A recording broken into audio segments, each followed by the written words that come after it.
approach that I think they're taking is not a bad approach for what I think they should be thinking or what they should be doing. But it is a bad approach if they think they're going to build a team that will be able to compete next season, then I think it's a bad approach. Because all the helpful guys are getting signed right now. And I guess you can call them the middle-class guys or the whatever. But Andre Burakovsky just signed with the Seattle Kraken, 5 years at $5.5 million AAV. Nick Cousins just signed with the Florida Panthers. David Perron signed earlier this hour. All the middle-class guys, all the not $10.5 million, not Johnny Hockey, all the middle-class guys are signing. And here's why. Because all of those guys can help you win right now. Whereas you get a lower-level guy, and you can wait on that guy to get no offers and then sign a guy for $1 million and stick him on your third line or fourth line or whatever. That guy will always be there. But that guy, and I would compare him to Austin Watson, that guy you can go get at Milwaukee. Like, you've got a guy at Milwaukee that's probably as good as the low-level free agents. The high-end guys, they're going to sit down and they want to hear everybody's pitch. So they're going to sit down, Johnny Hockey, and they're going to hear the pitch from New Jersey, and they're going to hear the pitch from Philadelphia, I guess, or whomever across the league. And then Johnny Hockey's going to make his pick, probably the Devils. But they want to hear the pitches. The middle-class guys don't have time to hear pitches. And the teams that sign the middle-class guys don't have time to pitch, because if you can't take this $4.5 million over 6 years that we're offering right now, we got to go somewhere else, because if we don't sign the other $4.5 million guys, they may all be gone. And I think a lot of this is about job preservation, because a general manager does not get fired because he signed a middle-tier guy. Granlund is an example of this at $5 million a year. If David Poile were to get fired, and we were to discuss the decisions that David Poile has made that would lead to him getting fired, we'd talk about the Johansson contract, and we'd talk about the Duchesne contract, and we'd talk about the decision to fire Peter Laviolette and hire John Hines, and we would never talk about the 4 years, $20 million at 5 AAV for Mikhail Granlund.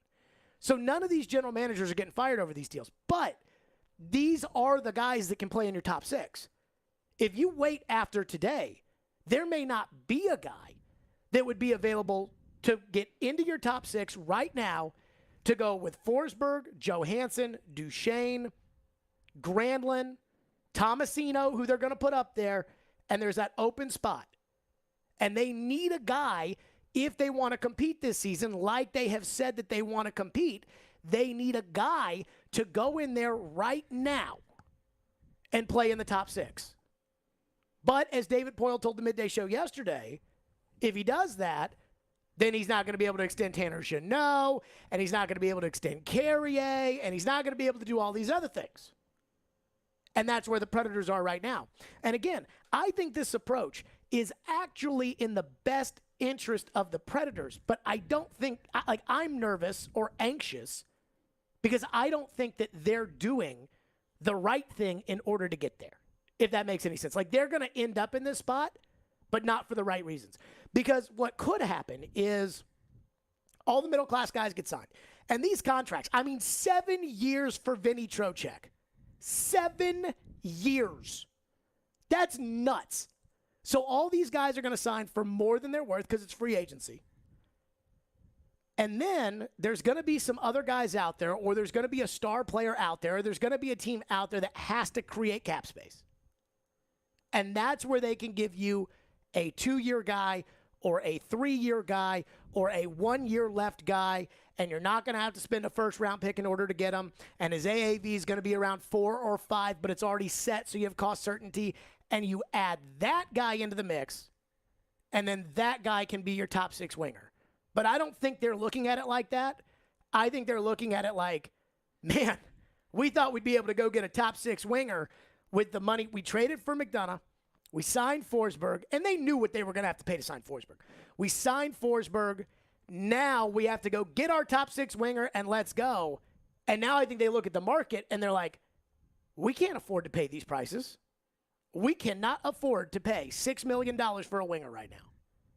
And I think that's where they are. And so I guess I'm anxious and I'm nervous because I don't trust where the decision-making has come from over the last handful of years. I'm not convinced that they're going to add a top 6 winger, but I think even they would admit that they need a top 6 winger. So as a fan, I think you should be a little nervous because I'm nervous that they're going to sit this one out. They're going to wait until next week, sign a guy for like $1 million or $2 million who couldn't get a deal. But that guy is not a top 6 forward. It's some Scarbini. It's Craig Smith. It's that kind of guy. And so this is where we are in free agency. Are you surprised the Predators haven't made a move? I know I said, was it either yesterday or 2 days ago, I thought that the Predators would probably make a move. But now that we're sitting here today, I'm really not that floored that they haven't made a move. And I don't know why I'm not surprised. I don't know if this just feels a little like, par well, the general for the manager course. did hint at it yesterday. Did he? Oh, yeah. That cut that we played yesterday at 5:45 where on the midday show he said, if I do sign somebody, because it goes up $1 million next year. About his apprehension about the contracts next year, then I can't extend Jeannot and I can't extend Carrier, or as he calls him, Carrier. I can't extend those guys. So, it's going to be tough to see what you do. But then again, he also mentioned the need for a top 6 winger. Oh, no. But he always talks out of both sides of his mouth. But I think that to me So what are we supposed to believe? Well, I thought yesterday was hey, guys, I can't be splashy in free agency. I can't because I already got McDonough. Well, there's a difference between being splashy and making any sort of move. Because you don't have to sign Johnny Gaudreau.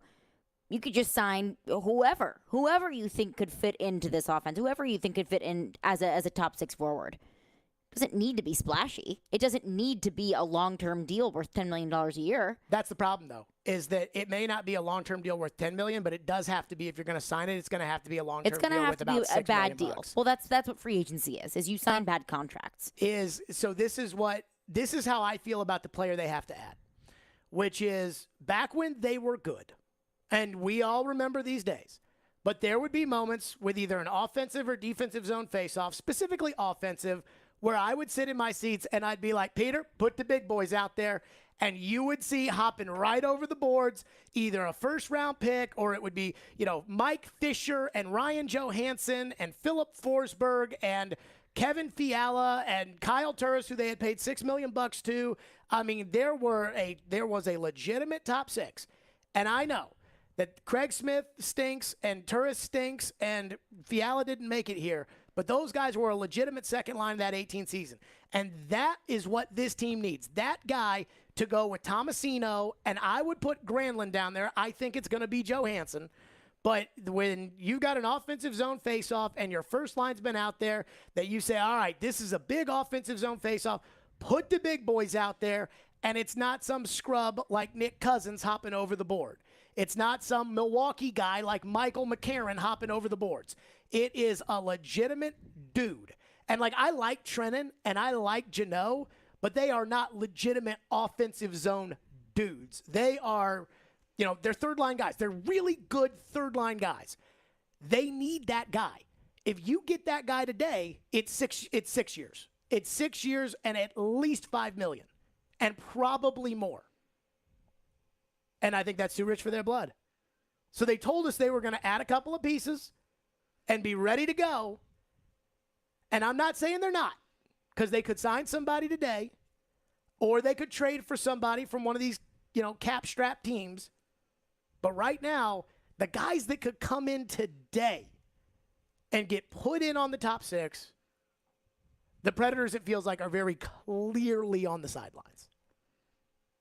And for a team that swears up and down that they're going to compete this year, they can't go sign some Scarbini and then say he's going to be the guy. Well, I struggle with, one, the Predators needing a top 6 guy if they do want to compete like they say they want to compete. And also, understanding that the Predators are up against the cap and are looking at an only $1 million increase in the cap in the future. And they are looking at guys that they need to sign in the future. So I struggle with, is it smart cap management, or, you need to go out and get someone that can help you compete right now because you keep telling us that's what you want to do. No, I agree. That's why it never made. That's why I got struggle so with that. frustrated, because it never made sense. And this is why I think what they're doing is actually a good thing for them. But is it? No, it's a good thing for them if they want to do things my way, right? I don't think they want to do things your way. They do not want to do things my way. So it's not a good thing for what they're doing for what they want to do.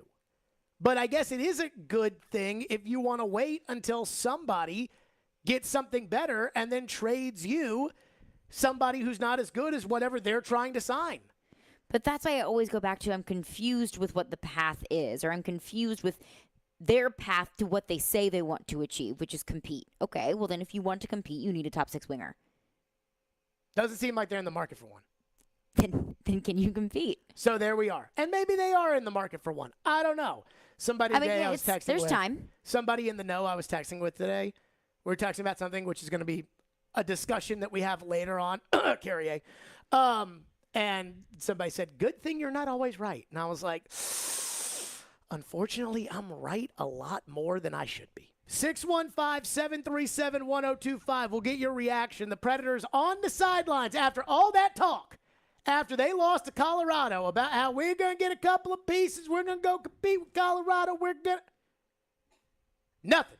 Your thoughts. 615-737-1025 is our phone number. Ian, I do not have a call screener today, so is there anything important that I need to inform the people about? That is great. 615-737-1025, Stillman & Company, live from First Horizon Park on 102.5 The Game. The college football season never stops. ESPN college football analyst Trevor Manich joins Stillman & Company every Tuesday at 4:30. They've got to do what Nick Saban in Alabama has done so successfully over the last 10 years. Presented by Houston Clinic on Nashville's best sports talk. ESPN 102.5 The Game and the Game Nashville app. Hi guys, are you struggling with erectile dysfunction and sick of the pills? Well, today, Wednesday, July 13th, we're running an unprecedented one-day special. Hillside Medical Clinic uses the most powerful form of wave therapy. This is a technology clinically shown to repair blood vessels and improve blood flow. My favorite part is that we can get rid of your erectile dysfunction without any pills or side effects. If you're ready to regain your love life, grab your phone. Today is your day. Call us now and you'll qualify for the assessment and ultrasound totally free. Also, a gift that can produce powerful results in the bedroom in minutes. You're going to love that. And today only, we're offering 5 tune-up treatments to our patients free. This is our most lucrative offer ever, and it's only good today, Wednesday, July 13th. 615-576-5000. That's 615-576-5000. Guys, put a stop to your erectile dysfunction and see what can happen in your relationship. Call Hillside Medical Clinic now to qualify. This offer ends today. 615-576-5000.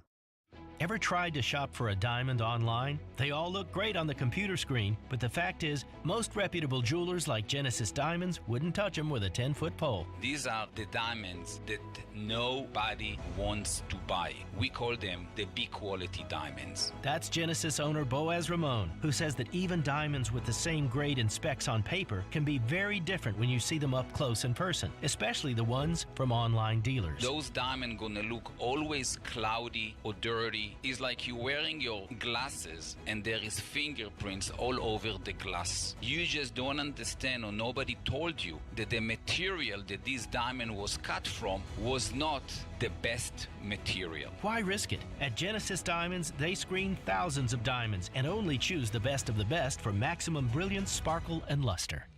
Genesis Diamonds, Green Hills and Cool Springs. I'm Boaz Ramon, and my accent is always on value.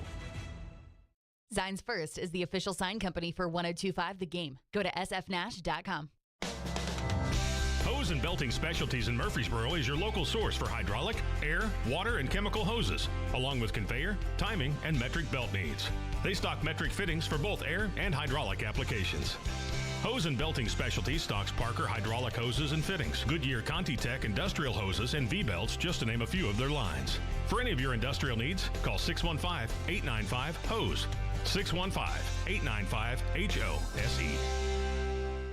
Looking for a career with purpose or have that passion for youth development? Boys and Girls Clubs of Middle Tennessee provides a safe place where youth gain the tools to learn, lead, and reach their full potential. And that starts with you, offering competitive pay and free after-school care for employees. Learn more at bgcmt.org. We want to hear from you. Thanks for taking the call. Join the conversation.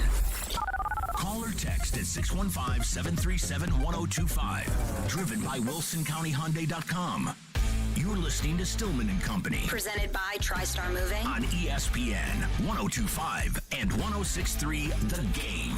And on the Game Nashville app. How do you like your options, maybe, to improve the roster? Well, this too is complicated, even more complicated than the Forsberg negotiations. Let's start with the salary cap. We're in a situation coming out of COVID where we've made a deal with the Players Association in terms of their salaries and payback and all that stuff, that the cap is only going up $1 million this year, and it's only going up $1 million for the next 2 years. So we, and along with all the other clubs, are kind of hard-pressed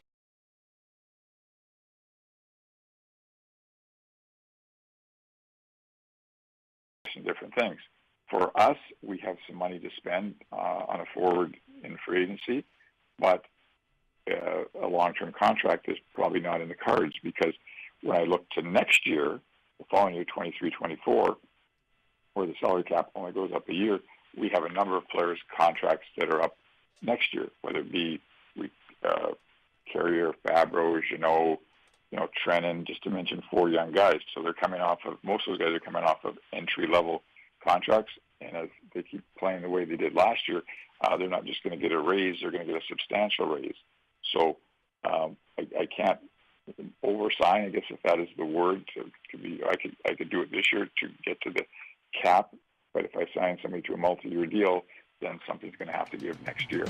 There you go. David Boyle finally figured out the conundrum that is right now the roster building with the current salary cap structure. Because remember, after the Colorado series was over, it was, we got cap space to get better, folks. And then David even said in that press conference, you have to sign Philip Forsberg and then go from there. And then they traded for Ryan McDonough, which fell into their laps, as David said yesterday. And now they're sitting there saying, well, I mean, we can't really sign a guy because the cap's not going up much, and we have to sign our own guys down the road. And yes, that's the problem. That is why the Tampa Bay Lightning traded you Ryan McDonough so that they could give Sergachev $8 million, $8.5 million a year over 8 years, starting next year today. That's why they did that. And so, but do you have to sign your guys down the road? So do you have to sign Carrier next year? So we'll get to that in a second, because that is a great question. Here's the problem. The Predators are locked in right now. And I said this on Monday after they signed Forsberg. They are locked in on Johansson, because you can't trade that contract for the next 3 years. Johansson, Duchesne, Forsberg, Yossi, McDonough. And if you're going to be locked in on those guys, then you might as well be locked in on Ekholm's 4 years and Granlund's 3 years and Saros' 3 years. Now, Saros might be the get-out-of-jail-free card down the road, but he's not right now. So the Predators find themselves in this weird position where they technically have cap space, but if they use their cap space to add one more forward to lock them in, then for the next 3 years, you're not getting anybody else. I mean, you're not getting anybody else. And you can say goodbye to Tanner Jeannot if Tanner Jeannot has another good season. So you're not getting anybody else. And you're locked in.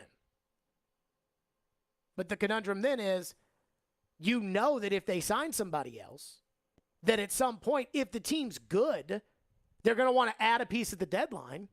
Not going to have any money to do it. You know that one of these guys is not going to perform to the contract. And so while if they were to sign another top six winger, you would say, okay, you got 6 guys in the top 6. You got a solid third line. Put whatever jumbo you want over there on the third line or on the fourth line.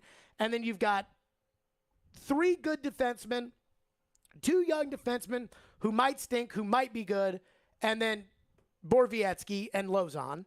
Like, that's a solid team. Somebody gets hurt. Now what do you do? And there's not really an answer there because you signed the guy to that contract. Then, let's say Tanner Jeannot has a good year. Then what do you do? Because you don't have any money. So then you have to trade somebody. So let's say you say, okay, well then I'll trade Granlund.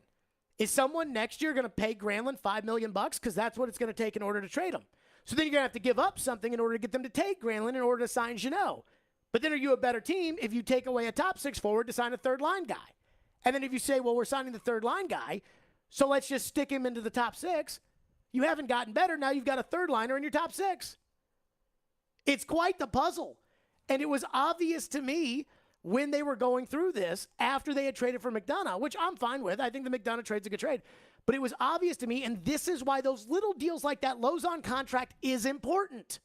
Because that $2 million over the next 4 years freaking matters.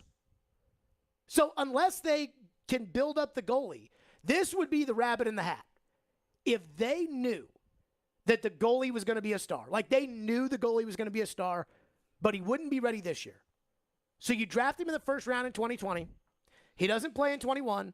He doesn't play in 22. He doesn't play in 23. But you know in 24 he's going to be the dude. Then you could trade Saros and his $5 million to any team in the league next year that needs a goalie, and they will give you whatever for Saros at that price, and that will create an extra $5 million, and you put the kid in net. But that's an easy thing to do when you know he's going to be a star. That you have to know your own players. You have to be confident in that. You have to know that. And if you do feel confident in that, then that seems like a no-brainer. But that's the get-out-of-jail-free card that's not guaranteed, because if you don't know that about the kid, then you just traded away probably not the most valuable player on your team, but one of them.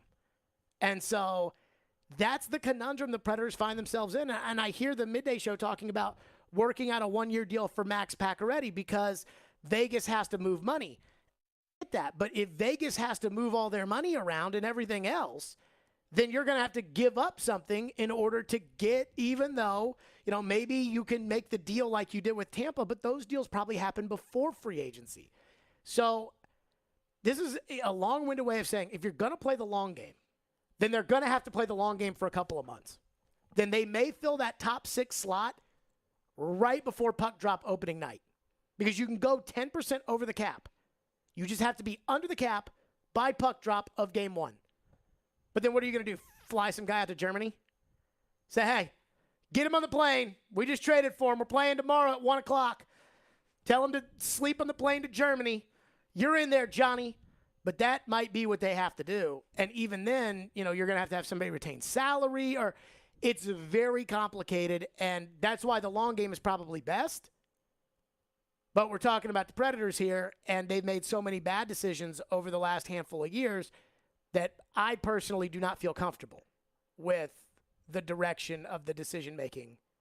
It just seems like they say one thing, and then they do something else, or then something else happens, and then it throws everything off. It's like that plan B, C, and D stuff. On one day we said we do have plan B, C, and D. Then the next day we say we don't. And I wonder which one's true. And maybe it's not true. Like maybe they didn't have plan B, C, and D.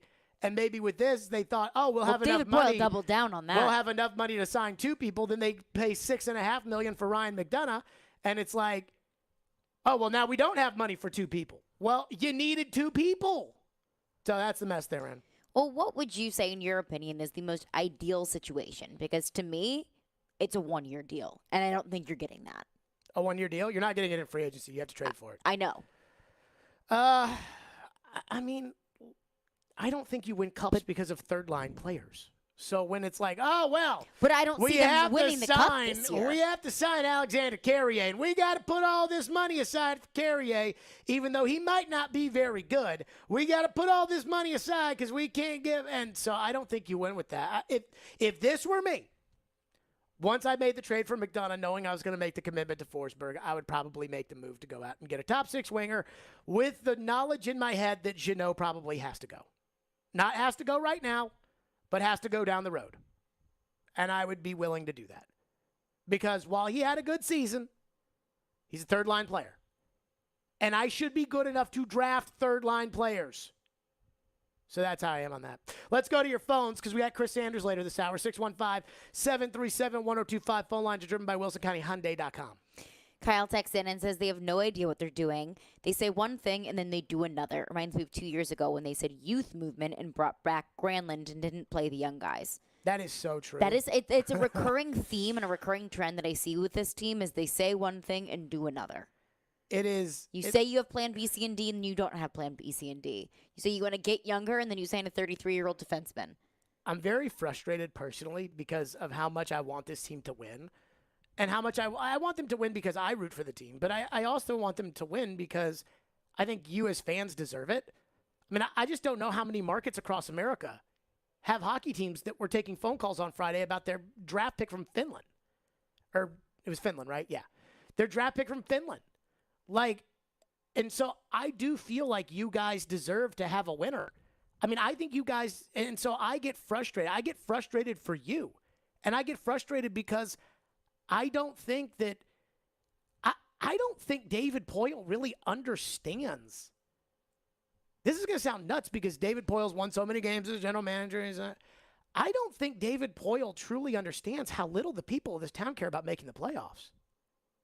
I don't think David realizes that the people in Nashville, if this team makes the playoffs next year and gets bounced in the first round by St. Louis or Minnesota or Dallas or Winnipeg, who just signed David Riddick to a one-year contract, $900,000, if they get bounced by one of those teams in the first round, even Colorado again, these fans are going to stop caring. And I don't want them to. I do the afternoon show on the flagship station. It's important that people in this town care. And unlike other people, we pay attention to them. And you pay attention to them, you the fans.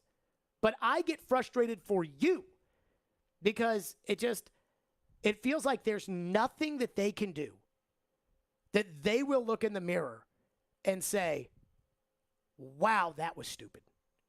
And yet we do it. And then it's crazy. They do things that we don't agree with. We say, wow, that's stupid. Then they double down on that decision. The most obvious off the top of my mind is obviously the second-round pick for Lozon. Mm-hmm. That I cannot get over. And then the contract. So the contract's double down. If we had to give him the contract because we had to do this. And now you're sitting here on free agency. You need a top six winger, and you don't have the money. And it's like, what happened to all the money? Well, we had to get Ryan McDonough. Okay. But you had to know that you still had to get a top six winger. You had to know you were going to pay Forsberg to $8.5 million. And that's where, again, the idea of this is the direction of the club. It's like it always gets upended. It's like, oh, yeah, we told Elliot Friedman everybody was on the table except for Rene, Ellis, and Yossi. And then we won a couple of games against Dallas and Chicago and made the playoffs and got beat in the first round. So now we take all that back and we're going the other way. What? And that's where they're at. 615-737-1025. We're right back to your phones on this. 615-737-1025 right here live from First Horizon Park. Again, the Sounds taking on the Memphis Redbirds tonight at 7 o'clock. Right here, Stillman and Company on 102.5 The Game. If you're on the road between downtown Nashville, they're still in good shape to make the playoffs, and I-840. Players make it clear they don't want to be somewhere anymore. There's a new way to hear all your favorite shows and sports programming on 102.5 The Game. I go back to that play and I shake my head. What I was worried about is that they were still just going to keep the goal. It's 106.3 FM. Think about all the good Titans teams. This is very much so a run-first offense. Now you have two choices to hear Nashville's best sports talk. Check out 106.3 now and add it as a favorite. Jump into the thrill at Bally's Evansville Casino. Play to win with lots of slots and live and electronic cable games. Visit the High Limit Room for an elevated experience. Take a break with a cold tap house brew or a snack at the deli. For more elegant dining, check out the flavors, river views, and music at Kavanaugh's. Enjoy a relaxing stay at the Bally's Hotel or the luxurious Legends Tower. Plan your casino getaway at Bally'sEvansville.com. Gambling problem? Call 1-800-9-WITH-IT. Tune in to ESPN 102.5 The Game every Tuesday afternoon at 4:30 for ESPN's Trevor Maddich joining me, Jared Stillman, on Stillman & Company as we dive deep into the college football world and all the latest from the SEC. It's all brought to you by Houston Clinic Orthopedics, when experience matters. Winning this award is truly like winning the Super Bowl of car dealer awards for Mercedes-Benz. Edwin Vickery, General Manager of Mercedes-Benz of Music City. Culture eats strategy for lunch. You have to hit on all cylinders to win this award. You can strategize all you want. You got to still have the right tools, and our tools are our people. Live the dream with 3-time Mercedes-Benz Best of the Best award winner, Mercedes-Benz of Music City. Go to mbofmc.com. Hey, it's Jared. If you're listening to us on I-24 towards Murfreesboro or I-65 towards Spring Hill, make sure you check out 106.3 for another great way to hear Nashville's best sports talk. 102.5 The Game is teaming up with Newton Motor Group and Souls for Souls to provide shoes for children experiencing homelessness in Nashville and the surrounding area. With school coming back, our goal is to raise $20,000, which will provide 1,000 pairs of shoes for kids. Please help however you can by going to thegamenashville.com/shoes. All donations go directly to Souls for Souls to give shoes to children in Middle Tennessee. thegamenashville.com/shoes. Your home for Hit City is 94.9 The Fan. Your Nashville Sounds continue their series against Memphis. Swing and a miss, strike 3. Sounds win. Pregame at 6:50. On your home for Sounds baseball, 94.9 The Fan and The Fan app. Hey Nashville, this is Mookie Betts. You're listening to Nashville's best sports talk, ESPN 102.5 The Game. Do you think that those core players are good enough in order to compete, to bridge the gap with Colorado or other teams in the Western Conference? I think they are, Jared, in the sense that, you have to – basically what happens is I think when you look at the level that they played this year, like there was a transition. I think when you look at – I think they've shown they have a lot of game left in the sense that, I think that they're all in great shape. I think that they're playing the game and driving at a high level. I felt like – what can help, how can you support them? If you really look at the team this year, whether you put Johansson or Granlund with Duchesne and Forsberg, like that was a top line all year long. The issue was if whichever one of those two centers wasn't with those two wingers, we didn't have enough punch in that quote unquote second line spot. So let's say Phil's back and you had Granlund, Forsberg, and Duchesne. How can we support? Can we do that internally? Or do we have to do it externally to help a guy like Johansson or Granlund in that second line center spot that gives us more punch, but also brings some skill sets that helps those guys? Can they do it internally? Can they? Well, that's what he asked. Can they do it internally? The way that it's currently constructed, no, I don't see it. No! There you go. I do want to get this out there before we get to your phones. Eric Goodbranson, 4 years, $4 million per from the Columbus Blue Jackets. I don't know how he just totally bamboozled the Blue Jackets. So this is what happens. Well, it's because Jarmo Kekalainen, the general manager of the Blue Jackets, is a moron. That's why. And it's not just this. But, I don't know every player in the league. So a lot of these guys that are getting signed, I was listening to NHL Network Radio earlier today, and I hadn't heard of all these guys. Like, I hadn't. And that's why I've got a rule on the show that if the Predators trade for a guy that I haven't heard of before, he's probably not very good because I know all the good players. So when you trade for some guy, and Granlund was kind of the poster child of this, where they traded for Granlund, and I was like, who is that? They're in the same division with Minnesota, and I don't know who that is. And it's like, no, he's good. And then for 2 years, he did nothing until they fired the coach. And then they brought in this coach, and it's not like he's done a lot, but he's just done more than nothing. And so I've got a rule. If I don't know who it is, they're probably not very good. Unless they played for the Predators or consistently against the Predators in a playoff series, and they're really bad. And Eric Goodbranson would fall into that group. Jarmo Kekalainen is, I think, like David Poile, one of these general managers who should have been fired years ago. And no matter how bad it gets, somehow he always avoids punishment. I mean, 1 year they approached the trade deadline with Matt Duchesne, who is expiring, and Artemi Panarin, who is expiring, and all the talk around the league was what everybody was going to give up to get those guys at the deadline. And I believe they had a goalie, too. Was it Bobrovsky, Ian, that Columbus had that year? So they had Bobrovsky, Panarin, and Duchesne. And they maybe would make the playoffs. And so they decided to keep those guys, and they maybe made the playoffs. Then they swept the Lightning in the first round, and everybody, oh, Jarmo Kekalainen, what a great decision. Oh, yes, yes. And then they got beat by Boston in the second round. Congratulations, Jarmo Kekalainen. And they've been kind of crappy ever since they did that. Well, if I owned a team and I heard that my team just gave Eric Goodbranson $16 million, I would fire that general manager on the spot. That is a fire you today. That is that kind of move. I was joking around with Robbie Stanley. They were talking about Lozon. And I was like, need more Lozons. And he said, with that Goodbranson deal, Lozon might be a steal. So maybe David's ahead of it. I don't know. But what a disaster of a contract. Phones, what do we have? Sean texts in and says, Jared, chill. The random flot Sam on this team has been jettisoned. I don't know what any of that means. But this bringing in McDonough and re-signing Forsberg are great moves. This is 2.5 hours into free agency, and you're pulling a major overreaction. So that may be true. The back end of what he said may be legitimately true. There's still time. That you could, in theory, wait for this to shake out, let all the middlemen of the world get signed, and then somebody's going to be over the cap, and you work out a trade in order to get the kind of deal that you like. That can be true. That can be possible. That is exactly what the Indianapolis Colts did at quarterback, and it worked for them. Because if they didn't wait, they would have traded for Garoppolo or signed Jameis Winston or done one of those, and instead Matt Ryan fell into their lap. And if Atlanta doesn't go for Deshaun Watson, then Matt Ryan's not available, and that certainly could happen on this level for the Predators. My problem with feeling confident in that is that I personally don't have confidence in the person who's making those decisions. I mean, this is somebody who told us earlier this week had no backup plan if Philip Forsberg didn't sign. I still can't believe that. What would they have done? That's what I'm saying. Like, what if Forsberg what if Forsberg had smelled the coffee, decided that they weren't competitors, and just decided to give him the finger like Johnny Gaudreau did?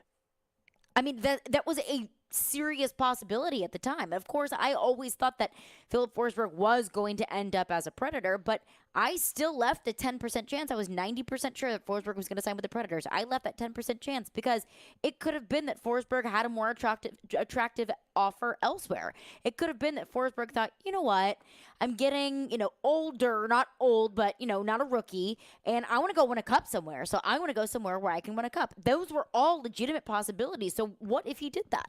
What were the Predators going to do?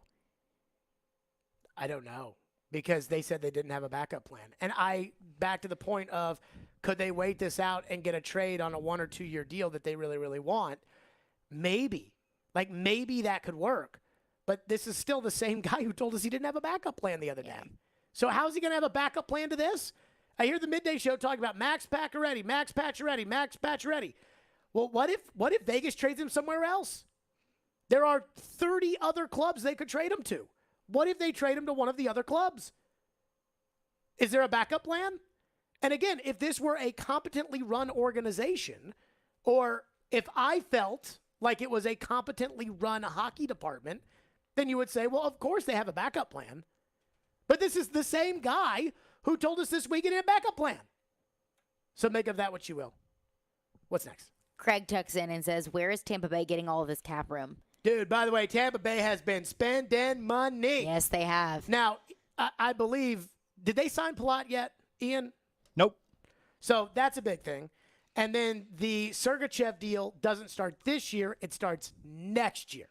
So then next year they'll have to ship somebody out again like they did Ryan McDonough in order to accommodate the Sergachev deal. And I know that because I heard Boomer and Han talking about it today, so I feel super hockey energized up. What's next? Another texter says Tampa won 2 cups because of how great the bottom 6 was. Obviously, the core is what it is. Bull crap. But they don't win without the bottom 6. Tampa did not win 2 cups because of the bottom 6. I mean, seriously? They've got the best goalie maybe in the world. They've got one of the top 3 defensemen on the planet who they took first overall. They've got 3 Hall of Fame forwards. And we're going to talk about the bottom 6? Oh, no. Seriously? That would be like saying that the Cincinnati Bengals got to the Super Bowl because they have a great field goal kicker. they do have a great field goal kicker. Well, I think you could make that argument. But they got to the Super Bowl because Joe Burrow is their quarterback. But they got saved a lot by their kicker. They are not sniffing anything if it ain't for Joe Burrow. I mean, making a 52-yard kick in the NFL is basically a coin flip. It's a 50-50 thing. Now, with their guy, it's much more than 50-50. But they would never pay that kicker $50 million a year. They're going to pay Joe Burrow $50 million a year because Joe Burrow single-handedly carried, and Jamar Chase, single-handedly carried that organization out of the crap doldrums. So do not tell me that a team like Colorado or a team like Tampa Bay wins because of the bottom six when they're literally sending 4 people in their top 6 to the Hall of Fame and their best defenseman, and they just paid a guy $8.5 million on defense, and they've got a Hall of Fame goalie. Can you win a cup with a bunch of scrubs on the bottom 6? Probably. I mean, I watched Boston do it with, Gregory Campbell and Rich Peverly. Yeah. The bottom 6, it's like all things in life, right? Like in every sport that there's a salary cap, or somebody on the team's not good. Some element of every team is not good. Almost every team. The 2007 Patriots, who didn't win the championship, they're a little different. But it's like you can win a Super Bowl without a great quarterback. It's hard, but you can do it. And so I think you could totally win with scrubs in the bottom 6. But things have to break right, and your stars have to be really, really, really good.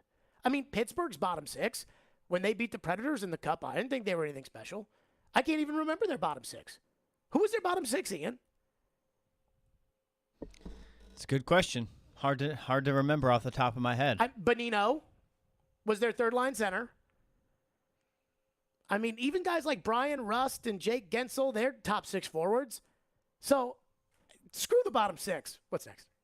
Michael texts in and says, I was iffy on the McDonough trade at the time that it happened, but if players like Eric Goodbranson are fetching 4 for 4, that suddenly looks much better from Boyle. Even the Lozon deal, while not good, looks a little bit better now. So just because somebody else does something stupid does not justify everything that you've done. Though I'm fine with the McDonough trade. And if McDonough hit the market, he would get probably a similar deal to what he has. He would probably get 5 or 6 years. He's got 4 left.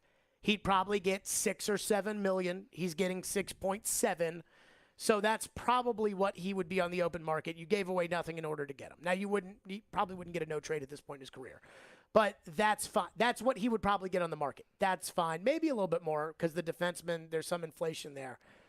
But just because one team signed Eric Goodbranson to a $4 million a year contract does not justify $2 million for Jeremy Lozon and a second-round pick. It just does not. And I want everybody to know that. Just because somebody else in your division in the NFL drafts a bad quarterback and you drafted a less bad quarterback doesn't say, well, it could be worse. We could be the Texans. Well, no. That doesn't make it okay. 615-737-1025 is our phone number, 615-737-1025. Chris Sanders is going to join us coming up next. Got some big thoughts with Chris Sanders as far as the Titans are concerned, and something in the NFL that is really, truly bothering me. Plus, Robbie Stanley got all worked up today about my Jared Goff take. The more I've dug into it, the more I think I might be actually right. So we'll have a Titans breather with Chris Sanders, then we're back to the Preds. SEC Media Days is next week. Coverage is brought to you by Volunteer Hose and Gasket, equipment supplier in Nashville, including gaskets, hoses, hose fittings, seals, packing joints, gauges, fire protection, cups, belting, and more. If you need it, they've got it. Let me tell you about my friends at Hiller Plumbing, Heating, Cooling, and Electrical. I love my friends at Hiller, and they have been taking care of my home for years. They can do the exact same for you. 4 years. I've been a member of the Happy Hiller Club. Hiller is celebrating Home of the Free all July long with special deals for customers. This month only, take advantage of a free whole home surge protector, interest-free financing for 12 months with the purchase of a new whole home generator, a free programmable thermostat, and interest-free financing for up to 48 months on select new HVAC units. They've got a free water sensor leak detector and interest-free financing for 12 months when you buy a new tankless water heater. All of these purchases come with a free Happy Hiller Club membership. And again, I'm a member of the Happy Hiller Club, and I absolutely love it. Their work is backed by the Happy OB or services free guarantee, and these deals are only happening in July, so customers should call as soon as possible. That's Hiller Plumbing, Heating, Cooling, and Electrical, proud supporters of the Preds, the Vols, and Vandy. Hiller, call the Happy Face Truck today.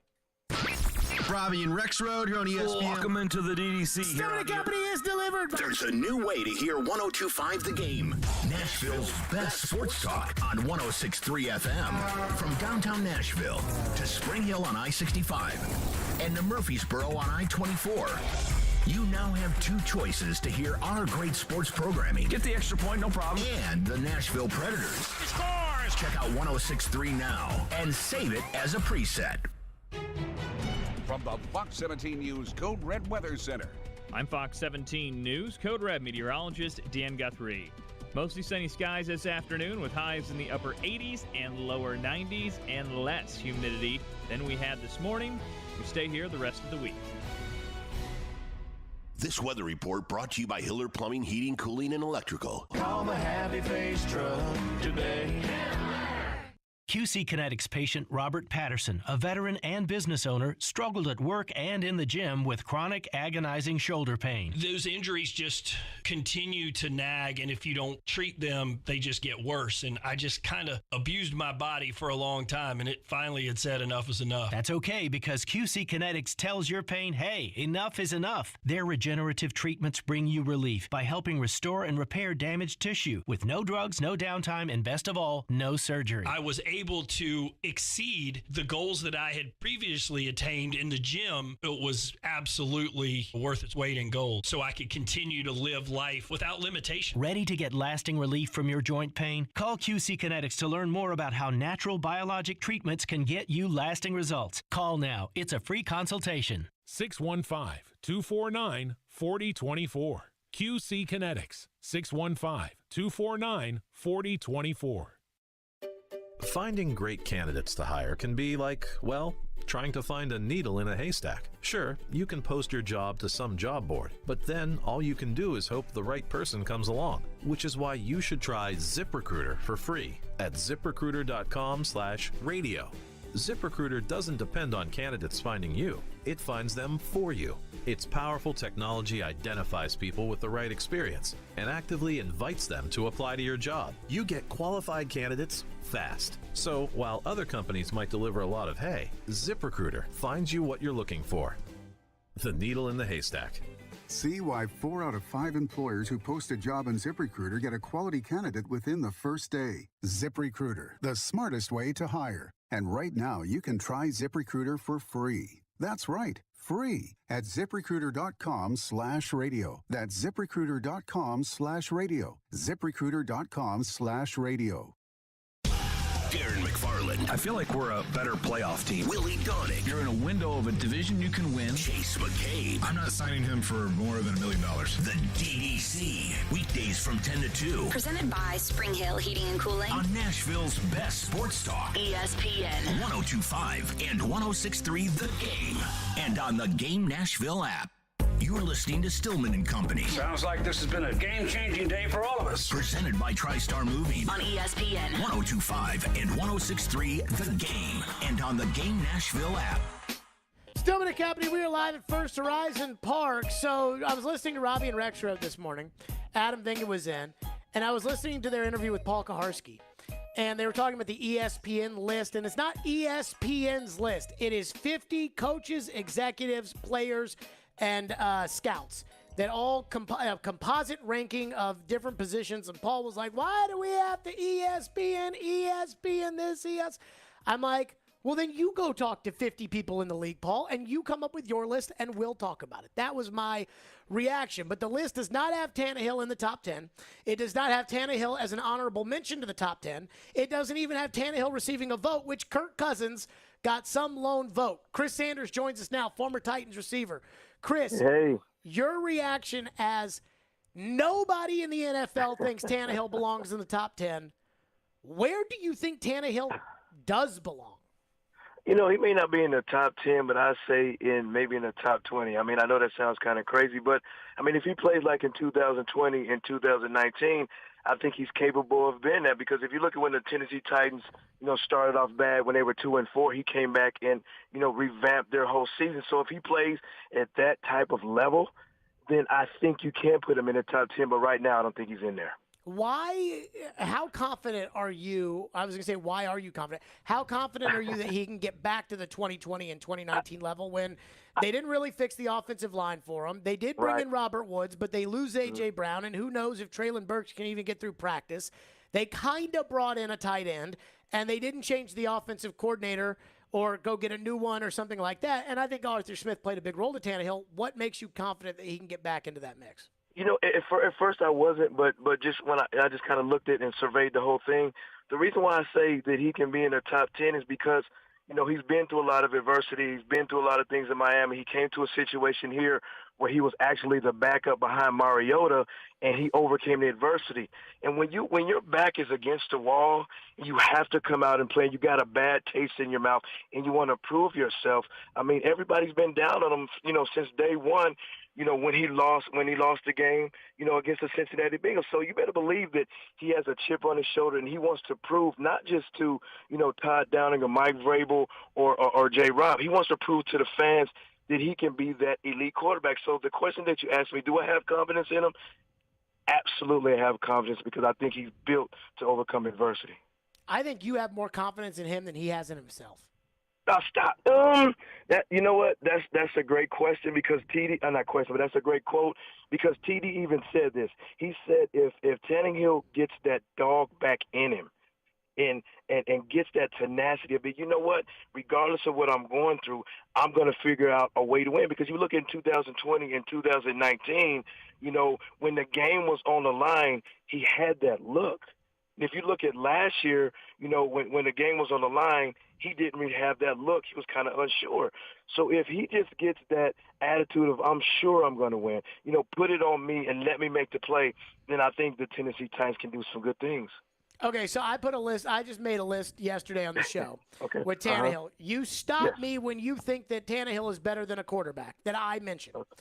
Chris Sanders is with us, by the way. Rodgers, Brady, Allen, Mahomes, Burrow, Herbert, Deshaun Watson, Lamar Jackson, Derek Carr, Matthew Stafford, Dak Prescott, Kirk Cousins, Kyler Murray, Jared Goff.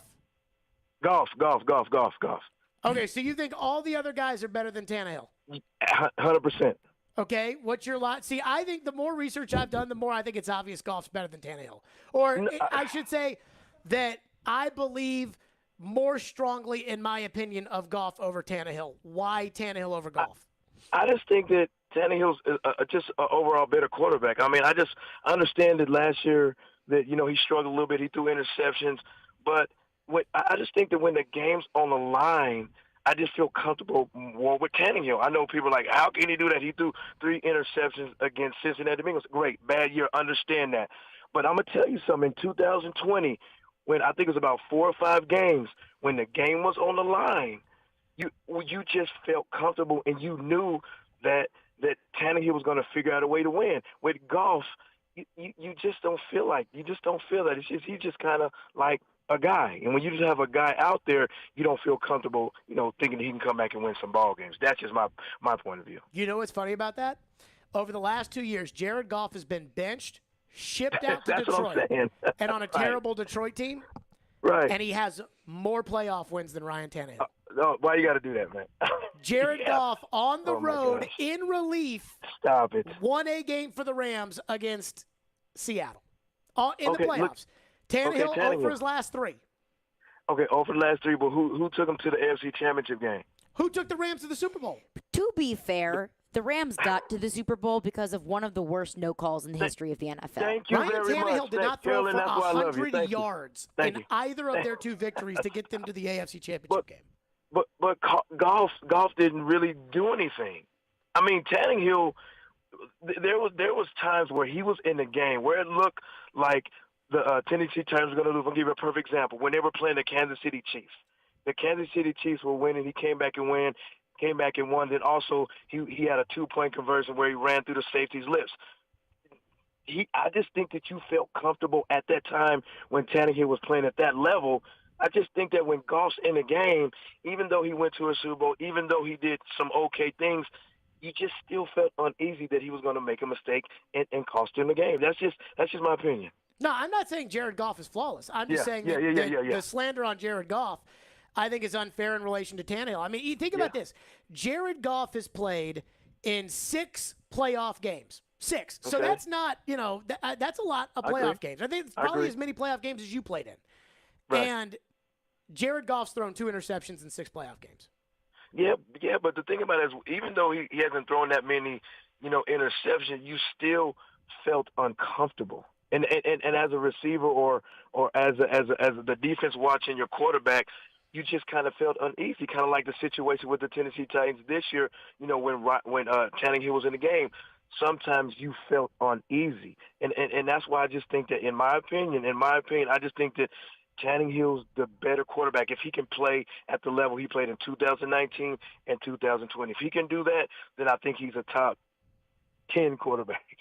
Chris Sanders is with us. One thing that bothers me, Chris, is the Hall of Fame. I am starting to get really disappointed in the process of the Hall of Fame. Okay. They have a contributors wing, and this year Bud Adams is one of 29 semifinalists that include guys like Rune Ardeledge, who was the creator of Monday Night Football, Robert Kraft, Don Coryell, all these great football people, and only one of those guys gets into the Hall of Fame.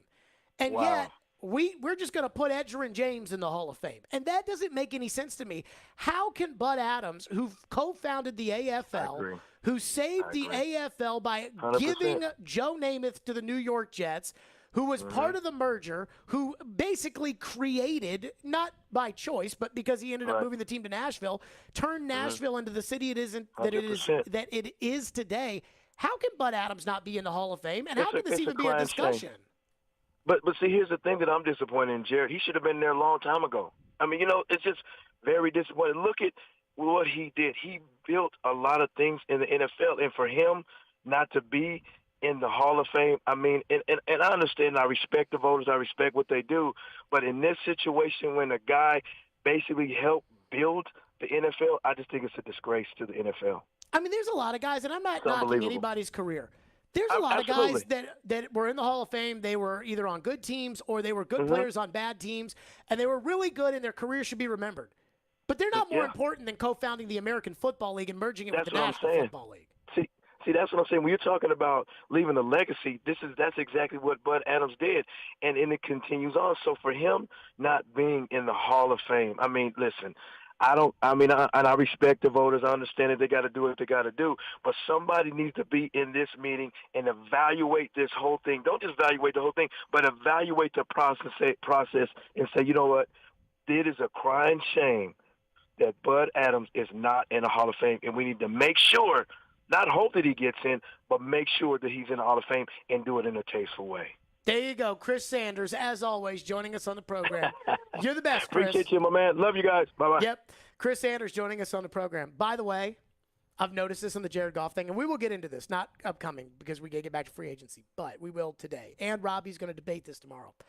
I have not heard one person who has had a pro-Tannehill, anti-Goff take that has used anything other than, well, I think Jared Goff sucks. Like, that is the go-to is, oh, well, I just think Jared Goff sucks. Well, Jared Goff's team won 3 games last year. Okay. Tannehill's was the top seed in the AFC. And everybody thinks that Matthew Stafford's good now, and Matthew Stafford never won anything with that team.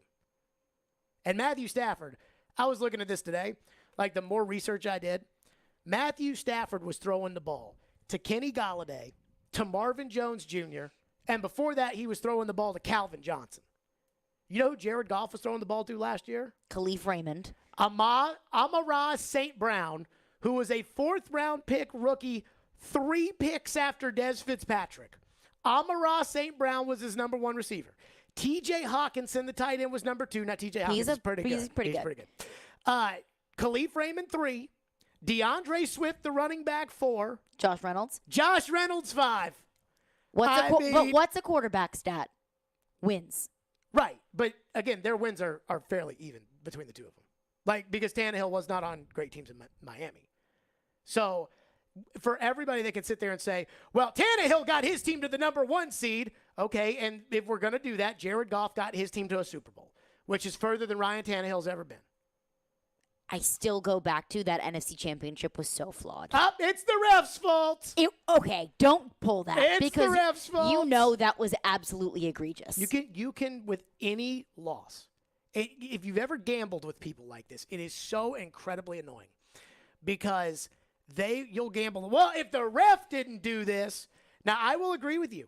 That was not just any ordinary ref situation. I will agree that was a bad call, but it doesn't take away from the fact that they got to the Super Bowl. No, it doesn't. Just like we can't take Matt Stafford's Super Bowl away from him because Jaquiski Tartt dropped the football in the NFC Championship game. But the whole narrative changes if Tartt catches that football, but he didn't. And so, yeah, the ref made a bad call, but we sit here and say, well, Tannehill, he wins more than Goff, except that he hasn't. There's no other than just people think Jared Goff sucks. And that's all I'm saying is that Jared Goff, I think, is an average starting quarterback. Right now, I think that might be the line of demarcation on Tannehill. 615-737-1025 is our phone number. Back to NHL free agency, an update on what the Preds have not done today, and just kind of an observation that I'm even willing to admit might actually work out for them, but I don't feel good about it. We'll get to that coming up next, right here, live from First Horizon Park on 102.5 The Game. You love the game. Duchesne scores! Titans touchdown! We live the game. Because if he did come back, how long would he play? Really good after the catch. He can get open. We are Terang, it's a high fly ball. The leading receiver. Awesome game 7. Checkered flag in the air. The Game. Nashville's best sports talk. ESPN 102.5 and 106.3 The Game and the Game Nashville app. ElectronicExpress.com. We make it happen. Hi guys, are you struggling with erectile dysfunction and sick of the pills? Well, today, Wednesday, July 13th, we're running an unprecedented one-day special. Hillside Medical Clinic uses the most powerful form of wave therapy. This is a technology clinically shown to repair blood vessels and improve blood flow. My favorite part is that we can get rid of your erectile dysfunction without any pills or side effects. If you're ready to regain your love life, grab your phone. Today is your day. Call us now and you'll qualify for the assessment and ultrasound totally free. Also, a gift that can produce powerful results in the bedroom in minutes. You're going to love that. And today only, we're offering 5 tune-up treatments to our patients free. This is our most lucrative offer ever, and it's only good today, Wednesday, July 13th. 615-576-5000. That's 615-576-5000. Guys, put a stop to your erectile dysfunction and see what can happen in your relationship. Call Hillside Medical Clinic now to qualify. This offer ends today. 615-576-5000.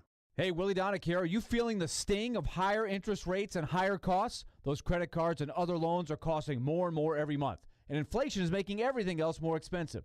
Your home can save you right now. Your home value is up, and there's a ton of cash in it that you can access with Loan Pronto. Loan Pronto specializes in zero-cost cash-out home refis. You can get tens of thousands in as little as 2 weeks. Pay off those 23% rate credit cards and other loans. Consolidate everything into one super low payment. People who do this usually cut $800 or more from their monthly budget. If your home mortgage rate goes up a point or so, it's offset by your credit card rate going to zero. So call Loan Pronto now and unlock that equity and wipe out the bad debt. Do it now. You can even skip your next 2 house payments. Call 615-499-5780 or go to loanpronto.com. That's 615-499-5780. Equal housing lender, NMLS 166-1781, subject to lender approval. Summer heat is here. How is your air conditioner holding up? Costs are rising everywhere. Grocery bills, gas bills, utility bills, you name it, up, up, up. Is your AC old, inefficient, costing more than it should? Interest rates are rising, but not at Spring Hill Heating and Cooling. Qualified buyers have up to 72 months. No interest for a new York air conditioner and 6 months no interest for repairs. That's at Spring Hill Heating and Cooling. All new systems come with a 10-year parts and labor warranty. That's at Spring Hill Heating and Cooling. A York certified comfort expert company. Schedule now at springhillac.com. From the Hillside Medical Game Studios, WPRT FM Pegram, WPUC HD2 Laverne. Broadcasting on Alexa. I appreciate that. And other smart speakers. ESPN 102.5 and 106.3. Terang, it's a high fly ball. The leading receiver. Awesome game 7. Checkered flag in the air. The Game. A Cromwell media station. where you have a voice. We're one play away from an injury. He knows this. He's a study of the game. And we have strong opinions. He's been awful. I don't think they were trying, and that's why I feel the way I feel.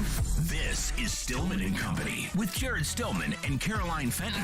Presented by TriStar Moving on Nashville's best sports talk. ESPN 102.5 and 106.3 The Game. And on the Game Nashville app.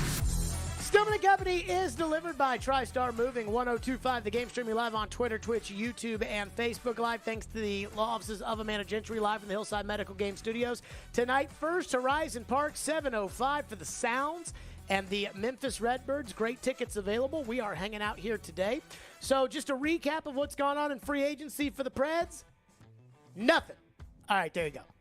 So that was fun. It was a deep recap. The Predators did enter today with, what did we figure after Trenton? $7.5 million in cap space? Ish. So here's some of the deals. I'm just looking at Elliot Friedman's Twitter. David Perron, 2 years, 4.75. That honestly might have been the best. You know, Chase has been talking about how bad he wanted David Perron on the Predators. And I'm not a huge David Perron guy. I don't think he's I think he's fine. He's one of those guys who's a plain bagel. You know, he's not a difference maker, but he's not going to be the reason why you lose. He's a good role player. And so Chase was banging the drum for him, and he signed with Detroit for 2 years, $4.75. That is a deal the Predators could have done. I wouldn't hate that. Let's see some of the other ones. I mean, some of these people wouldn't hate that at all. Some of these people I don't even know. Like, there's these two-way deals, and I don't care about that. Dominic Kubalik. 2 years, $2.5 million AAV with the Detroit Red Wings. And again, David Riddick to the Winnipeg Jets. Good for him. Andre Burakovsky. Here are the real deals. Andre Burakovsky, 5 years, $5.5 million with the Seattle Kraken. Ben Sherratt, 4 years and $4.75 in Detroit. Eric Goodbranson. I can't believe this one. Eric Goodbranson, 4x4. Unbelievable. Arturi Lehkonen, 5 years with the Avalanche, 5 years, $4.5 million. I would not be giving. Does that sound low? No, for Lehkonen? Yeah. I'm not a Lehkonen guy. $4.5 million a year? Yeah, I'm for 5 years though. I'm not a Lehkonen guy. I think he's replaceable, and they're bringing them all back if they can. It looks like they're not going to be able to bring back Kadri, but who knows? So anywho, still waiting on Johnny Hockey. And I guess Kadri would be the second big deal. The Predators are not going to get either one of those guys. So here's what I think I've decided. Because all the middle-class guys are going today. Because the middle-class guys are worried that if they don't get in right away, then they're not going to get in at all, and the money won't be there. And the teams are worried that if they don't get the middle-class guy right now, then they'll be stuck with nobody. Exactly like the Predators, and what I believe is the fear that they do not end up with a bona fide second-line winger, which they absolutely have to have because Tomasino is an unproven commodity that will be in the top six. So you've got two top six centers, Granlund and Johansson, and you've got two legitimate top six wingers, Forsberg and Duchesne. So those two are probably going to play together. I would assume with Granlund. I'd play him with Johansson, but they're going to play him with Granlund. So that means, okay, one line is taken care of. Then the second line, you have the other center, Johansson in this case. You got an $8 million center. And you're going to move Tomasino up there. Is Tomasino ready for the top six? Is Tomasino ever going to be good enough to be a bona fide top six winger? I don't know. I hope so, and I think maybe he would be ready, but I don't know. Remember, the coach benched him in Game 2 of the Colorado series. So you've already got one kind of liability here, right? Mm-hmm. You know, with Tomasino of the, is he ready? Is he good enough? Liability, I would say more so question mark. I mean, you don't know that he can play in the top six. He's never done it before. But I wouldn't call that a liability. I would say a liability is someone that you're like, this is not a top six guy, but we have to play him on the top six. I mean, I think a liability is a risk, and I think it is a risk. I think it's more so a question. And so whatever. We can use semantics all day. You're not sure about Tomasino. Right. So then you got the other slot. And that has to be somebody who's good. Like, that has to be somebody who is a legitimately good NHL player. They don't have to be a great player. I'm not asking for Patrick Kane. I'm not asking for a great player, though. Oh, my God, Rickard Rakell. So David Poyle said in the midday show yesterday that because they've only got $7 million or so in cap space And they'll have, in the next couple of years, Carrier and Jeannot. And who's the other one that's coming up, Ian? Fabro. Oh, God. Fabro. The fact that they've got them that they have to pay and the cap's not going up over the next 3 years, that if they were to make a deal, they can't give a long term because they're going to need the money to come up, which is a fair point. Which means the only thing they can do is hope that the perfect deal comes to them. So you have to hope that when all this is said and done, that there will be a guy out there either who doesn't get the offer that he thinks he's going to get, a guy who thinks he's a 6x6 guy, and right now he's getting offered 3x2.5. And that guy, instead of the 3x2.5, will take the 3.5 from you for 1 to then parlay that into a deal next year by having a good season. Or that somebody will be cap strapped and say, we've got this guy on a 1-year deal at 6, or we've got this guy on a 1-year deal at 5, and we like him, but in order to get the other guy that we really want on a 6-year deal at 7, we're going to go ahead and deal this away to open up the money, so we'll deal this guy on his 1-year deal away to the Predators. But even then, you're probably going to have to give up something to get somebody like that kind of guy. So you have to wait and hope that the perfect situation is going to fall in your lap. How confident are you that the perfect situation will fall in the Predators' lap? Because that is what I feel like they're doing. Well, I don't know if I would call it the perfect situation, but there was a pretty darn good situation in Ryan McDonough that fell into David Poyle's lap, and he even admitted the fact that it was essentially just dropped into his lap. What are the odds that I think that can happen again? But you can't even take on that kind of deal right now. No, but I'm saying it has to be happened already. It has to be a 1-year deal. A short-term deal? For 1 year. What would be wrong with a 2-year deal? That then when Jeannot and all those guys come up and the cap goes up by $1 million, you will not have the money in order to sign off. If it's a $2 million, or if it's a 2-year deal worth $3 or $4 million?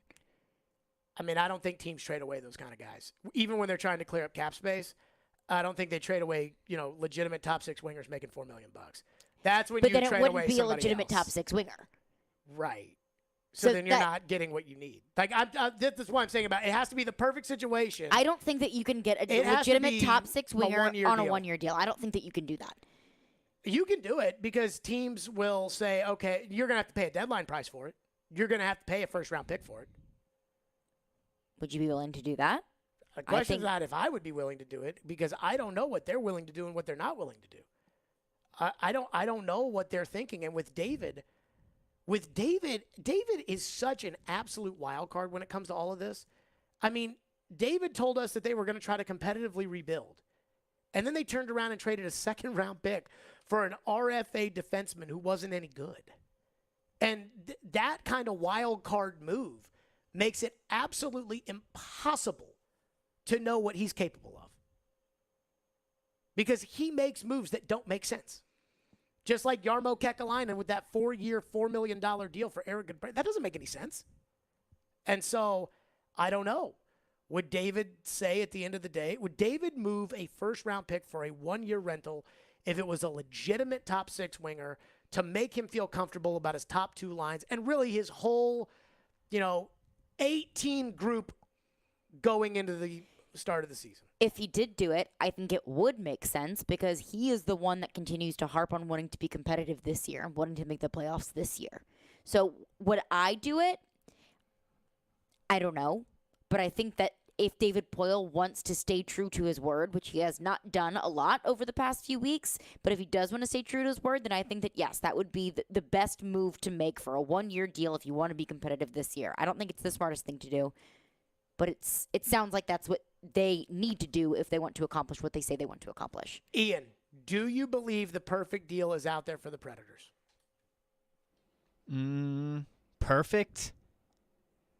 I mean, I don't know about perfect, but I do think, the Pacioretty deal is up there. It sounds pretty appealing to me. What would they have to give up in order to get Pacioretty from Vegas? And I know Vegas has to get rid of him, but there's going to be people that want him. That is a good question. You know, they can't really take on a lot of salary, right? Because they're trying to get rid of salary. So chances of them being able to take on any type of legitimate player is probably slim, just because you're, defeating the purpose of getting rid of Pacioretty if you're just going to bring on somebody who's got a bunch of money tied into that. So it'd probably be some type of prospect/pick situation similar to the McDonough, I would assume.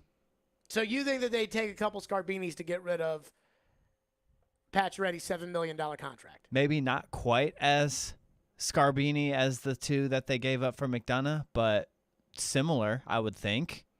See, I think Vegas would get some legitimate suitors. I don't think that this is like the whole Baker Mayfield thing, which is we give you more, but we know that we don't have to situation. I think it is, if we don't pony up here and trade a second-round pick in order to get Pacioretty, then Nashville will, so let's go ahead and do this. That's the way, because I heard Willie talking about a third for Pacioretty, and I'm like, it's going to be a third and a fourth, they were saying. Yeah, it's going to be more than that. You're not going to be able to get Max Pacioretty on a 1-year, $7 million deal for what you got rid of Luke Cunnin for. That's just not going to happen. But that's where I think they are. And that is a position that if you don't plan very well, that's where you end up. So either the perfect situation falls to them, or they're going to try to move a bottom 6 guy up and tell us that he's a top 6 guy, or they're going to try to, one wild card move that they could make, which would be, I don't think, a very good idea. But this time last year, they would have spun this narrative to you as a possibility. They could, in theory, bring Cody Glass up to the second line, make him the center, and move Granlund to the wing. I wouldn't do it. And, in fact, I think it would be a horrendous decision.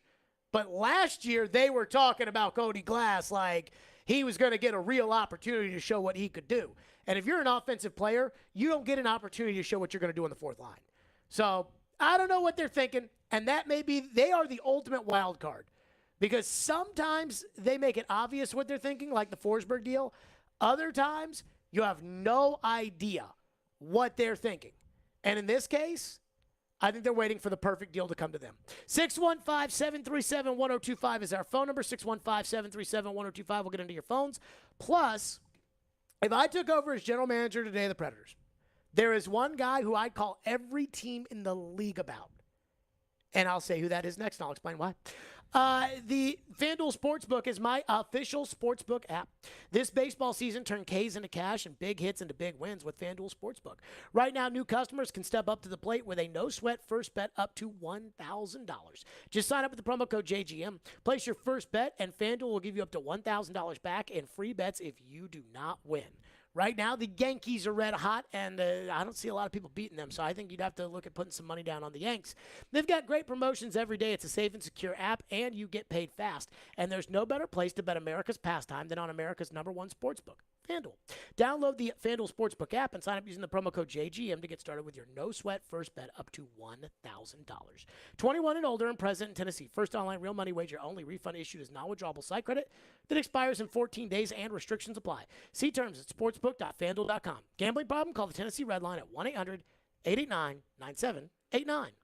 Join 102.5 and 106.3 The Game and Newton Motor Group this summer to help kids in Middle Tennessee. We're teaming up with Souls for Souls to provide shoes to children experiencing homelessness in Nashville and the surrounding area for back to school. Our goal is to raise $20,000, which will provide 1,000 pairs of shoes for kids. To help, go to thegamenashville.com/shoes. Let's do some good this summer. Newton Motor Group is a proud sponsor of Souls for Music City. Newton Motor Group, the best car deals in Nashville. Start at Newton. Visit thegamenashville.com/shoes. Saving money feels pretty good. Allstate. Better protection costs a whole lot less. Visit allstate.com or call an agent for a quote today. Hello, Nashville. Looking to save money on your wireless bill? You can when you choose Consumer Cellular. Sign up today and you'll get the exact same coverage as the leading carriers for half the cost. This gives you direct access to the widest, most established cellular networks available. Consumer Cellular offers flexible monthly plans with no contract and simple, affordable service that's perfect for your lifestyle and budget. Featuring a wide variety of top-of-the-line phones from Samsung, Motorola, and Apple, you'll find a phone that's perfect for you. Everything is backed by a 100% risk-free guarantee, plus 100% U.S.-based award-winning customer support. Switch your talk, text, and data plan before July 31st and get $100 on every new line of service. Right-size your plan and downsize your bill with Consumer Cellular. Visit consumercellular.com/Nashville100 and enter code Nashville100 to start saving today. Darren McFarland. A lot of dots to connect there, a lot of storylines. Willie Donick. Be careful what you wish for. And Chase McCabe. Yes, because it's my favorite. Get through your workday with Darren, Donick, and Chase. Weekdays 10 to 2. Great three-man band live. Fire it up. Let's go. On Nashville's best sports talk. ESPN. 102.5 The Game and the Game Nashville app. I think they would love to see that. Watch live on YouTube, Twitch, and Periscope. When you see that, click on it. Hey, I'm Matt Saggio. I'm a marketing consultant with Cromwell Media. I get the opportunity to help local and regional businesses grow by pairing the right marketing solutions with their goals. You hear advertisers I work with on the radio every day, and you see their digital ads on your phone. I love what I do, and I've been doing this for going on 10 years. Are you looking for a rewarding career in media advertising? Do you love helping people? Let's talk about you joining our team. Shoot us an email at together@cromwellmedia.com. That's together@cromwellmedia.com. Hey, it's Jared for TriStar Moving. If you're looking to move, you need to give my friends at TriStar Moving a call. At TriStar Moving, you'll get 5-star service throughout the entire process. Everything will be taken care of, from covering your floors, banisters, railings, front door thresholds, furniture, TVs, and more. They took great care of my move and made it as stress-free as possible. If you're looking to move, give TriStar Moving a call, 615-640-1219, or visit them at nashvillemoving.org/radio and get 5% off your entire move. TriStar Moving, my official movers. Never miss a moment of the show. What is this? Check it out. Subscribe to the Stillman and Company podcast on iTunes, Spotify, and wherever you get your podcasts. You're listening to Stillman and Company. Presented by TriStar Moving. On ESPN 102.5 and 106.3 The Game. And on the Game Nashville app. Seth Jones is getting the entire D market paid. That one contract, I believe, was so inflationary that every defenseman, every top young defenseman now gets paid relative to the marketplace. I think Sergachev 6.5 2 years ago.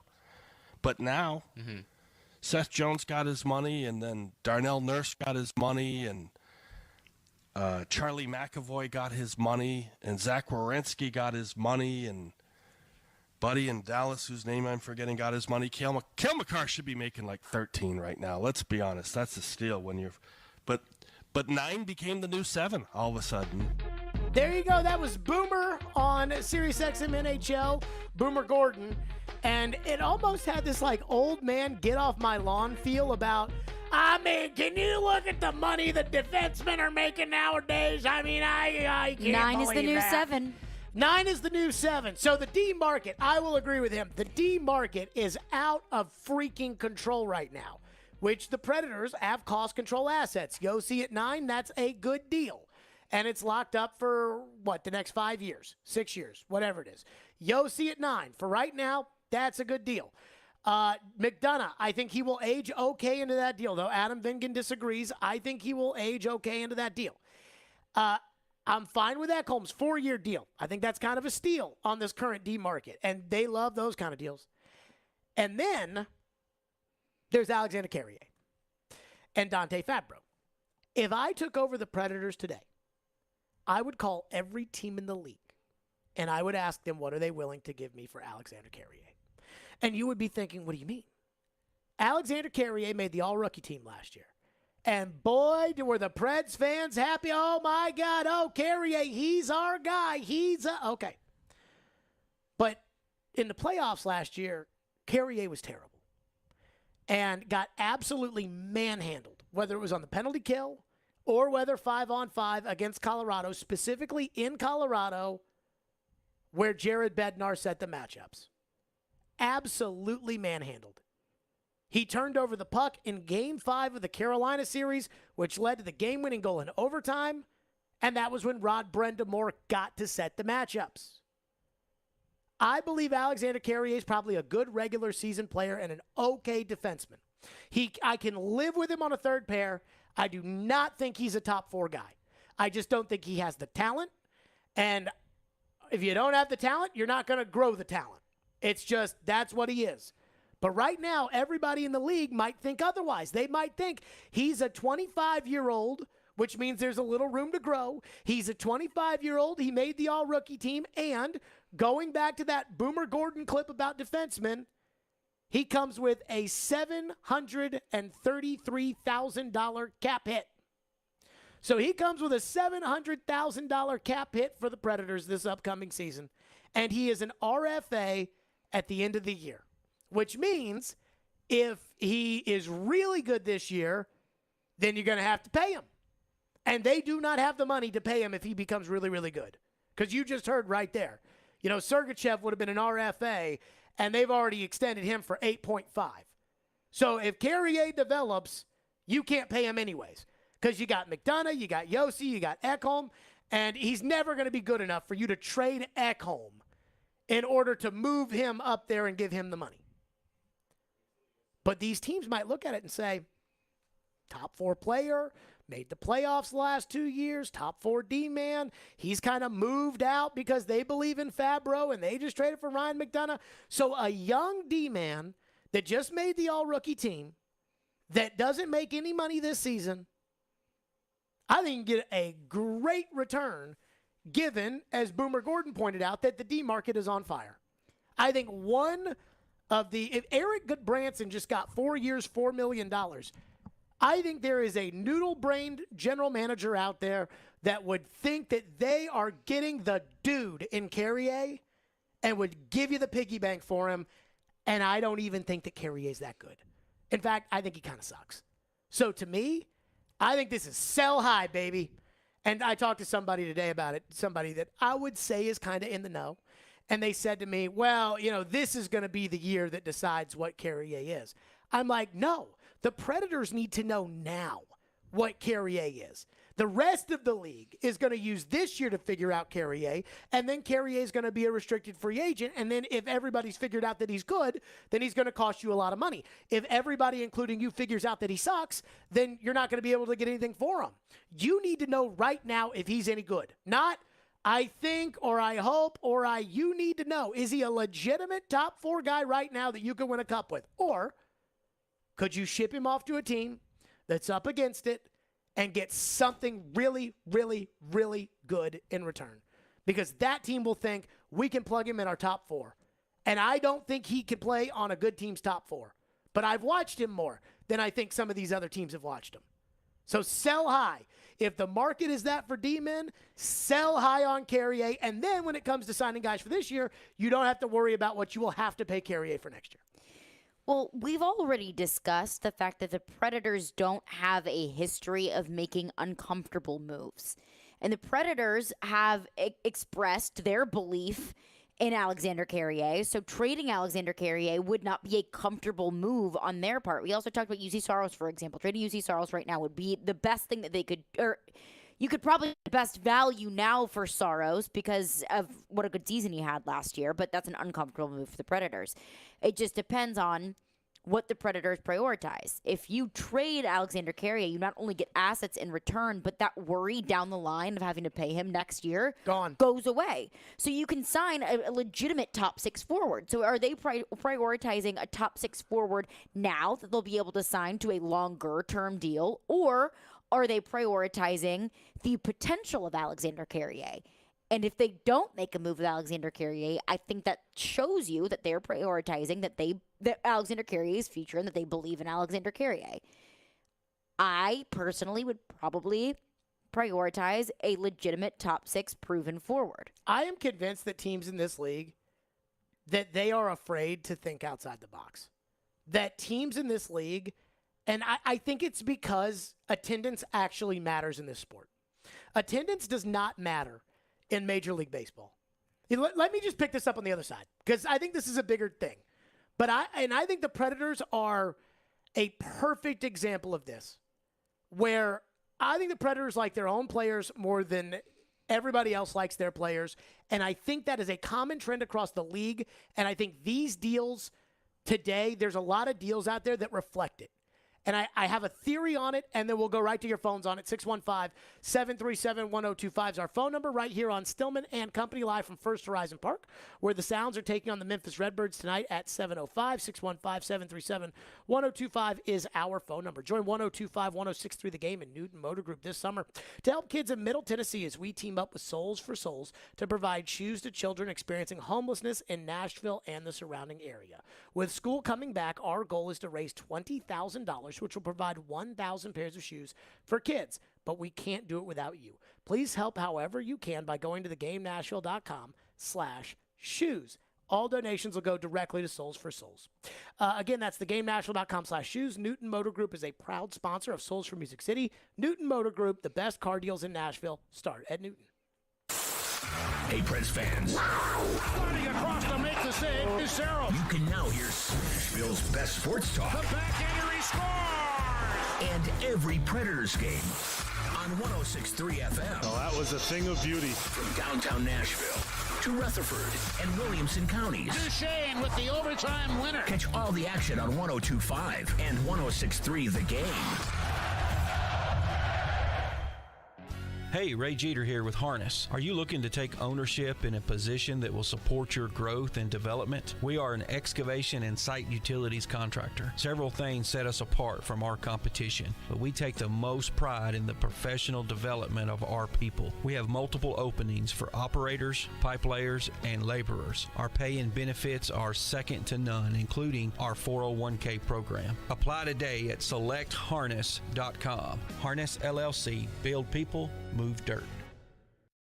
Have you seen the selection of luxury pre-owned Rolex watches they now have at Genesis Diamonds? If not, prepare to be amazed. If people really know the watch world, they come in and they're in shock. They're like, I cannot believe you have this selection here. They're able to see them, touch them, feel them. Meet Genesis watch expert Charlie Rivers, who says over the past few years, Genesis buyers have scoured the world to build a collection of luxury pre-owned Rolexes, including all the hard-to-find models. Daytonas, Pandas, Sky Dwellers, a huge selection of Submariners, Hulks, Kermits, anything that you could ever possibly want. We have every luxury pre-owned Rolex that we have here. We ensure that it's in pristine condition. So come in today and find the timepiece of your dreams at Genesis. Or if you already own a Rolex and are looking to trade for a different model or even sell it, Genesis can help you get top dollar. If you have a Rolex, definitely bring it in. I would love to see it and do a complimentary evaluation on it and see what we can do for you. Genesis Diamonds, now with one of the largest selections of luxury pre-owned Rolexes in America. Green Hills and Cool Springs. The first 1,000 fans to the Nashville Sounds game tonight get a Hit City jersey featuring Vandy Boy Dansby Swanson. You can snag a $10 general admission ticket right now. Plus, it's a winning Wednesday, so if the Sounds win, all fans get to run the bases after the game. Grab your tickets today at NashvilleSounds.com.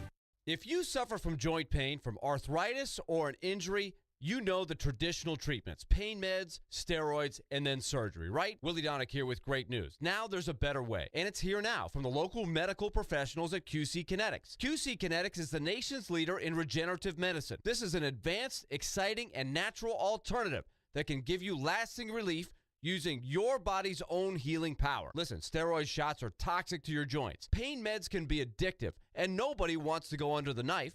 It's 2022, and those old ways are out. The new way is in. Regenerative medicine, restoring and repairing damaged joint tissue using natural biologics. No drugs, no downtime, no surgery. QC Kinetics and their protocols can address any pain in any joint and give you the quality of life you deserve. So call the local medical professionals at QC Kinetics now. 615-249-4024. 615-249-4024. That's 615-249-4024 for QC Kinetics. Robbie and Rex Road here on ESPN. Welcome into the DDC. Stillman Company is delivered. There's a new way to hear 102.5 The Game. Nashville's best sports talk on 106.3 FM. From downtown Nashville to Spring Hill on I-65 and to Murfreesboro on I-24. You now have two choices to hear our great sports programming. Get the extra point, no problem. And the Nashville Predators. He scores! Check out 106.3 now and save it as a preset. Hey Nashville, this is David Price. You're listening to Nashville's best sports talk, ESPN 102.5 The Game. How do you like your options, maybe, to improve the roster? Well, this too is complicated, even more complicated than the Forsberg negotiations. Let's start with the salary cap. We're in a situation coming out of COVID where we've made a deal with the Players Association in terms of their salaries and payback and all that stuff, that the cap is only going up $1 million this year, and it's only going up $1 million for the next 2 years. So we and along with all the other clubs, are kind of hard pressed to, either letting guys go or not giving raises or trying to do all of those various and different things. For us, we have some money to spend on a forward in free agency, but a long-term contract is probably not in the cards, because when I look to next year, the following year, 23-24, where the salary cap only goes up a year, we have a number of players' contracts that are up next year, whether it be Carrier, Fabro, Jeannot, Trennan, just to mention 4 young guys. So they're coming off of, most of those guys are coming off of entry-level contracts, and as they keep playing the way they did last year, they're not just going to get a raise, they're going to get a substantial raise. So I can't oversign, I guess, if that is the word. I could do it this year to get to the cap, but if I sign somebody to a multi-year deal, then something's going to have to give next year. There you go. That was David Poyle, and the two things from that: no long-term deal. He's not handing out a long-term deal, and he values Carrier, Fabro, Jeannot, and Trennan, though we all assume they're going to work around, $2 million-ish for Trennan on an RFA deal. So I was bringing this up about the sport of hockey, and then I promise your phones, because I was listening to SiriusXM NHL radio, and I was listening to DDC today, and bouncing between the two, and I was listening because there was almost this amazement in some of the money that teams were spending, not just on new free agents, but a lot of the teams that were spending money to keep their own free agents. And it just hit me. And the Predators are a perfect example of this. The NHL is the one major American sport, and I'm not counting the MLS in this. The NHL is the one major American sport where attendance is a big freaking deal, where your gate is a big deal. Getting people to the games, having the playoffs, and getting those gate dollars is a big deal. Locking people into season tickets is a big deal. Not just here, but across the league. And you would say, well, isn't that a big deal? Isn't selling tickets a big deal in every sport? It is, but it's really not. The NFL had an entire season with no fans, or where they didn't anticipate any fans, and the league went down, I think, maybe like 1/6 in revenue.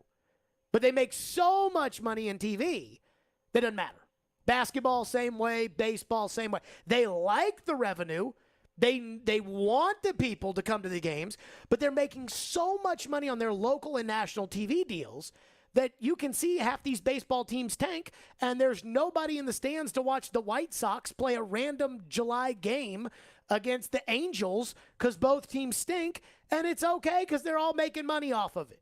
Now, it's great when they are good and they pack the building, but they can live without it. Basketball, same way. Hockey, you can't do that. And I think that's why the Penguins give a ridiculous contract to Evgeny Malkin, because they're comfortable with Malkin and their fans are comfortable with Malkin. And so it's like, hey, we hadn't won a playoff series in 3 years with Malkin on the team. He gets hurt all the time. He's always out. And even when he's in, he's a great player, but he's not, the same Geno that he always was. Well, a lot in the NFL, they're moving on. In baseball, they are definitely moving on.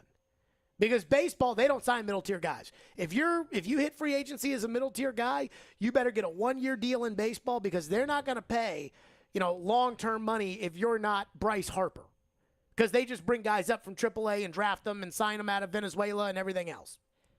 Basketball, nobody cares about the middle-tier guy. Because the only thing that matters in basketball it's all the superstars. Is the superstar. So in the NHL, The middle tier guy is really not that important, but it is important for the comfort of the team because it is important to the comfort of the fans. And I will say the Predators are no different than the rest of the league for this. How many texts and calls did we get that said, if we don't sign Philip Forsberg, I'm done. I'm giving up my tickets if we don't sign Forsberg. We got a lot of them. That matters in this sport. That is why the Predators, when they try to spin it all the time, that's why it's, it's so narrative city all the time with, nobody predicted this team would make the playoffs. And I'm like, I don't even remember what people predicted. I can't even, I have no idea. I'm not sure why that's important. I don't remember what they predicted the Titans before the season, but it is trying to get people to say, hey, this team's on the right path. Buy your tickets. And they're not alone in that. That is the ecosystem of the National Hockey League. And it's because getting people to the game matters. Getting people to buy season tickets matters. Locking people in for 3 years on season tickets, that matters. And that's what happens across the league. And the league, the players, are still taking a bath on this because they have to split the revenue, directly with the clubs. And when they don't have fans like they didn't for the COVID years, and they have to deal with Canada's laws, when they didn't have the fans for the COVID years, the money was taken out of the players' checks. Their money gets put in escrow, and so then the escrow, they have to wait to see how much money the team's actually made, and then it's, hey, you either owe money or here's money given to you. And the players don't like that either. So that's the NHL ecosystem. Just like how the Major League Baseball ecosystem, the regular season is what you make of it. It doesn't matter in Major League Baseball. A regular Major League Baseball game does not matter unless, you can find a reason behind it. Other than that, doesn't matter. It's just inventory to check off the box. Not one game, unless it's the last game of the year, sways a race or a pennant or a division. Not one game. And that is the beauty of this, is figuring out what's important to these leagues. That's why when David Poyle says, well, I can't sign anybody to a long-term contract because I'm going to have to give contracts to Carrier, Fabro, Jeannot, and Trenin. I think to myself, there's a chance that Dante Fabro actually sucks. Like, we have been fighting this. But is it really a gut punch to the fans if Dante Fabro gets shipped off? No. Or if Alexander Carrier gets shipped off? I would agree with you that the answer is no, but it's easier to sell them on somebody that they're already comfortable with, or to even sell yourself that you can compete with this guy. And then it's like, well, if you bring in this other guy instead, like, let's just say that that's trade. Dumb. Let's say they trade Carrier. And I think, Carrier, given the soaring cost of defensemen in this league, Carrier would be, picks and maybe a prospect or something for some team that thinks they can stick him into the top four and let him ride and think that they're getting a bargain deal on a top four defenseman. And so an all-NHL guy, and you make that move. Well, that means that you're going to have to trust Fabro in the top four next year. But, I understand the Forsbergs and the Malkins of the world because those players move the needle in their towns. But I don't think that Dante Fabro or Alexander Carrier, no disrespect to them, move the needle enough in this city for you to hold on to them, even when they're not really, game changers. Who's in the top four, though? If one of those guys is gone, the other guy automatically goes into the top four. Yes. Okay, what if Fabro actually stinks? What if? Then you stink. Because yes. every time so why play a would road you game, hold on to Dante Fabro even if he does stink? Because what you would get in return, you won't have for another couple of years. And those future assets that you won't have for another couple of years don't sell tickets. And tickets matter. Does Dante Fabro sell tickets? They are convinced that the collection of guys is going to win them more games this season than taking one or two of those guys away. And they might be right. It worked with Jeannot last year. They're convinced that these guys are more important than they actually are to winning right now. Because if you were to trade Carrier, and I don't like Carrier, but if you were to trade Carrier, I believe that Jeremy Lauzon, or there's got to be somebody at Milwaukee that can play as well as Alexander Carrier. Alexander Carrier was just a dude at Milwaukee, played okay, and now everyone thinks he's a good player, and he's not. So I got to think you can just go to Milwaukee and go get somebody else. I don't think they think that. And I think they worry that if they start moving around too many of these pieces, then they've got no chance. They got no chance at making it back to the playoffs, which, again, this is the ecosystem of the NHL, is that you have to give people a reason to be excited. And that's why I was shocked, honestly, that they used the pick at 17 the other night. Now, they say this kid was the 7th best player off their board, but I was stunned by it. But that's the ecosystem of the NHL. People just fall in love with their own guys, and they do it because it makes them comfortable, and I think that it makes it feel like their fans will be comfortable, and their fans will keep buying tickets at the same rate that they were buying tickets before. And I think there's there's 2 teams right now that I think have totally blown it up. Chicago and Arizona. Yeah. And what is the expectation in Chicago? They're going to be bad. But what's like the overall expectation for Chicago fans? And if it's not, they don't care. So we got no shot at the cup with this group. Blow it up, start over. Arizona? I don't think anyone really cares. They don't have any fans. Yeah. They don't even have a stadium. So let's just take on bad contracts, get to the salary floor, and get a bunch of draft picks for the future so that when we do open a stadium, we'll have so many picks that we can't make all bad picks. I'm convinced that's my new theory on the NHL, which is why David Poile will not go outside the box. And because getting burned going outside of the box like a Kyle Turris trade will reflect so poorly on you that you don't want any part of it. 615-737-1025, a promise phone, so we'll write to them next. 615-737-1025 on an interesting and yet quiet day for the Predators and free agency. Stillman and company on 1025 The Game. At some point, it's a combination of who did you play and what does your skill set look like. Get the best analysis of the big stories in the sports world with ESPN's Jason Fitz. If you reach for a quarterback in the draft because you need one, you're going to set your franchise back 5 years. Join Fitzy every Wednesday at 4:30. Presented by Blood Assurance. Jason Fitz. I am 5'9.5" on ESPN 102.5 and 106.3 The Game and the Game Nashville app. From the Fox 17 News Code Red Weather Center. I'm Fox 17 News Code Red meteorologist Dan Guthrie. Mostly sunny skies this afternoon with highs in the upper 80s and lower 90s and less humidity than we had this morning. We stay here the rest of the week. This weather report brought to you by Hiller Plumbing, Heating, Cooling, and Electrical. Call the Happy Face Truck today. Saving money feels pretty good. Allstate. Better protection costs a whole lot less. Visit allstate.com or call an agent for a quote today. Is your mattress keeping you up all night? Tossing and turning? Needing a new mattress but don't know where to go? Well, shop at Social Furniture today, where they sell comfort. They have all of the top brands like Sealy, Stearns & Foster's, Simmons, Serta, and Purple Mattress. Social Furniture offers sofa beds, loft beds, twin beds, queen beds, king beds, kids beds, and beds for your whole family. There's no waiting, and they have same-day delivery. Visit Social Furniture in West Nashville at 5412 Charlotte Avenue. Forget the big box store. Shop local. Shop social. 1025 The Game is teaming up with Newton Motor Group and Souls for Souls to provide shoes for children experiencing homelessness in Nashville and the surrounding area. With school coming back, our goal is to raise $20,000, which will provide 1,000 pairs of shoes for kids. Please help however you can by going to thegamenashville.com/shoes. All donations go directly to Souls for Souls to give shoes to children in Middle Tennessee. thegamenashville.com/shoes. We here at 102.5 and 106.3 The Game are looking for our next great executive producer. Hey, it's Chase McCabe, the program director. If you think that's you and you think that you have the experience, the drive, and of course you share that love of sports, send your resume and cover letter to together@cromwellmedia.com. Robbie Stanley. To avoid non-contact injuries and not repeat last year. Joe Rexrode. Just wait until next year's national TV schedule comes out. Robbie and Rexrode.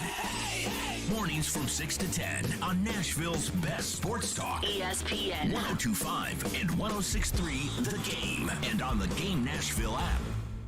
You're listening to Stillman and Company. Sounds like this has been a game-changing day for all of us. Presented by TriStar Moving. on ESPN 102.5 and 106.3 The Game and on the Game Nashville app.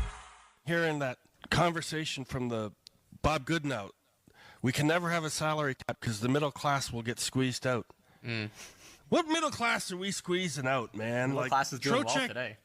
Trocheck just got $40 million. Andrew Kopp gets $5.6 a year. Mikheyev gets $4.7 a year. Wow. Letty gets 4.4 or 4 times 4. Manson get 4 times 4.5. No one's afraid of the middle class just yet. So, sorry, Bob.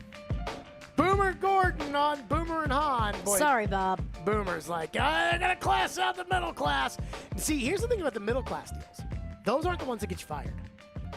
It's the big boy contracts that can get you fired. Nobody talks about, like, the Jeremy Lozon deal. I cannot stress this enough with the Predators. Was a horrendous trade at the time. The subsequent signing of the contract, everybody laughed at the Predators. And if the Predators are ever willing to fire David Poile, when that comes, we'll never talk about the Lozon trade. We'll never talk about Fiala for Granlund. We'll talk about the Turris trade. That was a big contract at the time. We'll talk about the Duchesne and Johansson contracts. Talk about that. Nobody ever talks about the little stuff. I did promise phones. Phone lines are driven by WilsonCountyHonda.com, and we haven't gotten to them this hour. I am sorry about that. What do we have? Robert in Spring Hill texts in and says, I was not one of the Forsberg lovers. Forsberg makes us the exact same as last year. We did not get better. We are the same. Stanley Cup or no Stanley Cup, Johnny Hockey would have made us better. And he sells tickets. He doesn't want to come here. This is why I'm sick of Poile. He wants to keep on being mediocre, and Johnny Hockey might not have made us Stanley Cup contenders, but we would have been closer with him than Forsberg. You never would have gotten him. He doesn't want to come here. Calgary offered him literally everything. They offered him an 11-year deal, or an 8-year deal, probably at 11 and a half, probably with a full no move, and he didn't want to sign. What does he want? He wants to play in an American market. I think he wants to play close to his home in New Jersey. And so everyone thinks he's going to go there. So why would here not be in contention? I know Nashville's not New Jersey, but this is an American market. No, I don't think he wants to play in any American market. I think he wants to play in an American market close to his home. Okay. And that's why everybody thinks it's New Jersey. And this is not something new. Like, Gaudreau had basically been hinting for forever that he was going to do this. And a lot of people, I think for forever, had been thinking that New Jersey was the place he wanted to go. I'm not misspeaking on this, am I, Ian? I don't think so. I mean, it wasn't a shocker yesterday when they announced that he wasn't going to stay.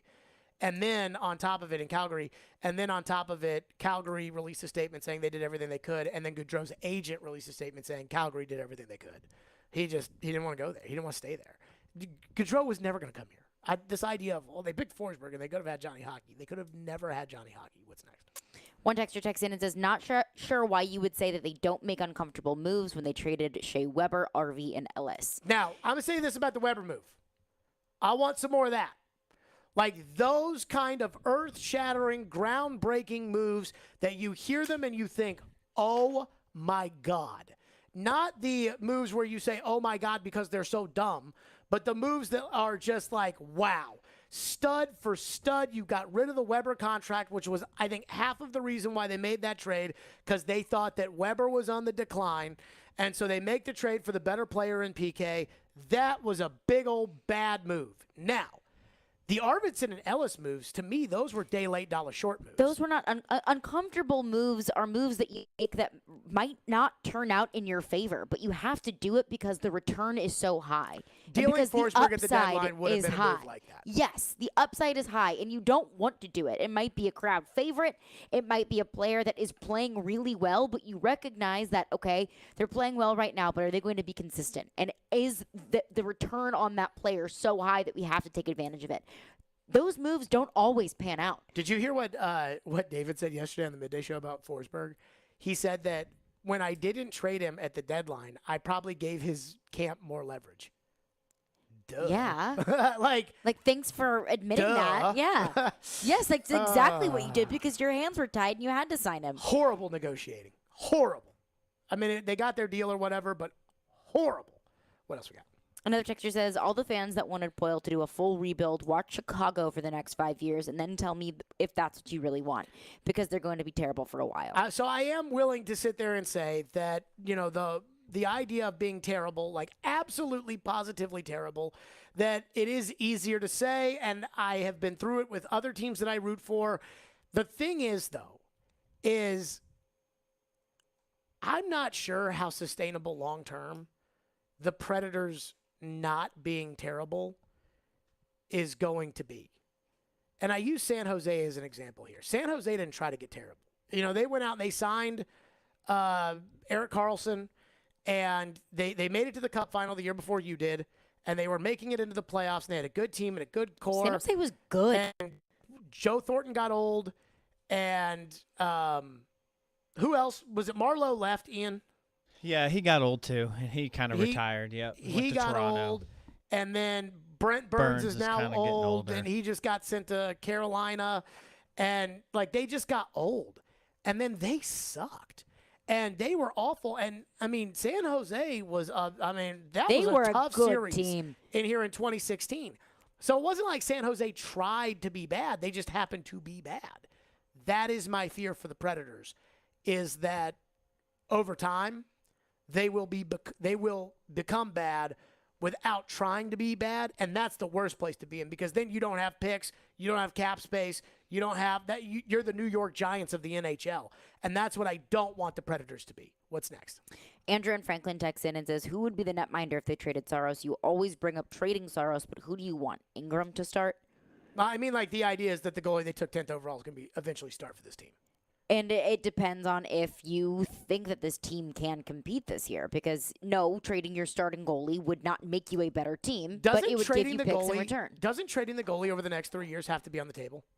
Like, you drafted a guy in 2020. If you're going to bring up Skarov, and you signed him to an entry-level contract, so was his first year burned last year? What do you mean burned? So they signed him to an ECL last year, which means 3 years, right? Correct. So was year one last year? Let me check. Like, because, boy, that's crazy if they burned that last year for him to play for a week and a half in Milwaukee. But I don't know if he actually ever played or dressed for a game. I think he just practiced. I don't think he's counted yet. Okay, so then you'd have him for 3 more years on an entry-level contract. Well, I mean, at some point in the next year and a half, he's going to have to play in the NHL. Unless you just want him to spend 3 years on an ECL at Milwaukee, and then you have to pay him real money. And then never see him play in the NHL. So at some point, like, trading the goalie has to be on the table. Or trading him has to be on the table. But in a flat cap because of COVID, Saros is the get-out-of-jail-free card. Saros is the, here's creating $5 million in space. You talk about uncomfortable. But you didn't draft the kid 10th overall to be good for the Admirals. I mean, I know that I know they do these things on the Jumbotron during the games where they say, let's see what's happening in Milwaukee. And I never pay attention because I don't care. Because I don't care what the Admirals do. Because the Admirals could lose every single game, and I wouldn't care. I would not care. If they set an AHL record for the worst team in the history of minor league hockey, I would not care. Do not care. They could win the championship every year. They could be the UConn women's basketball of the AHL, and I would not care. So if they're going to draft a guy 10th overall and stick him in Milwaukee for 3 years and burn up his ECL, and then all of a sudden ELC, entry-level contract, and then turn around and have to give him real money to play goalie for you, then you just defeated the purpose of drafting him 10th overall. So that doesn't make any sense. So at some point, you're going to have to trade the goalie, and you're going to have to put the other kid in there. I don't know when that moment is. Not right now. But I think eventually they have to do that, right? Yes, you have to do that. Common sense would say that. One or the other. 615-737-1025. Okay. So I got to respond to Robbie Stanley, who I love. But Robbie Stanley was not happy with me. And his defense of his opinion against my opinion, or I shouldn't say defense because there was no defending, his attacking of my opinion just made me realize how I was more right about Ryan Tannehill. We'll get to that next. Stillman and Company on 102.5 The Game. You love the game. Duchesne scores! Titans touchdown! We live the game. They did not make the playoffs. Coaches are figuring out what his role is. We are. Terang, it's a high fly ball. Learn a new offense. Awesome game set. Checkered flag in the air. The Game. Nashville's best sports talk. ESPN. 102.5 and 106.3 The Game. And the Game Nashville app. ElectronicExpress.com. We make it happen. Calling a criminal defense lawyer or a divorce lawyer, you may think it's the worst day of your life. It doesn't have to be. If you have quality, competent representation who can guide you through a complex system, we can do that for you, despite if you've been arrested for a DUI or a robbery charge, whether or not you're going through a divorce or a post-divorce, or demanding your fundamental constitutional right to parent your children. 615-604-6263. AmandaJGentry.com.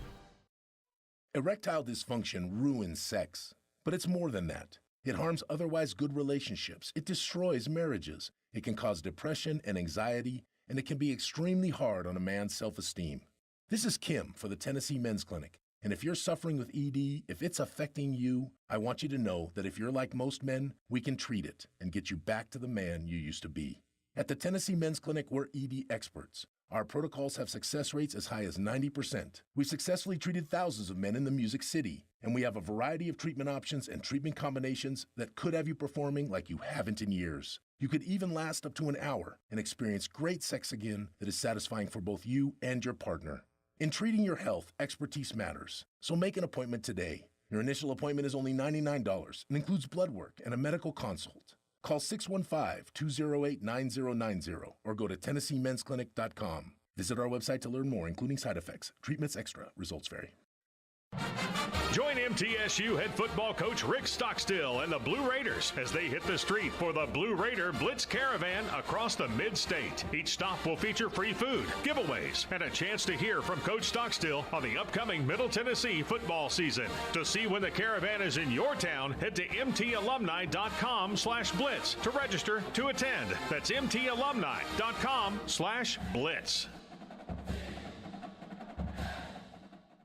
Golfers, tee it up this year at Edwin Watts Golf Shops for the hottest new arrivals from Callaway. Featuring the new Rogue ST drivers, Callaway's most stable driver ever, with tungsten speed cartridge, jailbreak speed frame, and AI flash face. Engineered for max speed and forgiveness. 4 different models to fit every golfer's needs. Think speed? Go Rogue. Swing by Edwin Watts Golf Shops and get custom fit for the new Rogue ST drivers today. Edwin Watts Golf Shops, home of the 90-day satisfaction guarantee, and shop us online at worldwidegolfshops.com.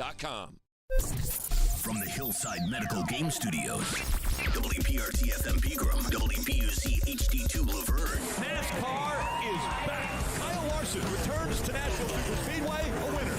Nashville's exclusive home for NASCAR. ESPN 102.5 and 106.3. Terang, it's a high fly ball. The leading receiver. Awesome Game 7. Checkered flag in the air. The Game. A Cromwell Media Station. Where you have a voice. We're one play away from an injury. He knows this. He's a study of the game. And we have strong opinions. He's been awful. I don't think they were trying, and that's why I feel the way I feel. This is Stillman and Company with Jared Stillman and Caroline Fenton. Presented by TriStar Moving on Nashville's best sports talk. ESPN 102.5 and 106.3 The Game. And on the Game Nashville app. Stillman & Company is delivered by TriStar Moving, ESPN 102.5. The Game streaming live on Twitter, Twitch, YouTube, and Facebook Live. Thanks to the law offices of Amanda Gentry, live from the Hillside Medical Game Studios, live at First Horizon Park, where the Nashville Sounds are taking on the Memphis Redbirds. First pitch, 7:05 today. Boy, did I make Robbie Stanley mad. I did hear that this morning. So now I'm gonna recant just a tiny little bit of what I said, but not exactly. Because I don't really do a whole lot of recanting. No, you do not. So yesterday, Ryan Tannehill did not make the top 10 list of NFL quarterbacks, nor should he have made the list. And the list is not ESPN's list. It is a list. It is a composite list of 50 NFL people. So NFL credentialed people that play the game, coach the game, own the game, scout the game, all said Ryan Tannehill is not a top 10 quarterback. He is not in the discussion for top 10, and he doesn't even get a vote. I don't think anybody has a problem with that. Ryan Tannehill, however, I ranked it myself. This is my list. And I have Ryan Tannehill 17th in the league. Behind Dak Prescott, Kirk Cousins, Kyler Murray, Jared Goff, Mac Jones, Matt Ryan. Boy! That caused a stir. Did Robbie get mad? Now, the one thing I said was it is not controversial to say that Jared Goff is better than Ryan Tannehill. I should rephrase that. Because to me, controversial is like saying LeBron James is not a good NBA player. That's controversial. Like, that's just saying it to say. I guess what I should have said is outlandish. It's not crazy. I think that was my biggest thing because we had the debate that, the stats between Jared Goff and Ryan Tannehill really aren't that different, but it is controversial to say that Jared Goff is better than Ryan Tannehill, yes. So then I did a deep dive, and I really looked through it without actually watching Jared Goff games because I'm not going to do that. I'm not going to go back and watch on YouTube Detroit Lion games. I'm just not going to do that. And I am more convinced after that and listening to Robbie and Rex Road today, where Robbie got all bent out of shape about this, I am convinced that I was actually more right about Goff over Tannehill today than I was yesterday when I said it. Here's what Robbie said today on Robbie and Rex Road. Jared Goff, the same guy that the L.A. Rams, I almost called him St. Louis, the L.A. Rams discarded because he wasn't good enough to get the job done and go win. The same guy that you look at his yards per completion, yards attempt last year was 6'6", 19 touchdowns, 8 picks for a 3-10-1 Detroit Lions team when he was at quarterback in 14 games. Jared Goff better than Ryan Tannehill. Miss me with that noise, Stillman. That's a brutal take. And he said it wasn't controversial. That is one of the top, most controversial things he's ever said. Jared Goff, get out of here. Maybe I'm just totally wrong and that I'm an idiot. I don't know. But go watch them play. Ryan Tannehill is a better quarterback than Jared Goff is. I'm not saying that Ryan Tannehill is some stud out there because I've already said it. Like, I don't think Ryan Tannehill is going to be the quarterback next year for the Titans. I think it's going to be Malik Willis unless he just goes for, Ryan Tannehill goes and wins a Super Bowl or something like that, which is not going to happen. But my goodness, Jared Goff. So not one thing other than bringing up Goff's stats last year, nothing that he said was anything but subjective, right? Like just he was Jared Goff. He was traded away from the LA Rams because he couldn't win them Super Bowl. Okay. That is a legitimate argument. But that is essentially, like, I don't want to say it's like a purely subjective take, but it is to sit there and say that, like, that's a knock on him as if that didn't happen to Tannehill in Miami, or it's all, like, the thing that got me was the amount tied up in Jared Goff that the Rams had, it was a big-time trade. So that's not a trade that they would have made unless they really did not believe in him. Remember what Adam Schefter reported, though. Adam Schefter reported the Titans were prepared to do the same thing if they could with Tannehill. Adam Schefter said, now, when I said this, people got all worked up. But Adam Schefter said they dipped their toes in on Aaron Rodgers. If they thought they could have upgraded, they would have done the same thing. And they would have taken that $57 million cap charge or whatever it was. They would have done the same thing. And Tannehill, but upgrading to Aaron Rodgers is different than upgrading or switching to Matthew Stafford. But again, that's all. Aaron Rodgers is a no-brainer. But it's all subjective. The go watch them play. What do you mean by that? Okay, let's flip on the last game that they played. Jared Goff beats Aaron Rodgers in the last game that he played. What did Tannehill do in his last game? 3 interceptions. And a playoff game that Jared Goff did not get to. So I did a deeper dive on this, and I'm more convinced than ever. Jared Goff and Matthew Stafford, we're just going to go by wins and losses, right?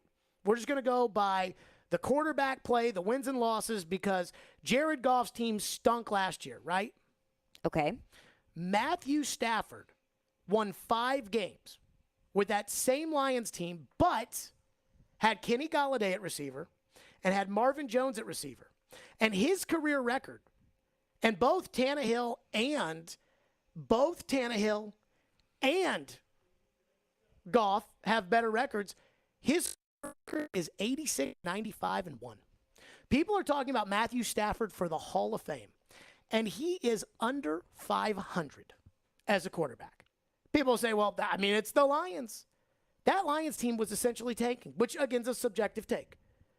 But what Robbie didn't mention when he talked about Ryan Tannehill's or Jared Goff's stats last year, Jared Goff was a higher-rated quarterback than Ryan Tannehill last year. So even though we can sit there and say that, and I've never said Goff's an elite quarterback or Goff is a Super Bowl quarterback or Goff had a higher rating, 91.5 to 89.6 Tannehill threw 14 interceptions last year. Goff threw 8. And the guys that Jared Goff was throwing the football to, his number one receiver was a 4th-round rookie taking 3 picks after Dez Fitzpatrick named Amon-Ra St. Brown, whoever the hell that is. His number 2 wide receiver was a Ryan Tannehill.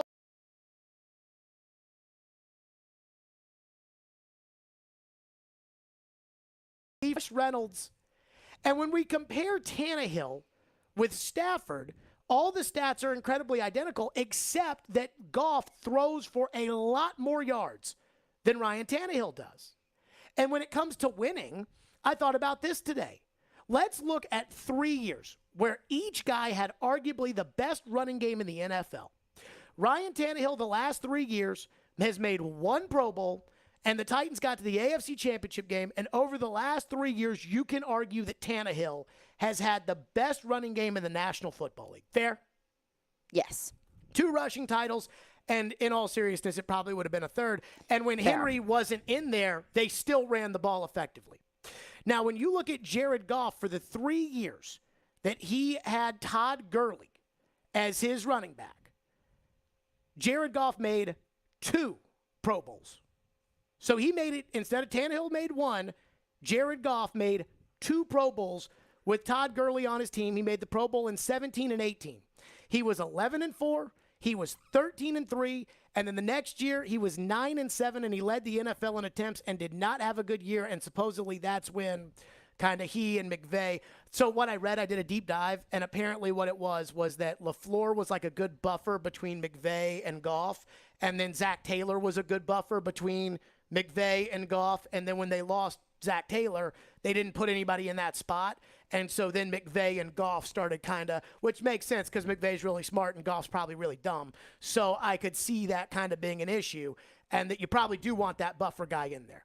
But in that time period, Jared Goff made more Pro Bowls, took his team further in the playoffs. If all we're doing is saying that, you got to take them. If that's what, because I believe that both guys were taken by their teams to where they got. But if we're going to say this with, Tannehill got his team to the number 1 seed, Jared Goff got to the NFC Championship game and got to a Super Bowl with the LA Rams. And so he's gone further in the playoffs. He's been to more Pro Bowls. The stats are incredibly similar, except for Goff throws for more yards. Goff is a better playoff quarterback. They're both 2-3 in the playoffs.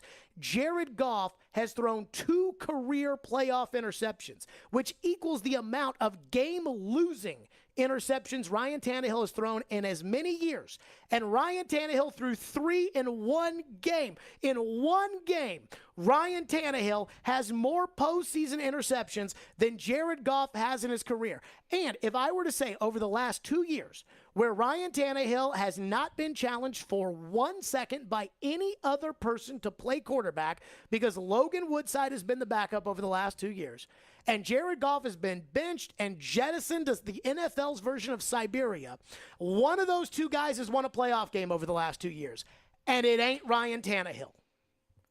So the more I dive into this, the more I don't even know what the defense of Tannehill would be, other than something subjective and not objective, like who most recently won a playoff game, who's gone to a Super Bowl in the playoffs, who's got better playoff stats, who's thrown for more yards, who's been to more Pro Bowls.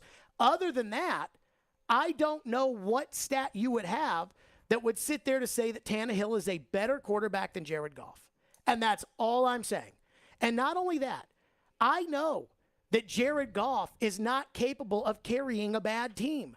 Anybody whose last name is not Rodgers, Brady, Allen, Mahomes, or Burrow, and maybe Herbert, but not yet, none of those guys are capable of carrying a bad team. I do kind of want to circle Lamar because they were an 8-win team, 8-3 when Lamar got hurt, and then Lamar didn't play and they were terrible. And maybe Lamar is good enough to carry a team into the playoffs. But also that team is completely constructed around Lamar. But Matthew Stafford ain't carrying any team anywhere. He hadn't done it. Dak Prescott's not carrying any team anywhere. Nobody's ever accused Matthew Stafford of being able to carry a team. That's what I'm saying is I'm not arguing that Goff is in that vicinity. No. Like, if we put Which Dak is Prescott, why I think the most hot button issue with your argument was saying that it wasn't controversial. So, again, this is like the definition of controversial. I guess what I should have said is it's not a Skip Bayless take. In fact, I think it is the more accurate take that Jared Goff is a better quarterback than Ryan Tannehill, all things considered. I think you can look at a few things. You can say wins are a quarterback stat. You look at most recently, 2021 for Goff versus Tannehill were vastly different. Tannehill had a much better season win-wise. And you could say, okay, well, let's take 2021 out of it and let's go back to when Goff actually did have a good team. He actually did win games. He did go to the Super Bowl. Well, how much do you have to look at, what Goff was in LA? Let's look at his three of his years in LA versus Tannehill's 3 years in Nashville. Well, Goff had a much better defense and had Aaron freaking Donald helping them out. Did he have a much better defense? Aaron Donald? I mean, the Titans' defense versus this the past Titans' year, defense in 2021 was very good, but before 2021, it was not. It was a liability to the team. I mean, again, but I need a number. I need Jared I don't have the stats up in front of me. That and I can get the stats. But I think that's a part to what you're it. saying is what bothers me because Why? Nobody watches Jared Goff play. And so it's just like Chris I Sanders. watched Jared Goff play in LA. I don't need to watch Jared Goff play in Detroit to know that Detroit was not a very good team. Chris Sanders earlier today was like, well, I just don't feel confident at the end of the game with the ball in Goff's hands. And I'm like, give me a moment where Jared Goff, give me a game, give me a something. And you might be right. The Rams might have had incredible defenses. I mean, I think that Wade Phillips defense was good. I will always go back to I understand that the Rams went to the Super Bowl in 2019. I want know nothing that. subjective. I want a stat. I need I need something that worst says no Tannehill. call in NFL history. They shouldn't have gone to the Super Bowl that year. I know that they did. I know. But to say that Goff carried his team to a Super Bowl is inaccurate. I never said he carried him to the Super Bowl. But I'm saying that if you wanted to make the argument that he did, that is inaccurate. Yes, Jared Goff quarterbacked a team that played in the Super Bowl, but it was carried by Todd Gurley, it was carried by Aaron Donald, and also the refs in the NFC Championship game. I don't disagree with that. But my point is that, again, 20 years from now, if they're debating the Hall of Fame, they're not going to say, well, the ref made a bad call, so let's not count that. No, they're not going to say that, but we're not voting on the Hall of Fame. But I'm talking about who's better. That's what the Hall of Fame is, where they vote those things. Can I point out something that's kind of depressing? What's that? Nobody is ever going to accuse Jared Goff of being an elite quarterback or even a great quarterback. Although at one point that was very much... At this point. Elite or great. You could even make the argument that Jared Goff isn't even a good quarterback. And we're here arguing if he's better than Tannehill or not. That's the most depressing thing. I want somebody to explain to me, give me a stat with context and explain to me how Tannehill's a better quarterback than... Give me something. This idea of, the Rams got rid of Jared Goff, so that means he sucks. Well, the Dolphins got rid of Ryan Tannehill, and the Titans just drafted his replacement. That's arguable. Again, it's all subjective, but my whole point is playoff wins. Actually, and I was looking back at it, Goff as a starter's 2-3. Goff came in of relief of John Wolford and won them the Seahawk game. And so if you didn't technically start the game, it technically doesn't count. Like Matt Castle won 10 games with the Patriots that year, but he's only credited with 9 because Brady tore his ACL in the first series of the game. But Goff came in relief and won that game in Seattle in 2020. So Goff has 3 playoff wins. Tannehill has 2. Goff has been to the Super Bowl, regardless of whether or not he deserved to be in it. Again, that's subjective. He was in the Super Bowl. Ryan Tannehill has not been in the Super Bowl. Ryan Tannehill has thrown more interceptions in one playoff game than Jared Goff has in his entire career. Jared Goff has been to more Pro Bowls than Ryan Tannehill has been to. I don't understand how people think that it's some Skip Bayless level take. And controversial, I guess if people are going to disagree with it, I guess that makes it controversial. So then maybe it is controversial, but it really shouldn't be. Just like saying that... The fact that you can have the argument about it, I think, does not make it controversial. Like if I makes said, it controversial. Like Kyler Murray. What the hell's Kyler Murray done? Kyler Murray. If I said that Kyler Murray is better than Tannehill, I don't think that's a controversial take. But I think you can argue in favor of Tannehill over Kyler Murray. Yeah. But I'm just telling you, Jared Goff, and I think Jared Goff, the reason I think the Lions haven't upgraded at quarterback is because every time they look at it, whether it's a Matt Ryan or a Baker Mayfield or, one of these guys that can start for you, are drafting because they got all these picks. It's like, well, these guys, like, probably not better than Jared Goff. And that's just where Goff is, which I just think is above Tannehill. So let's take your phones on it. 615-737-1025 is our phone number, 615-737-1025. And I have decided that there's one stat that is half subjective, half objective, that I think, to me, is the closure on this argument, which I want to get to next. 615-737-1025, Stillman & Company, live from First Horizon Park on 102.5 The Game. If you're on the road between downtown Nashville, they're still in good shape to make the playoffs, and I-840. Players make it clear they don't want to be somewhere anymore. There's a new way to hear all your favorite shows and sports programming on 102.5 The Game. I go back to that play and I shake my head. What I was worried about is that they were still just going to keep the goal. It's 106.3 FM. Think about all the good Titans teams. This is very much so a run-first offense. Now you have two choices to hear Nashville's best sports talk. Check out 106.3 now and add it as a favorite. Saving money feels pretty good. Allstate. Better protection costs a whole lot less. Visit allstate.com or call an agent for a quote today. Hi guys, are you struggling with erectile dysfunction and sick of the pills? Well, today, Wednesday, July 13th, we're running an unprecedented one-day special. Hillside Medical Clinic uses the most powerful form of wave therapy. This is a technology clinically shown to repair blood vessels and improve blood flow. My favorite part is that we can get rid of your erectile dysfunction without any pills or side effects. If you're ready to regain your love life, grab your phone. Today is your day. Call us now and you'll qualify for the assessment and ultrasound totally free. Also, a gift that can produce powerful results in the bedroom in minutes. You're going to love that. And today only, we're offering 5 tune-up treatments to our patients free. This is our most lucrative offer ever, and it's only good today, Wednesday, July 13th. 615-576-5000. That's 615-576-5000. Guys, put a stop to your erectile dysfunction and see what can happen in your relationship. Call Hillside Medical Clinic now to qualify. This offer ends today. 615-576-5000. With your home value up again, you are sitting on a pile of money. So don't let it sit there. Use it. Willie Donick here for my friends once again at Loan Pronto. Introducing Loan Pronto's Equity Line of Credit program. You don't have to refinance, but you can access up to 97% of your home's value. Get cash now to pay off all your credit cards or do that home improvement project. Get your down payment for a new home or stash away for a safety net. You can get $50,000, even $100,000 or more out of your home. And the payments are crazy low. Think what you could do with $100,000 right now. Loan Pronto makes unlocking your equity easy, and they can probably even waive the appraisal. Don't just let all that home equity pile up. Turn your house into an ATM machine and get the cash you need. Call Loan Pronto now, 615-499-5780. That's 615-499-5780 or go to loanpronto.com. Equal housing lender, NMLS 166-1781, subject to lender approval. It's on. It's happening.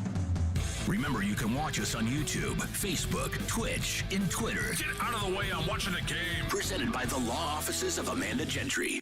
You're listening to Stillman & Company. Presented by TriStar Moving. On ESPN, 102.5 and 106.3 The Game. And on the Game Nashville app. Stillman & Company, the Ryan Tannehill, Jared Goff debate here at First Horizon Park. Fitz in just a second. I did promise phones, but we do have to get to Fitz. Do have to get to Fitz.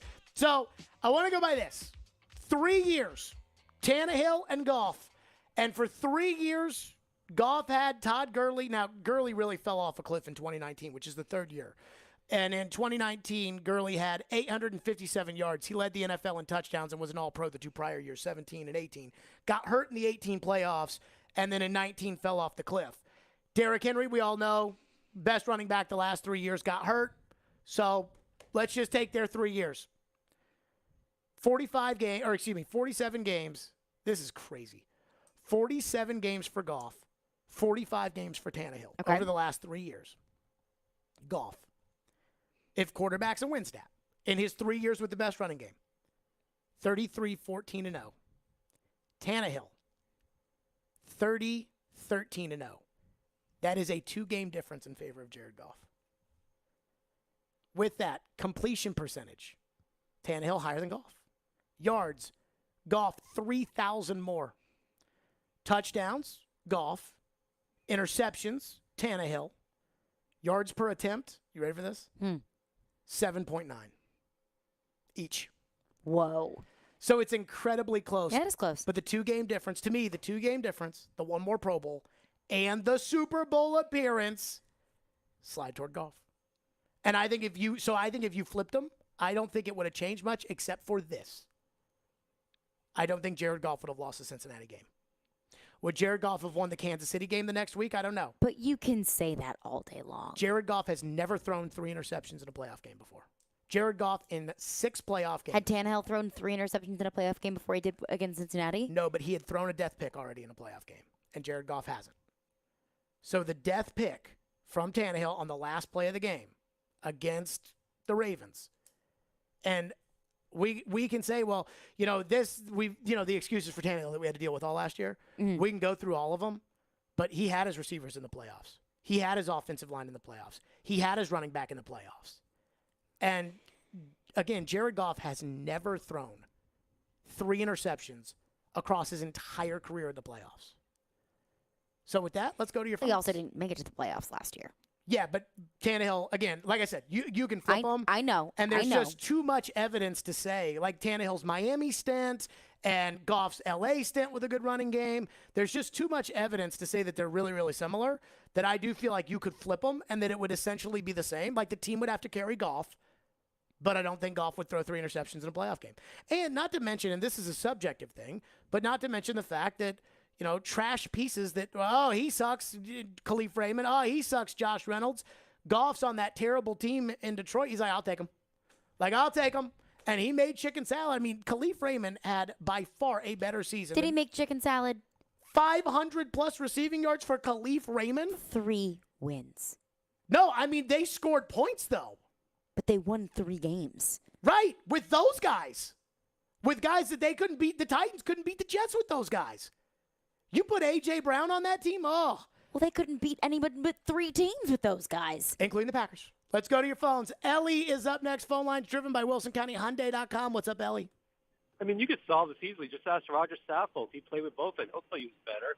And the other thing also is, he had Goff did have a better play caller in McVay. I mean, much better play caller than what Tannehill has. But I think they're relatively equivalent. I just think it's a tragedy. Brady is the number 1 quarterback. I don't know why Aaron Rodgers is number 1. What has he won lately? So I would take Brady over Rodgers, even though I put my own list together and I put Rodgers ahead of Brady. And I thought about that last night. Thank you for your call, Ellie. I thought about that last night.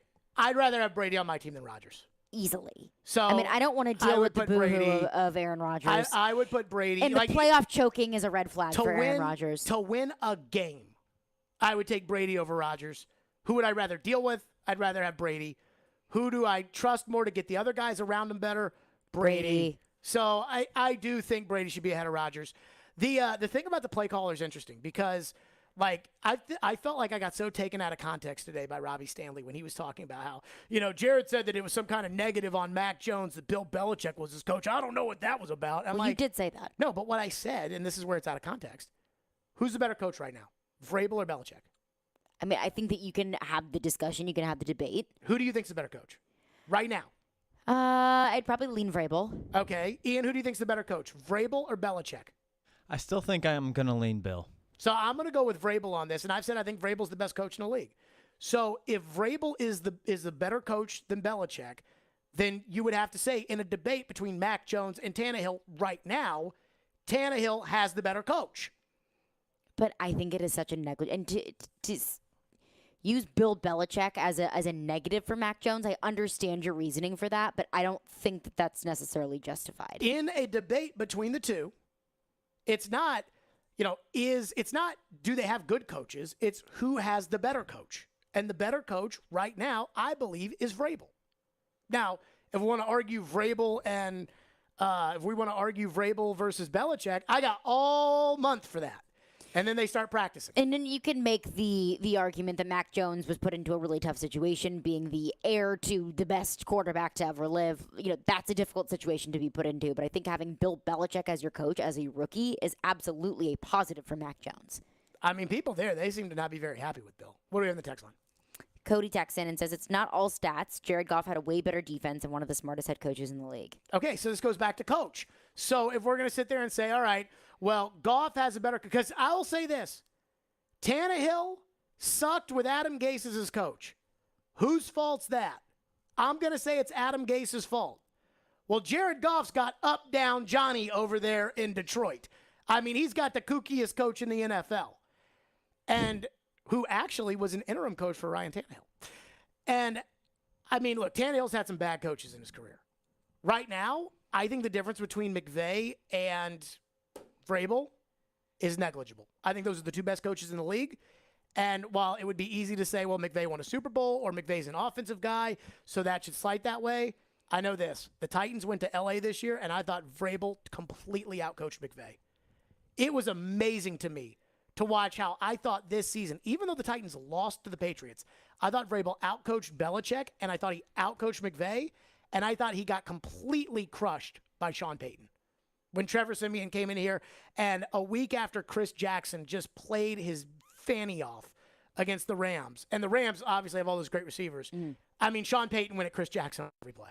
I thought it was a great game plan by Sean Payton. I mean, the Saints would have won that game if their kicker would have just made an extra point. Well, or Jerome Boger giving the Tannehill that fake, roughing the passer. And I know that they didn't, but still. Fitz is going to join us next. We'll get his thoughts in on this, 615-737-1025. And then, of course, we'll get in your thoughts as well. Fitz will join us right here live at First Horizon Park, Stillman and Company on 102.5 The Game. Hey, this is Phil Forsberg.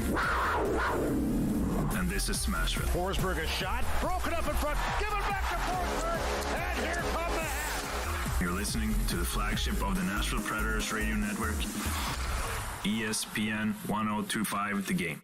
Our diamonds are direct from the source, direct from the cutters. There's no middleman, there's no markup. Meet Ben Wilkes, 10-year jewelry professional at Genesis Diamonds. We've got everything from half a carat all the way up to 15 carats and everything in between. So I never have to go looking for something. And if you're in search of that one-of-a-kind designer ring, lots of times they come in and she's got a very specific picture, something that she wants, and she's shocked and amazed when I go right to a case and pull exactly what she's been looking at out. And beyond the best price and selection, every customer at Genesis gets one-on-one personal attention with no hidden agenda. Every customer that I've ever worked with has my personal cell phone number. It doesn't come from an automated system. It is person-to-person interaction. We're not on commission, so what that means is regardless of what you buy or don't buy, I'm paid the same. Genesis Diamonds. Here you get more, you get bigger, better, you get prettier. The quality, the selection, transparency, customer service, it can't be touched. It's unmatched. Green Hills and Cool Springs.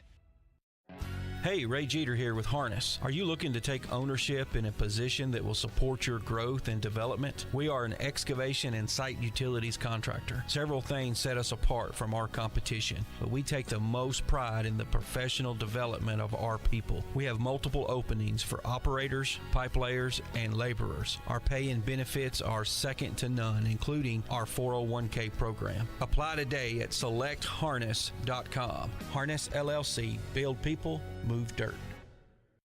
Being present and in the moment for family activities was impossible because Will Burt was so focused on the constant pain in his leg. My wife likes to take walks. I always kind of dreaded going on walks because they hurt. The boys both play baseball. I coach their teams. I was going to do them and be in pain and be uncomfortable and kind of sacrifice my own health. An old Achilles injury left Will coping with agonizing pain until he discovered the natural biologic treatments at QC Kinetics. No surgery or steroids. The procedure took place in the office, and Will walked right out. I feel great. There's no pain. There's no tenderness. Patients like Will are feeling amazing and living their best lives. Ironically, just got off the golf course today, so I think that's a good telltale sign that the Achilles is feeling better. Don't be in pain another day. Call QC Kinetics for your free consultation. Call QC Kinetics, 615-249-4024. That's 615-249-4024. 615-249-4024. 5X480. Dayton B100 V-Belt, one of the many parts Grainger carries. It's also the item that helped Rob carry the day. The job was on hold, deadline fast approaching, but a quick search on Grainger.com and Rob found his part. And with same-day pickup at his local branch, he and his crew got the job done, safely and on time. Get supplies and solutions for every industry with real-time product availability. Call, click Grainger.com, or just stop by. Grainger, for the ones who get it done. Your home for Hit City is 94.9 The Fan. Your Nashville Sounds continue their series against Memphis. Swing and a miss, strike three. Sounds win. Pregame at 6:50. On your home for Sounds baseball, 94.9 The Fan and The Fan app. Hey Nashville, this is Vanderbilt head coach Jerry Stackhouse. You're listening to Nashville's best sports talk, ESPN 102.5 The Game. Stillman and Company, we are live at First Horizon Park, and maybe we'll give away some Sounds tickets later today, maybe in the 5 o'clock hour. I'm feeling good about that. So we're here again, Sounds and the Memphis Redbirds tonight, 7:05 first pitch. We are your racing station, 102.5 and 106.3 The Game. It's Nashville's home for NASCAR. Tune in this Sunday at 1 o'clock for the AM Better 301. Also join Chase McCabe every Sunday morning at 8 for Chasing Checkers as he talks to the drivers and gets you set for race weekend. NASCAR on 102.5 and 106.3 The Game is presented by the Nashville Fairgrounds Speedway. Jason Fitz joins us now, presented by Blood Assurance. Give blood, save lives, give local. So Fitz, the top 10 quarterback rankings came out, and I don't like calling this ESPN's list because it's not ESPN's list. And sometimes I think people see this and they're like, oh, ESPN hates us. And it's like, it's not ESPN, guys. It's a composite of 50 league people that Jeremy Fowler has put together. Ryan Tannehill is not in the top 10. Ryan Tannehill does not belong in the top 10. He is not an honorable mention. He does not belong to be an honorable mention. So I start with this question. How far down do you think Tannehill really is? Middle of the pack. I mean, I think when you talk about who made the list, and I mean, I thought it was pretty surprising that Lamar Jackson didn't make the top 10, made the honorable mention portion of the list. When you start talking about it, I think what it speaks to is that there are 12 or 13 quarterbacks that everybody sort of highly regards right now, and then there's a few outside of that. So, I don't know, like roundabout, I would put Tannehill, probably in that 16, 17 range. I keep saying instead of rankings, we need to shelf people like liquor. So, like when you walk into a bar, you say, I want top shelf. Like that's the top eight guys in the league, or top shelf, like 8-ish guys. Then there's that next level down. So, like Tannehill is like, I don't know, he's like Tito's. He's sort of the everyman version of, you can't afford Grey Goose, but you want something better than Absolute, you go Tito's. So he's Tito's. So it's funny you say that because they used to do that when Mike Sando worked there. And I think he took that with him to The Athletic. And I'm kind of wondering when Mike Sando plans on writing his quarterback tiers for us, because that is part of it. So here's kind of how I just ranked it. And again, forget about the top, because, I mean, let's get past Kyler Murray, right? So 13 to Kyler Murray. I got Jared Goff, Mac Jones, and Matt Ryan ahead of Ryan Tannehill. And people were mad, specifically Robbie Stanley, but people were mad that I would put Jared Goff ahead of Ryan Tannehill. Jared Goff has more playoff wins.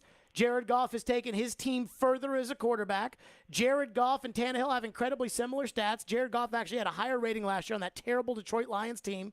And Jared Goff has 2 career playoff interceptions. Ryan Tannehill has 3 in a playoff game. Goff's been to more Pro Bowls, and he's younger. Fitz, your thoughts on the apparent new debate we have, Jared Goff versus Ryan Tannehill? So, just I knew this is, I saw the tweets. I knew this is where we were going to go. So I text 5 different buddies, not all that work for ESPN, a couple work for NFL Network, and I asked Goff versus Tannehill. So far, I have 4 responses. All 4 favor Tannehill. And the same answer that I've gotten from multiple people, I won't throw them under the bus because, it's incompetence.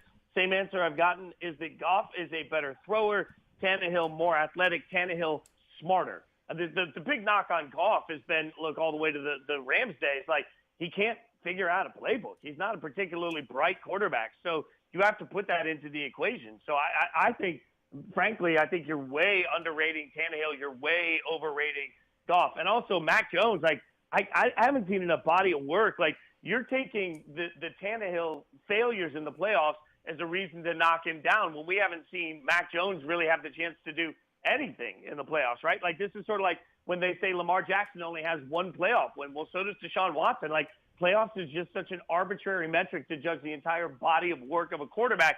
I can't just take that one consideration. Here's why I have Mac Jones ahead of Tannehill. Like, this is the number one reason. One is I think we can all agree Mac Jones will be a serviceable starting quarterback for his NFL career. Will he be a great quarterback? I don't know. But will he be a starting quarterback for the next 10 years in the league? I think we all feel comfortable in saying that, right? No. Why would you you're feel not comfortable saying that? You're not comfortable that Mac Jones can be a starting quarterback in the NFL for the next 10 years? Heck no. Absolutely not. Like, last year, Mac Jones had, I think, the best coach in the NFL and one of, if not the best offensive coordinators in the NFL, and they still realized that the way to beat the Bills was to run the ball every single play. Like, there is a level of trust. We have not seen anything actually put in the lap of Mac Jones yet. What we've seen are really smart coaches sit back and understand how to get the best out of the quarterback that they have. But we have no idea if Mac Jones can actually be somebody that makes anybody around him better. We have no idea if Mac Jones can turn around and win his football team a game. Like, if you put everything on the shoulders of Mac Jones, can he get the Patriots to the playoffs single-handedly? Heck no. Like, if you told me today that Fitz, as a Raiders only fan, 5 quarterbacks can do that, though. Only Yes, but 5 quarterbacks can single-handedly carry a team. Rodgers, Brady, Allen, Mahomes, and Burrow. Like, Justin Herbert, I think, is the 6th best quarterback in the NFL. And I think he will be able to carry a team at some point. But I can't say that now because he couldn't carry his stupid coach into the playoffs last year. even if we don't say carry a team, then you can at least say lean on somebody to make everybody around them better. Like, if you told me as a Raiders fan today I had to choose between Ryan Tannehill or Mac Jones as my starting quarterback for the next 5 years, I'm taking Ryan Tannehill every single day. My There's God. no proof of concept. There is no proof of concept on Mac Jones. Like, you have one, like right now, there's so little. Actually, like Rick Meyer was an NFL Rookie of the year that he beat out Bledsoe for that. Had a terrible career after that, like just a journeyman quarterback. You can have 1 year of success, and I wouldn't even say that Mac has had that. Like, if Josh McDaniels is such a brilliant coach that everybody seems to constantly put him in a head coaching conversation, that has to be part of what made Mac Jones good last year. Like, I don't think the Patriots are a playoff team this year, and I think within the next 2 years, the Patriots are back in the draft looking for a quarterback. I am out on Mac Jones. You are in, I am out. I am speechless on that Mac Jones take. That is a take. I mean, do you think that about Mac Jones? Yes, 100%. I'm talking to Caroline. Sorry about that. Do you think that that the Patriots will be looking for a quarterback in 3 years in the draft? Will they be looking for a quarterback in 3 years? No, not necessarily. But to Fitz's point, we haven't seen much from Mac Jones. Oh, my God. The team doesn't lean on Mac Jones. Oh, my God. I mean, the Mac Jones, wow. Do you think the Patriots lean on Mac Jones? That's why they got to the playoffs, is because of Mac Jones. I mean, Mac Jones threw for 300-plus against the Titans. Like, and I'm not saying, that game with the wind where they ran the ball every play. I mean, Josh Allen didn't throw the ball well in that game. And Josh Allen has maybe the best arm in the entire league. I hear you guys. I do. I don't think that the Patriots are going to be looking to draft another quarterback in the next 3 years. I think a rookie quarterback to take the Patriots to the playoffs, or I guess not take them, but be there and have it. Not one other guy that was a rookie quarterback sniffed that.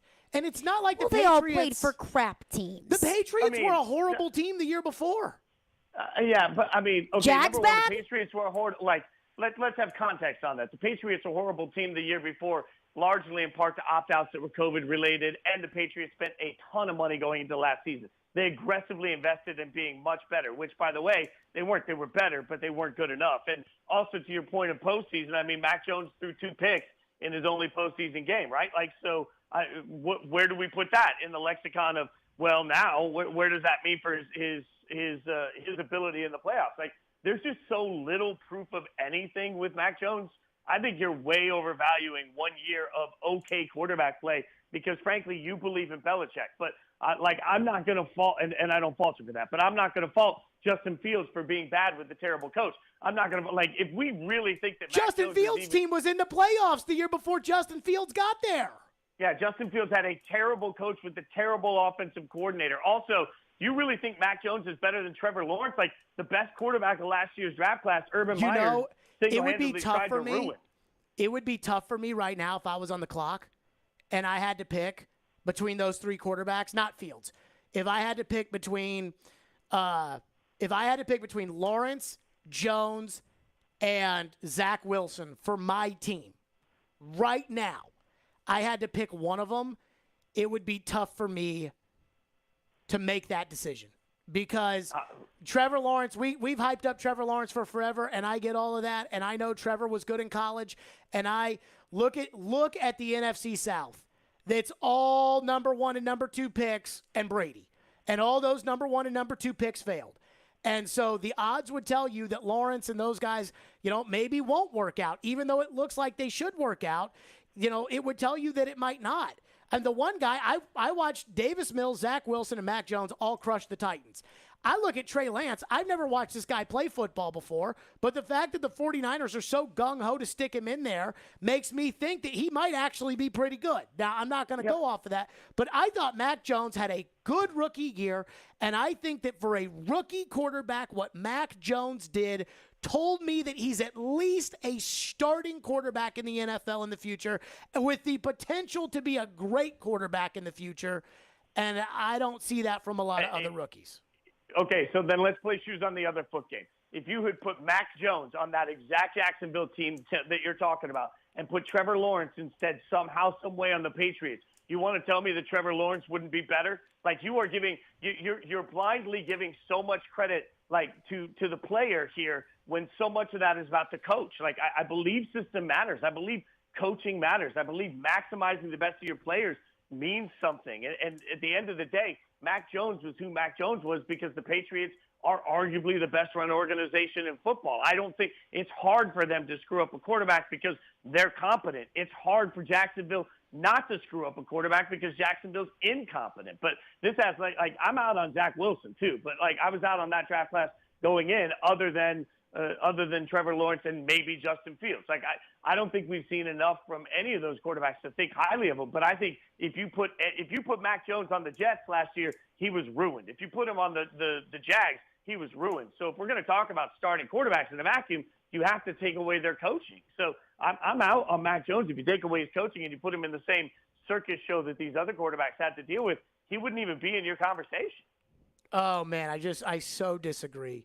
I mean, at some point, winning has to mean something, and I get it. There's all these different caveats to it, but along those same lines, like Davis Mills was in an equally craptastic situation as Trevor Lawrence, and Davis Mills played better than Trevor Lawrence. But I'm not going to argue that I think that, Davis Mills is going to be better, but I think there's a chance Davis Mills is a starting quarterback in the NFL, and I think there's a chance that Justin Fields is going to fail. I think there's a legitimate chance here with Jones. At least I have a good season under my belt.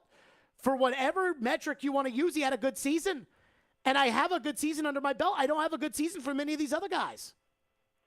Yeah, there's a spot for me where you've got to look at what's in the cupboard when you're cooking with it. And you know this, if your chef is terrible, it doesn't matter if the ingredients are great. And Mac Jones didn't have a good season because Mac Jones can play. Mac Jones had a good season because he has the best coaching staff in the NFL. Like that to me is wildly simple. And you're right. Like Justin Fields might turn out to flame out, and maybe he turns out not to be any good. But man, Trevor Lawrence was so, like you said, he was good in college. Remember, he was so good that people around college football genuinely wanted him to hire a legal team to challenge the NCAA's ability and the NFL's ability to hold anybody out of football. They wanted him to change the rules so he could go play in the NFL after 1 year.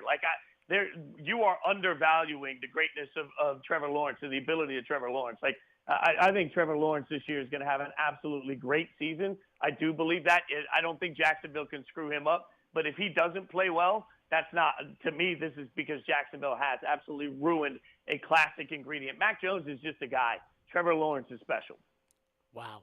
We do not have enough time to argue this, and I want to just keep arguing because I so disagree with so much of this. Fitz is brought to you by Blood Assurance. Give blood, give local, save lives. Very, very quickly, Fitz, one last one for you because you keep talking about Belichick and the best coaching staff and the Patriots, and I listen to Boston radio, and they rip on Belichick all the time. I think Vrabel and McVay have passed Belichick. Your thoughts? I think that I would give McVay the nod on that too. We're going to find out this year. Like, there's so much changeover on the staff this year. Belichick is either his ego is going to bite him in the butt, or he's going to remind us all that he's the smartest guy in the room. But proof's in the pudding this year. Like, if the Patriots struggle this year in a year where they've really, I think, just absolutely botched the coordinator situation, I think life is going to be really difficult for the Patriots for a long time. They're about to find out that the rest of us live in mediocrity. I give you McVay Vrabel, I want to say that, but man, I don't know. Is Mike Vrabel the second best coach in the NFL? Because that's what we'd be saying. That feels like a reach off the top of my head, but I can't tell you who's better. It just feels like that's a lot to say about Vrabel. Fitz, as always, presented by Blood Assurance. Give blood, give local, save lives. Appreciate you, Fitzy. Appreciate you, brother. Y'all have a great day. Yo, those were some takes. I want to get into them and your phone. Stillman and Company live from First Horizon Park on 102.5 The Game. Let's put the green flag in the air and turn them loose. Nashville's home for NASCAR. He's going to try to make a big move here. It's brought to you by the Nashville Fairgrounds Speedway. We are your racing station. ESPN 102.5 and 106.3 The Game. And the Game Nashville app.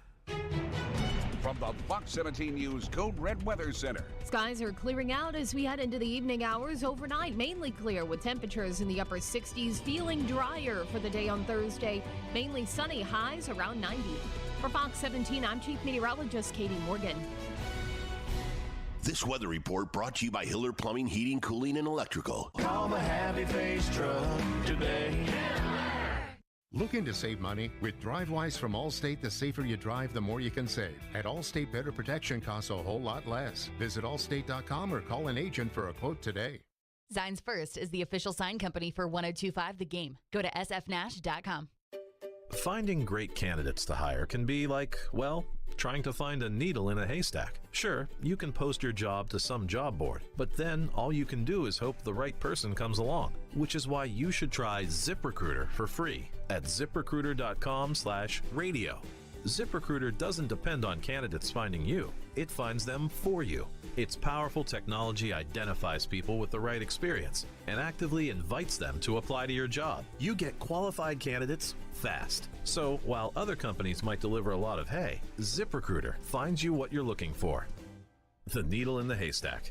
See why 4 out of 5 employers who post a job on ZipRecruiter get a quality candidate within the first day. ZipRecruiter, the smartest way to hire. And right now, you can try ZipRecruiter for free. That's right, free at ZipRecruiter.com/radio. That's ZipRecruiter.com/radio. ZipRecruiter.com/radio. Your company's hiring. Who isn't? We would love to show you how to use 102.5 The Game to attract and retain employees. We can also help you find the exact person you're looking for with a targeted digital campaign. You can trust our team to help you build your team. Email us at together@cromwellmedia.com. Darren McFarland. That's the most personality I think I've heard. Willie Donick. Give me credit. I said it. Chase McCabe. I still talk to people outside of this building. The DDC. Weekdays from 10 to 2. Presented by Spring Hill Heating and Cooling. On Nashville's best sports talk. ESPN 102.5 and 106.3 The Game. And on the Game Nashville app. You're listening to Stillman and Company. Sounds like this has been a game-changing day for all of us. Presented by TriStar Moving. on ESPN 102.5 and 106.3 The Game. And on the Game Nashville app. Stillman and Company, Jason Fitz just fired off some hot takes. He basically said that Mac Jones sucks. He didn't say that Mac Jones He sucks. said they're going to be looking for a new quarterback in 3 years. That means sucks. He said that he is just a guy. If you are looking for a new quarterback in the draft 4 years after you draft a quarterback in the first round, that Marcus sucked here. I'm not willing to go that far, that the Patriots will be looking for a new starting quarterback in 3 years. Well, I'm saying what Fitz said. Fitz said that Mac Jones sucks. It was like that Mac Jones... He didn't say that. He said that they're going to be looking for a new quarterback in the NFL. If you draft a quarterback in the first round and 4 years later you're looking for another quarterback, that's because you drafted Blaine Gabbert. That's because you drafted Jake Locker. That's because you drafted a guy who sucks. That's what he was saying. And to me, I think that's nuts. And I don't understand how a guy can win as much as Mac Jones has won over the last 2 years. And people sit there and tell me, oh, no, he's no good. That is wild to me. And apparently Fitz texted Ian and said that I've lost my mind, which, I mean, I don't know. You could also make the argument that over the last 2 years, Mac Jones is two of the best coaches in the history of the sport. He's not losing those coaches. It's not like they're firing the coach. No. So, no. I mean, no, Belichick is not going to get fired because they made the playoffs and lost in the wild card round. If we think that the coach matters that much, then you got to just put Aaron Rodgers up there with Tom Brady, because Aaron Rodgers is up there with Tom Brady. No, I mean like career-wise. Because Aaron's whole career, he had Mike McCarthy, who's a doofus, and Brady had Belichick. But nobody looks at it that way. Peyton Manning, and I know Tony Dungy's in the Hall of Fame. He's also a rookie, and if you want to compare Mac Jones and Trevor Lawrence, Mac Jones had Bill Belichick, arguably the best coach in the league. Trevor Lawrence had the biggest dumpster fire you could ever possibly imagine with Urban Meyer. I know, but... So when you're a rookie, I do think that you can bring the head coach into consideration. No, you can be better in the second year. And I think ESPN a couple of months ago ran some article that was like they talked to league executives or something about if they redrafted the first round of if they redrafted the 5 quarterbacks that went in the first round of 2021. And it was Lawrence 1, Jones 2. And even that I think is a little crazy because, I mean, Zach Wilson's team stinks and Justin Fields probably should have sat the whole season last year, but probably has more, talent than Mac Jones. But all those things are a factor. I mean, Robbie Anderson last week was on I Am Athlete, that podcast with Brandon Marshall and Pac-Man. And Robbie Anderson was basically like, they screwed up Sam Darnold with the Jets. Because Robbie was there, and now he's in Carolina with Sam Darnold. And he said they screwed up Sam Darnold. And I believe that doesn't surprise me. I believe the Titans screwed up Mariota. I will forever believe that. And I was cheering so hard when Jacksonville hired Urban Meyer because that was my hope, was that they were going to ruin Trevor Lawrence. And bad coaching and bad teams will ruin quarterbacks. Andrew Luck got run out of the league because Ryan Grigson and Chuck Pagano didn't protect him for 6 years, and he kept getting hurt. Ryan Tannehill's had a better career than Andrew Luck, and they were in the same draft class. And you all know how I feel about Tannehill. Like, that is something. And I'm not saying that Mac Jones is going to be, a superstar quarterback. But I think Mac Jones plays safe football, at least right now as a rookie, which Josh Allen played safe football as a young guy. It wasn't until the third year that they really unleashed Josh Allen. And if you can play safe football as a rookie, that means that in your 5th year and 6th year and everything else, you can play safe football, where you run the ball, you don't turn the ball over, Baker Mayfield can't play safe football. And that's why a lot of teams, I think, are kind of weary. It's like, I don't know, like Baker's really talented, but Baker. Am I saying Mac Jones is going to be Justin Herbert? But no. Also, after Baker's rookie season, he was Rookie of the Year. Rookie of the Year? He was absolutely balling. So the mere thought of Baker Mayfield not being a starter consistently throughout the rest of his career was unfathomable. I thought the Freddie Kitchens thing, we talked about that a lot that offseason because the Titans played the Browns the first game of the year. And so we talked a lot because the Browns were getting so much hype. Mm-hmm. And we talked a lot about that, about how bringing in the receivers they brought in, elevating the goofball to be the head coach, about how that was really risky for Baker. And that's the other thing with the Patriots is I think Belichick has lost his fastball. Like, I think that is evidence, is obvious. Is that almost evidence and obvious? And then I mixed them, whatever. I think it's evident that Belichick doesn't have his fastball anymore. But I don't think Belichick is going to totally, I don't think he's Freddie Kitchens. And that does go into this equation that if Mac Jones plays safe football, Brady played safe football for the first 3 years of his career, and then he really took off. And I'm not saying, I don't think Mac Jones is going to be a superstar, but I think there's a chance because young quarterbacks have that. But I know but that young quarterbacks won't. Also have the chance of not being good. I think he's too safe to crash and burn. Like Jameis, that guy, I think Jameis Winston, when he came out, if he had the right coach or something, could have been a star. I think Jameis Winston could have been terrible. And then I think Jameis Winston is kind of somewhere in the middle. And I think for Jones, he's in the middle right now. And I don't see him go, I don't see you getting him Mac Jones a coach that ruins him over his career. But that's Jones purely is good, just opinion. If Jones is good, then Bill's not going to be his coach for his entire tenure because Bill is old. And I just think if you can play safe football in the league, you can have a job for a long time.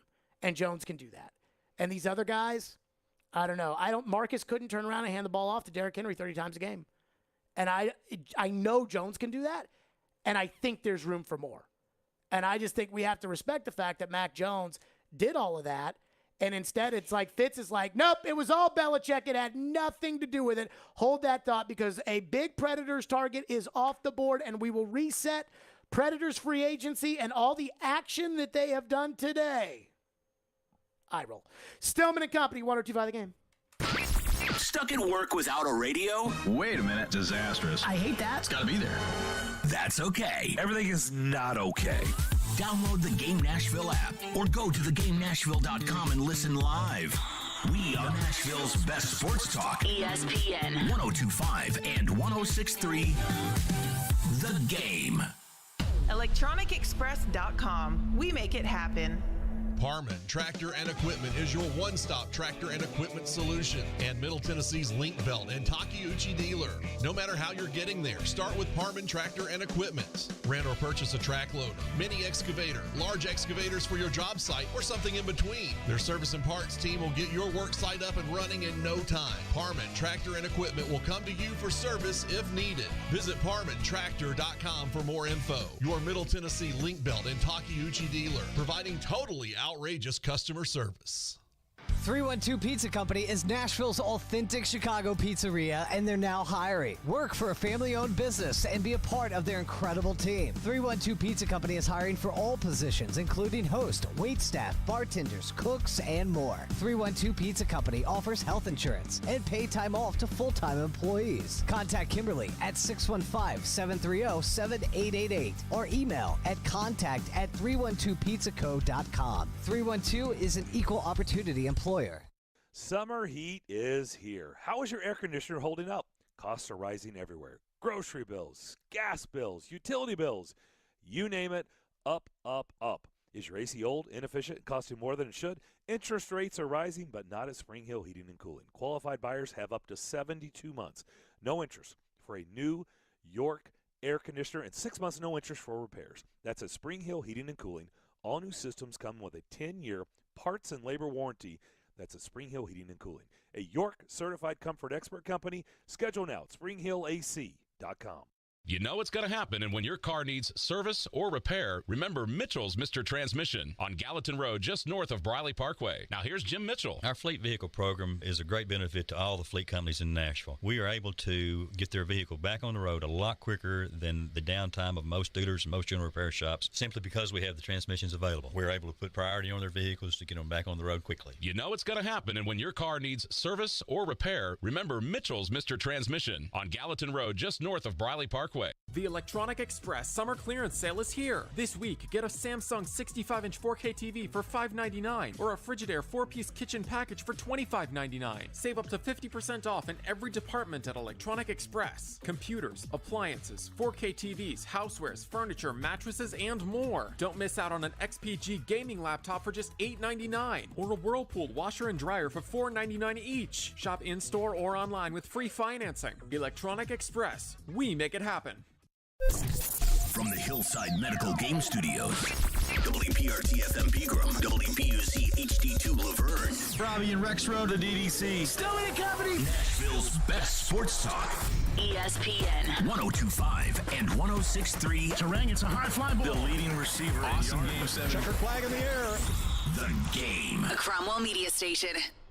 Where you have a voice. We're one play away from an injury. He knows this. He's a study of the game. And we have strong opinions. He's been awful. I don't think they were trying, and that's why I feel the way I feel. This is Stillman and Company with Jared Stillman and Caroline Fenton. Presented by TriStar Moving on Nashville's best sports talk. ESPN 102.5 and 106.3 The Game. And on the Game Nashville app. Stillman and Company is delivered by TriStar Moving 102.5 The Game. Streaming live on Twitter, Twitch, YouTube, and Facebook Live. Thanks to the law offices of Amanda Gentry, live from the Hillside Medical Game Studios at First Horizon Park. Sounds tonight against the Memphis Redbirds. First pitch, 7:05. NHL free agency opened at 11 a.m. today. And the Predators have done nothing. And we've chronicled that pretty well about David Poyle telling the midday show that even though they do have cap space, it would have to be on a one-year deal. It would have to be because they've got contracts down the road and the cap doesn't go up much and everything else. So the midday show had come up with Max Pacioretty as the one guy that just, it sounded like they loved Max Pacioretty.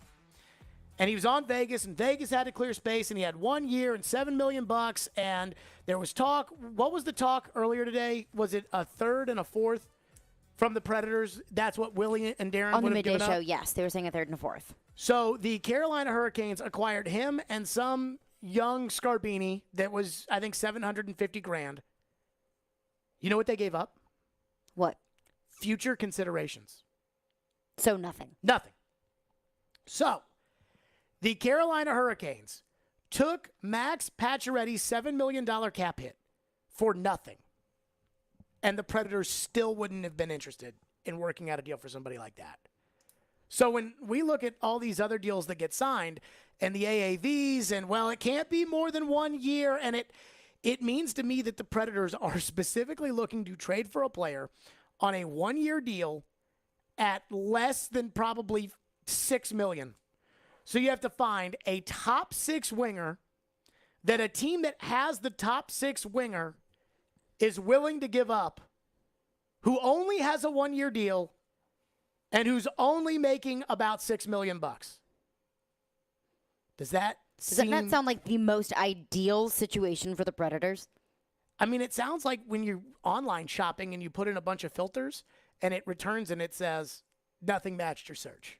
Except Pacioretty. No, he's $7 million, and the Predators weren't interested in him.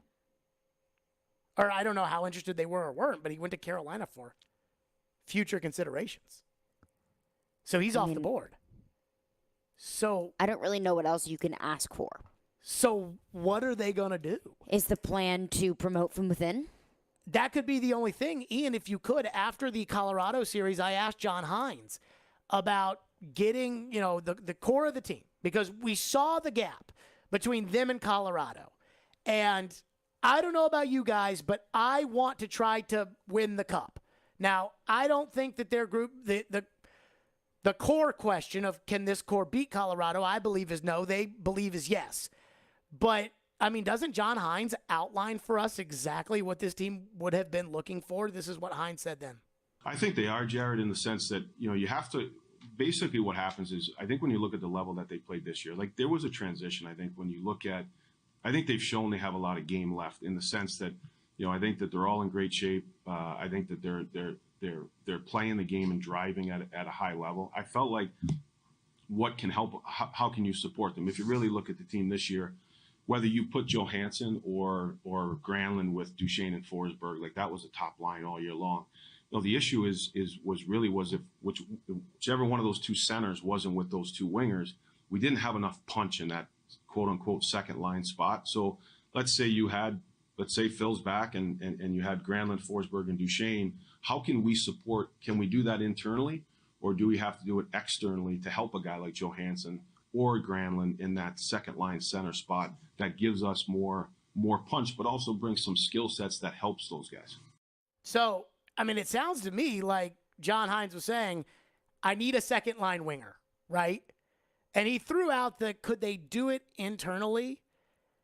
I felt like you can, but is that going to set you up for as much success? Did it not feel like in that it was almost what Hines said? It was almost like a sense of, I don't want to tell you right now that we absolutely positively have to find it externally, but I don't think they can find it internally. I mean, I don't know who they have in Milwaukee. I am not an Admirals expert, but I would have to think that a proven vet in the league is going to give you the best shot at winning right now than promoting from within. And that is what they have said that they want to do, is win right now, is to make the playoffs. Well, even if they had that guy, wouldn't that guy have already been up, or wouldn't we know about him? It would be Tomasino, Jeannot, Trennan.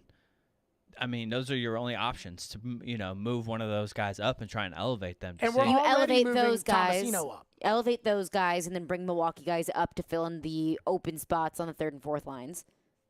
Yeah, I mean, I don't know about you guys. I don't think that's good enough. I don't know if they're up,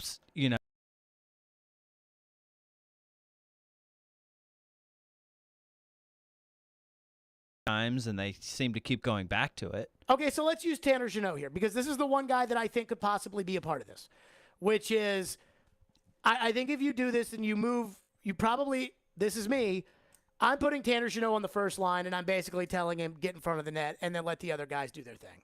So I'm putting Jeannot with, Forsberg and Granlund, and I'm saying to Jeannot, like, get up there and go and just be dirty and, Patrick Hornquist, right? And Duchesne and Johansson on the second?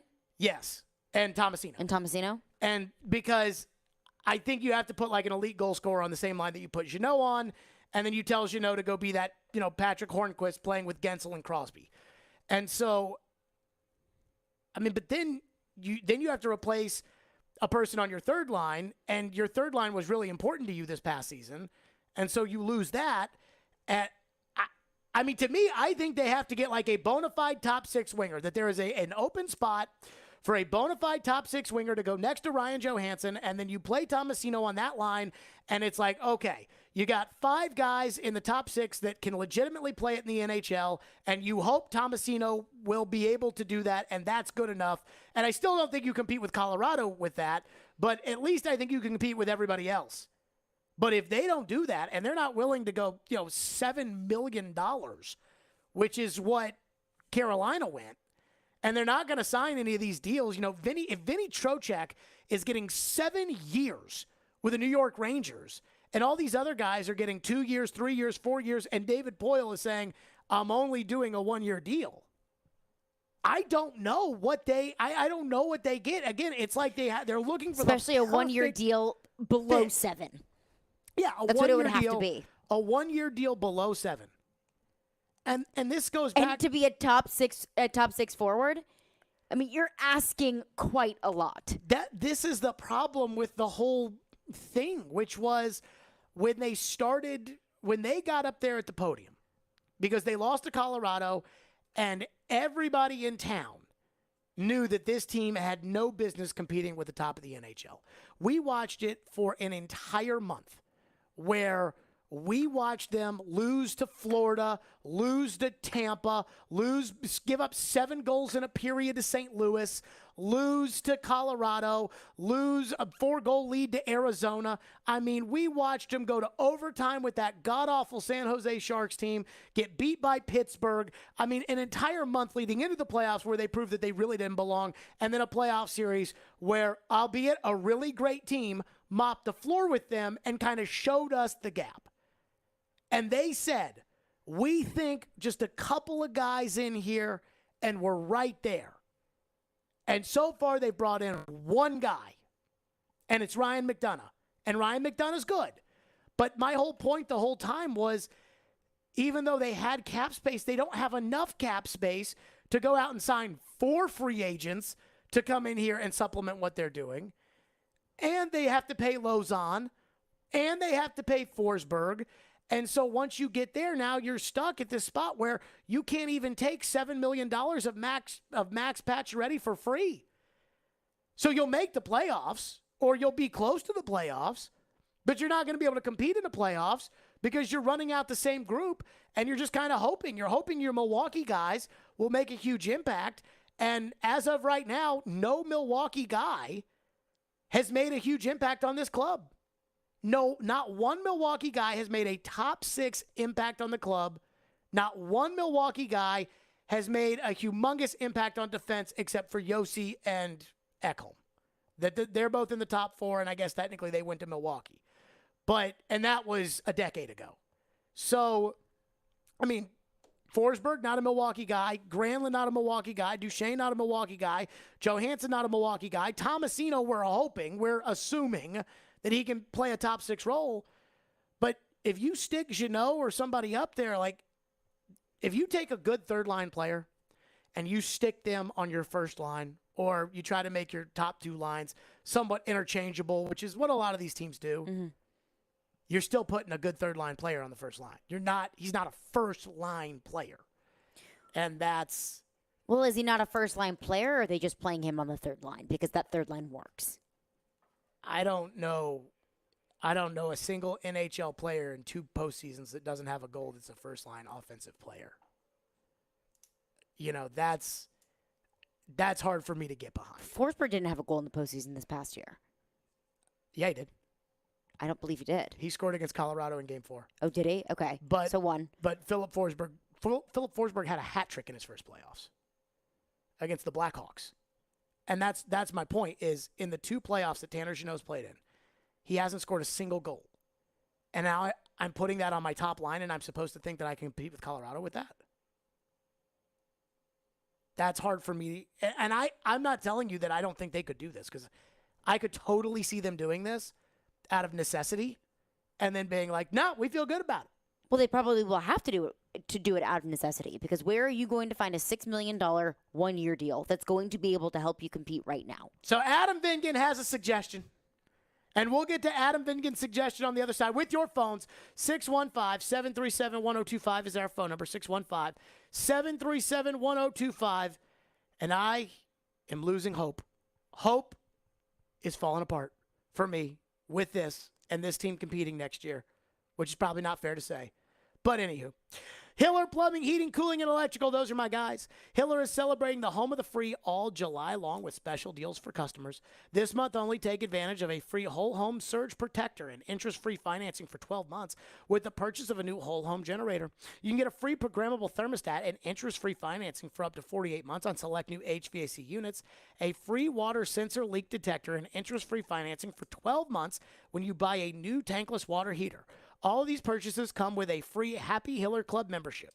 The work is backed by the Happy You'll Be or Services Free guarantee, and these deals are only happening in July, so customers should call as soon as possible. That's Hiller Plumbing, Heating, Cooling, and Electrical. My guys, proud supporters of the Preds, the Vols, and Vandy. Hiller, call the Happy Face Truck today. Join Chase McCabe for Chasing Checkers every Sunday morning at 8 for all the news in the world of motorsports. Joey Logano gets the very first victory in the next-gen car while hearing from the big names. Two-time champion Kyle Busch. Being able to bring NASCAR, the Cup Series, back to Nashville is cool. It's Chasing Checkers, presented by Apple Collision Centers and the Nashville Fairgrounds Speedway on ESPN 102.5 and 106.3 The Game and the Game Nashville app. To know what makes Genesis Diamonds so special, you have to understand its origin. Back when owner Boaz Ramon used to sell diamonds only to jewelry stores. I was selling to more than 700 jewelry stores. I didn't like what I saw. What he saw in retail stores was grossly inflated prices, limited selection, pricing games, and a sales process that put the customer at a disadvantage. And it motivated this wholesaler to start his own retail revolution. My passion was to build a place where the customer is going to be very informed. We're not going to hide any information from him. We're not going to have to get diamonds from other people. We're not going to mark up our prices to mark them down. So Genesis was born. No middleman markups, no commission salespeople, industry-leading warranties, 30 times the selection, a no-holds-barred diamond education that empowers the customer, and a refreshing, relaxed, no-pressure atmosphere. We created a place where the consumer is the king. Come and get the royal treatment today. Genesis Diamonds, Green Hills and Cool Springs. Hey, Willie Donick here. Are you feeling the sting of higher interest rates and higher costs? Those credit cards and other loans are costing more and more every month, and inflation is making everything else more expensive. Your home can save you right now. Your home value is up, and there's a ton of cash in it that you can access with Loan Pronto. Loan Pronto specializes in zero-cost cash-out home refis. You can get tens of thousands in as little as 2 weeks. Pay off those 23% rate credit cards and other loans. Consolidate everything into one super low payment. People who do this usually cut $800 or more from their monthly budget. If your home mortgage rate goes up a point or so, it's offset by your credit card rate going to zero. So call Loan Pronto now and unlock that equity and wipe out the bad debt. Do it now. You can even skip your next 2 house payments. Call 615-499-5780 or go to loanpronto.com. That's 615-499-5780. Equal housing lender, NMLS 166-1781, subject to lender approval. Jump into the thrill at Bally's Evansville Casino. Play to win with lots of slots and live and electronic cable games. Visit the High Limit Room for an elevated experience. Take a break with a cold tap house brew or a snack at the deli. For more elegant dining, check out the flavors, river views, and music at Kavanaugh's. Enjoy a relaxing stay at the Bally's Hotel or the luxurious Legends Tower. Plan your casino getaway at Bally'sEvansville.com. Gambling problem? Call 1-800-9-WITH-IT. We want to hear from you. Thanks for taking the call. Join the conversation. Call or text at 615-737-1025. Driven by WilsonCountyHyundai.com.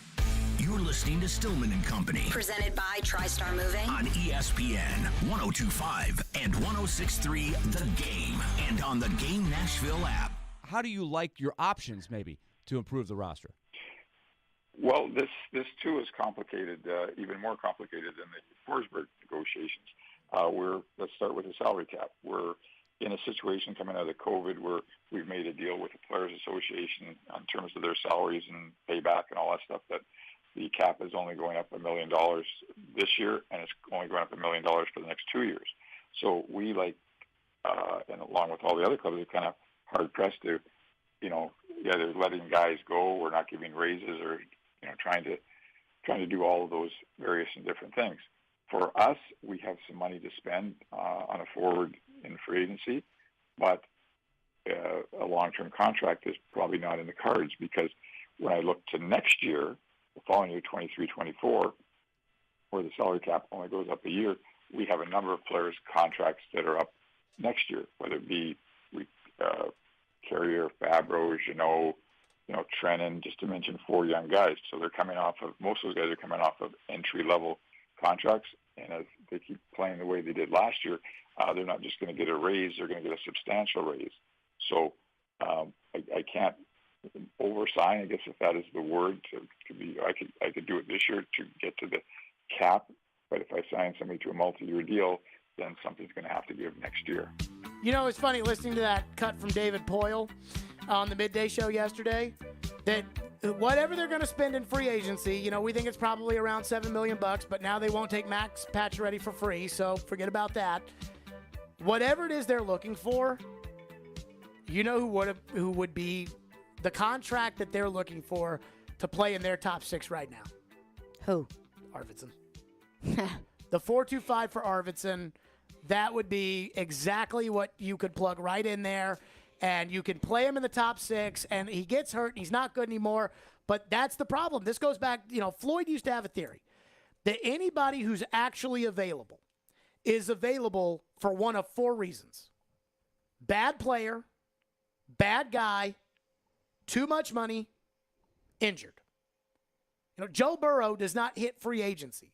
Connor McDavid does not hit free agency because unless he wants to, like a Johnny Gaudreau, where he don't want to play there anymore, because the team that has Connor McDavid will go to Connor McDavid and say, okay, what is it that we have to give you in order to keep you? You name your price. Yes. And so anybody that they can acquire for that open forward spot, especially with the limitations that Poyle just outlined there, is going to be a combination of those 4 things. So Adam Vingan said to me that Phil Kessel could be an option. Uh-huh. I have heard his name thrown around there. And then I teased that Adam Vingan was throwing out a name, and Adam followed up his Phil Kessel with me by saying, quote, "I wouldn't sign Kessel, but I think he could be had on a short-term deal and would represent a quote-unquote upgrade," in quotation marks from Adam. It would represent an upgrade, but would it be an upgrade? So I do think that Kessel, if Phil Kessel was on the Predators, and I were to say just pure talent, and Kessel, a lot of his talent is probably gone now, but just pure talent alone, like that God gifted them with, I think I would either put him number 1 on the team or number 2 behind Johansson, like pure God-given ability. The problem is that both guys, more specifically Kessel, both guys don't do enough to get that God-given ability out of them. I watched Phil Kessel when he was with Toronto, and so he must have been 5 or 6 years in, and I covered the Bruins in a 7-game series against the Leafs, and Phil Kessel was so freaking good. Now, this was a decade ago, but he was so freaking good. His shot was just, it was like the Lord gave him the ability to shoot the puck. And then he terrorized the Predators in the Cup, but that was 5 years ago. He has not scored 30 goals in the NHL since Mike Mularkey was the head coach of the Titans. And not only that, but he's a lazy fat boy. And he has gotten into it his entire career with coaches, got into it, didn't like Boston, got traded out of there to Toronto, didn't like it in Toronto, got traded out of there to Pittsburgh, ended up getting dumped because he was a lazy fat boy. And John Hines, the one thing that's not going to work for John Hines is a lazy fat boy who doesn't want a forecheck in the top 6. And so, I mean, Ian, Phil Kessel's never been good defensively, right? Not particularly. That's not his strong suit. But you're right. I mean, he is the type of player that they need as far as someone who can shoot and somebody on that second line who can, put the puck in the net because you have some distributors. I mean, is that what the Predators need as a two-way player? If you want to play, if you want to play Heinz hockey. But also, I don't know how particularly picky the Predators can be at this point. I know, because they're already being pretty darn picky. If you're going to play Heinz hockey, you're going to say, all right, here's the deal, guys. You 5 guys, forecheck, you eat another hot dog. It would be really difficult to sell me on Phil Kessel whenever you see the Roman Yossi's of the team struggling at the end of the year because they're so burnt out. Oh, yeah. Well, that's a difference. I mean, Heinz has got to cut that out. You know what I mean? Heinz has got to. But that's Heinz hockey. I'm talking about like over hard, the course of the year. Fast forecheck. You got to hope the condensed schedule or lack of condensed schedule helps that out this year, Heinz, Yeah. But then they have to go to freaking Germany or wherever. Prague and Switzerland, yeah. That's not going to be good for them. early in the season, the beginning of the season. So I read a book where Jerry Sloan was the coach of the Utah Jazz, and they played in Japan to start the season, and that Jerry Sloan believed that the Jazz were never the same, that it affected the whole season. I'm not saying that's going to happen here. That sounds kind of dramatic. But Jerry Sloan was convinced of it. And is that just him saving his own butt because they were bad? I don't know. Jerry Sloan's a Hall of Fame coach. And then again, Jerry Sloan said he didn't know that Michael Jordan had the flu when Michael dropped, 50 on him. But again, I would say this with this team. Whatever they end up getting to play in that top 6 is going to be some combination of either not good enough, injured, too much money, bad guy. Can it be too much money, though? Or are they just going to have to pay $6 million to a player that's not worth $6 million? So that's what it's going to have to be. When it comes to too much money, it's going to be like a guy who's making too much money and you're sticking him out there. I mean, old is one question. Has Stastny signed anywhere yet? Do we know if Paul Stastny? Not that I've seen. I believe he's still unsigned. UFA. Now, I don't think that would turn the Predators away if it's a 1-year deal. I mean, they already signed Ryan McDonough, so obviously age isn't their number one worry. If it's a 1-year deal and it fits within the cap, I don't think that age would be a non-starter. Let's see. Paul Stastny is going to turn 37 this year. He had 21 goals last year. See, I think Stastny could play some Heinz hockey. But Yeah, he only Kessel's had 34. 13, 17, 13 the years before. Probably not. Though Stastny was a bad boy in that series a couple years ago. Let's go to your phone, 615-737-1025, and our phone lines are driven by WilsonCountyHyundai.com. One texter texts into the text line and says, all of this free agency stuff is just classic David Poile. Am I right? Well, I don't know what he means by that. I don't know. I mean, you have to think about David Poile's tenure in Nashville. There's 2 separate tenures. There's the tenure where they were a poor franchise, and David had to make chicken salad and did an okay job with that. And then there's the last decade where they've had real money and a real goalie and a real coach for half of that. And, David has, I believe, failed. Like, I believe that if I were to give David Poile a grade for the last 5 years, comparing the drafting, the trading, the signing, everything else, I think there is no way to not give him an F. And that's tough and maybe a little callous, but I think it's reality of why it feels like the Predators are constantly a day late and $1 short. And that's how this feels. It's like, this guy would be great. Can't afford him. This guy would be great. Too long of a contract. This guy would be great. Can't get him. This guy would be great. Doesn't want to come here. This guy would be great. And then it's like Phil Kessel out of the hot dog hut. And, I mean, does that really make you better for the kind of hockey that you want to play? And the one thing I will say is I believe that for the regular season next year, the fans are going to buy tickets because the Predators are a cool thing to do in Nashville and there's just too many people. So they're going to sell tickets and they'll sell out a bunch of games. And the games are fun and people, I'm a ticket holder. And even when they're not great, I still enjoy going to the games. The games are going to be fun. But once it gets to the playoffs or once it gets to kind of that cusp of the playoffs, this town's going to have some expectations this upcoming season that if they're not met, I think the fans will start checking out.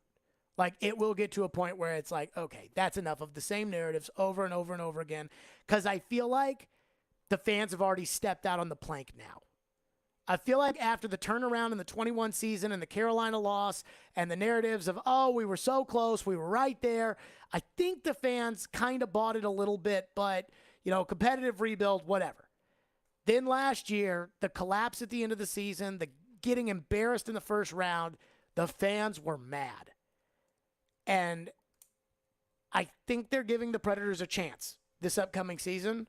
But if they don't meet those expectations, then I do think the Predators are in some serious trouble.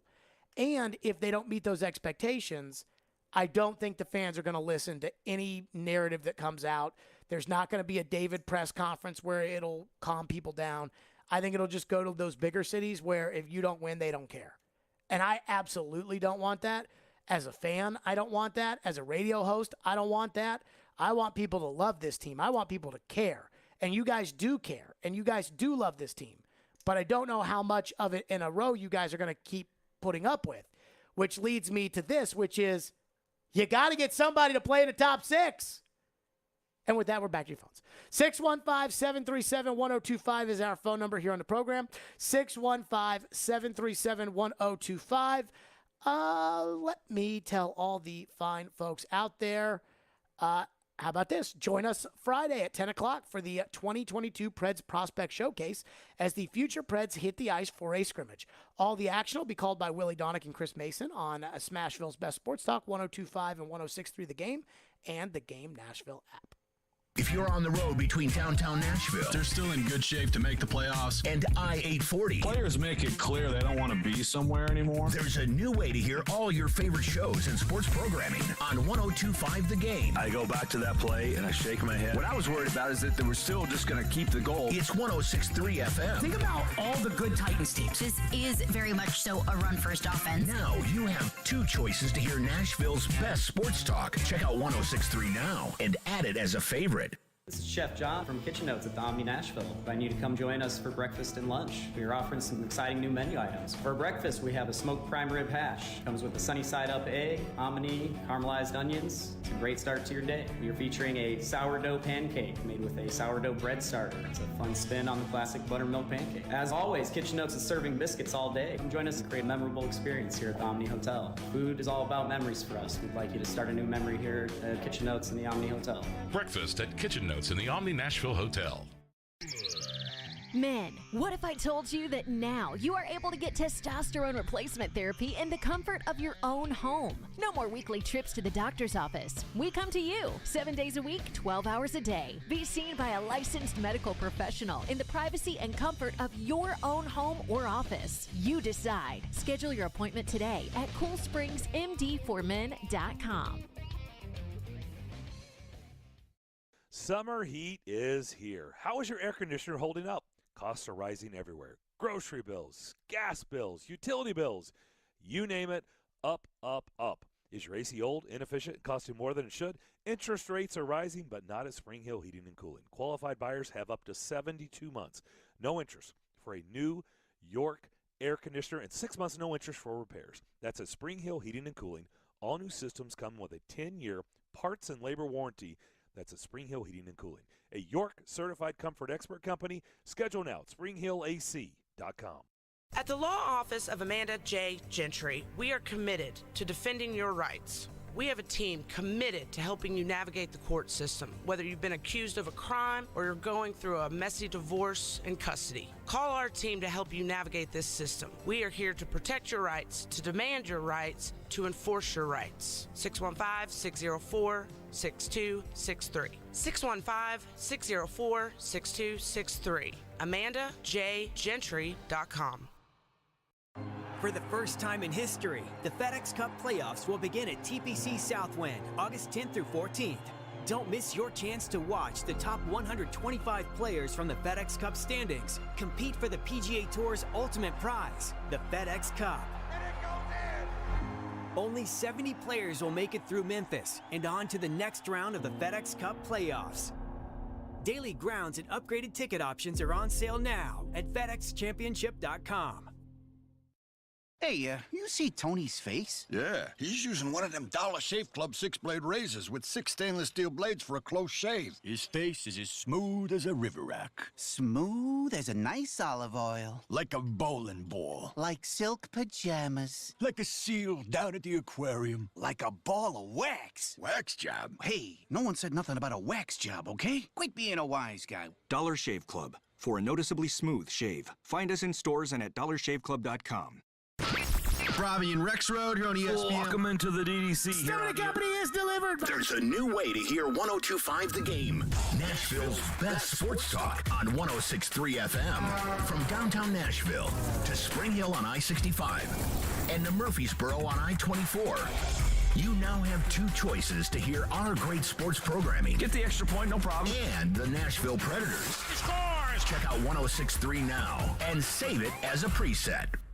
Hey, Nashville, this is Dan Lebitard. You're listening to Nashville's best sports talk, ESPN 102.5 The Game. When you look at the moves that they've made, only looking at the moves over the past week and a half, trading for Ryan McDonough, trading Luke Kunin away, signing Philip Forsberg, just those are, I think, all solid moves by David Poile. Agreed. But does that make them better? Do I feel better about this team's chances of actually competing for a championship entering the season? Like I said, we don't have the full picture yet, but based on what I've seen, what I have in front of me, I don't think so. There you go. That was Vinkin the other day on the morning show. I like that cut. I think it sums it up pretty well. How long until you get frustrated, truly upset with the Predators that they haven't made a top 6 move? Because they could still be working a trade or something like that. I think by the beginning of next week. Next week? Yeah. I'll look at it. I will. A red flag will raise. Are you just going to let every single, potential free agent or trade that you could fit into the top 6 or you could fit in your cap just pass you by? Because I don't need it to happen immediately. And I don't hate the idea of the Predators waiting on it and maybe, a team acquiring a free agent and needing to offload some cap space and then more players become available. I don't hate that idea, but I mean, that gives them about 5 days? I wonder if they can wait till training camp to do this. When is training camp? September. I guess they could. Well, why not? It's to see if somebody's over the cap because they only have to get down, right before puck drop of the opening game. And then somebody is desperate and they give you something for free. But again, I think it has to be a top 6. And this is the real tough part about it. This is where my frustration comes from this. I think that people think that I enjoy getting on the radio and screaming about David Poile, and I really don't. I just feel so powerless to make the Predators good again.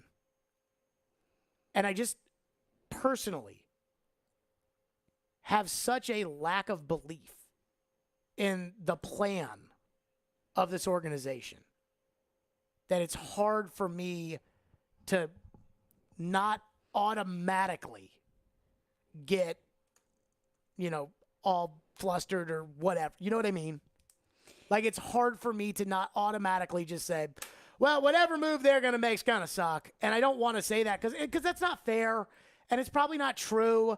But it's I look at this, even the plan B, C, and D thing that you got really mad about on Monday, where David admitted that, I really didn't have plan B, C, or D. Man, a lot of that job is having backup plans. And I think, too, admitting that the McDonough trade fell into his lap, while I like the McDonough move, it makes me think, what were some other moves that could have been made that just didn't fall into your lap, that would have made your team better, that you could have fit into your team, could have fit into your cap, but you just didn't go searching for it? I don't know, because they didn't happen. But that's a little frustrating as well. I mean, it reminds me of an athletic director. If I'm a coach, I'm a basketball coach at a Power 5 school, and I'm the athletic director too. You're the coach, I'm the athletic director. Uh-huh. I hope you wouldn't be offended if I knew in my head that if you went and took a better job, I know exactly who I'm going to hire to replace you. I don't want you to be offended by that. Isn't that your job? That's the job. And so for the Predators, I feel like they're just kind of waiting it out. And I do think that that's probably the right thing to do because then you wait for somebody else to be in a bad situation and you take advantage of it. But you got to have a guy that you want on the top 6 if you're going to fulfill the promises that you made to the fans that this team will be able to compete next year. Let's go to your phones as promised, which, of course, are driven by WilsonCountyHyundai.com. Ryan in Nashville texts in and says at this point, Poyle is just going to go into the season with what they have and see if either Tolvanen or Jeannot will fill that slot. Then pull someone up like Cole Smith from Milwaukee to fill that hole in the 4th line. Okay, Tolvanen's the little interesting nugget here. Are we ready to bail on Tolvanen? Not yet. I would say give it a season. Ian, are you willing to bail on Tolvanen? I don't think completely bailing is fair yet. Here's my problem with Tolvanen. And I think half of it is Tolvanen's fault, and I think half of it is the coach and everybody else's fault. I think he offers you nothing in the bottom 6. That him being on a 4th line or 3rd line is absolutely pointless, especially the way John Hines wants to play. I think if you put Eeli Tolvanen in your team, you have to treat him like Craig Smith. He has to play in an offensive spot, and he has to play on your first power play unit. Maybe your second power play unit, but I'd like to get him with some good players so that the good players have a good shot because he's got the best pure shot on the team. And if you're not willing to do that, if you're going into camp saying, well, stick him on the 4th line and see how it goes, he's going to fail because he's not a 4th line player. That's not his game. And so I look at it with Tolvanen like, if you want to put Tolvanen on that 2nd line, so it's Johansson, Tomasino, and Tolvanen, then that gives those 2 guys the best chance to succeed. But there's also a chance that that line might absolutely stink if you have a line of Tomasino, Johansson, and Tolvanen. And if the 2nd line absolutely stinks, you're can't compete. You're not going to be beating the Dallas Stars. Who, by the way, is it official that they re-signed Klingberg today? No, I don't think so. So I was listening to Sirius, and they were talking about how the Stars may re-sign John Klingberg. I'm like, didn't he demand a trade? Like, he demanded a trade. Did he? I don't think he's going back to Dallas. They were talking about it like he might, and it would shock me because he demanded a trade last year. They didn't trade him. And then if he re-signs? Yeah, that's strange. That's like Kyrie Irving wanted to go play with LeBron again. I thought you cried your way out of that. Yeah, Kyrie wanted out of Brooklyn, and then once he saw that KD nobody wanted him. Yeah, nobody wanted him, so he came back. And then KD was like, skirt, bye, I'm leaving. And now Adam Silver's like, we're not. I don't like that. And I would agree with Adam Silver on that. What else do we have? Another texter said the Preds are already in a better shape with St. Louis getting significantly worse. They'll be in competition for the 3rd spot in the Central, but will get bounced in round 1. I haven't seen what everybody else has done. I just know that Colorado's the gold standard, and they're bringing back as much as they can. Burakovsky, they could not. Everybody else, for the most part, they've brought back. I heard that Sam Girard may be on the move. They may be looking to trade him. Obviously, they're not going to trade him back here, but boy, that would be a great fit for the Predators. But I also think that's so sad if that's the one thing that gets you excited, or one of the things that gets you excited about your team doing better this year is because other teams are getting worse. Yeah, that you're the same and other teams are getting worse. Plus, I don't know the prospect situation with these other teams. Yeah, I don't know. They might actually have good prospects. St. Louis might have to trade Tarasenko. They might draft well. Yeah. They probably draft better than you do. So I don't know if those guys have anybody that's good. And I do think like Berube, I think he gets like the way the Predators want to be like tough, hard to play against, physical. Nobody wants to play us. Like that is Berube. I mean, what he's done for St. Louis. What's next? Steven texts in and says, until the Preds replace David Poyle with someone who will either spend to get players or will help us compete or have a plan to rebuild and get high-end draft picks to get good players, that way this team will never improve. It's so frustrating. I'm so tired of being average. I mean, the one thing that the Predators could do where they don't have to stink, but then they can get good, is if all of a sudden they started drafting really good players, and there's nothing about Poyle in the last 6 years. There's not one player that they've drafted that would give you the confidence that he can draft his way out of this. In fact, thinking about it off the top of my head, and Seth Jones doesn't really count because you were bad in order to get that pick. Other than Arvidsson, is there a player that they've picked 2014 on? Is there one player that they've selected that is just a stud? Not that I know of. Saros was 2013, I believe. I mean, that's truly disappointing. But that is, and that's the way to get out of that. That's what bothers me. Like, that's why I get so worked up, because I agree with the caller, but I'm not, how do I fill 4 hours with, well, I don't believe in the future of this team? Well, have they traded picks away? Yeah. Like, they traded away a first-round pick for Ryan Hartman. So, you kind of have to take that with a grain of salt, is if you don't have draft picks, then you can't pick well. But Fiala was 14. But they traded him. Like, he's a stud for somebody else. That's the hard part. Arvidsson's the only guy that has been good for you, and he was never once considered an all-star. Like, not even close to that all-star status. And that's tough. Let's go to Ricky, who's up next here on David Poyle. Thank you for calling. Go ahead, Ricky. Hey, Jared. Happy TK Subban Day. Today is the end of that abysmal contract that was the laughing stock of the league for many years. I have to agree with you, man. You stole some of my thunder. Poyle's drafting has been horrible for the last 7 years. He hasn't made an impact trade. One of the guys still left on the market that could actually help this team is Ryan Strome, ex-New York Ranger, Panarin's feed man for the last couple of years. Panarin's been putting up over 90 points a year. He's coming off an injury, hasn't signed with anybody, solidifies the second line. And Tovanen, remember 2 years ago, could have been Zuccarello, and they turned the trade down. So what has he done? I mean, I don't understand how he gets a free pass. If you got on the radio and couldn't talk for 4 hours, you would be fired. This guy hasn't had a draft in 8 years. I don't know how he still has his job. He gets a free pass. And I am so defeated, It's not going to do anybody any good for me to get wound all up about David Poyle. But you can break all of it down and look at some of the trades and the drafting, the draft picks that haven't really come to fruition with David Poyle. But at the end of the day, ownership could look at it and say, well, they make the playoffs. And it's been shown several times as of late that from the front office of the Predators that that's their top priority. If you're making the playoffs, then it's not necessarily a free pass. He's doing his job. I'm not even convinced that not making the playoffs would put him in danger of his job. I mean, I think it is truly a free pass. I mean, I talked to Herb Fritch about it. I was standing right there, and maybe everybody else lying around here anyway, so maybe I don't know. I think he was telling me the truth. But what did Herb Fritch say more than, I trust David Poyle with the hockey operations? Because what if there's a day that comes along in the next 3 years that Herb Fritch is still controlling chairman of this team that could make him think that maybe David Poyle isn't in charge of the hockey operations? I don't think he's going to think that. I don't know. And that I don't know. I'm so defeated because it honestly, it hurts me as both a fan and as a talk show host to constantly talk about the team. And I am so thankful for the position I'm in. And I am also thankful that the Predators, we don't get calls, saying, don't say this about Poyle, don't say that, don't. There are certain business relationships that you have to make sure that you don't, chuck everybody under the bus. But at the same time, I get to be really, really, really unfiltered with this. And there's a lot of teams that would not be okay with the afternoon drive host just bagging on the general manager all the time.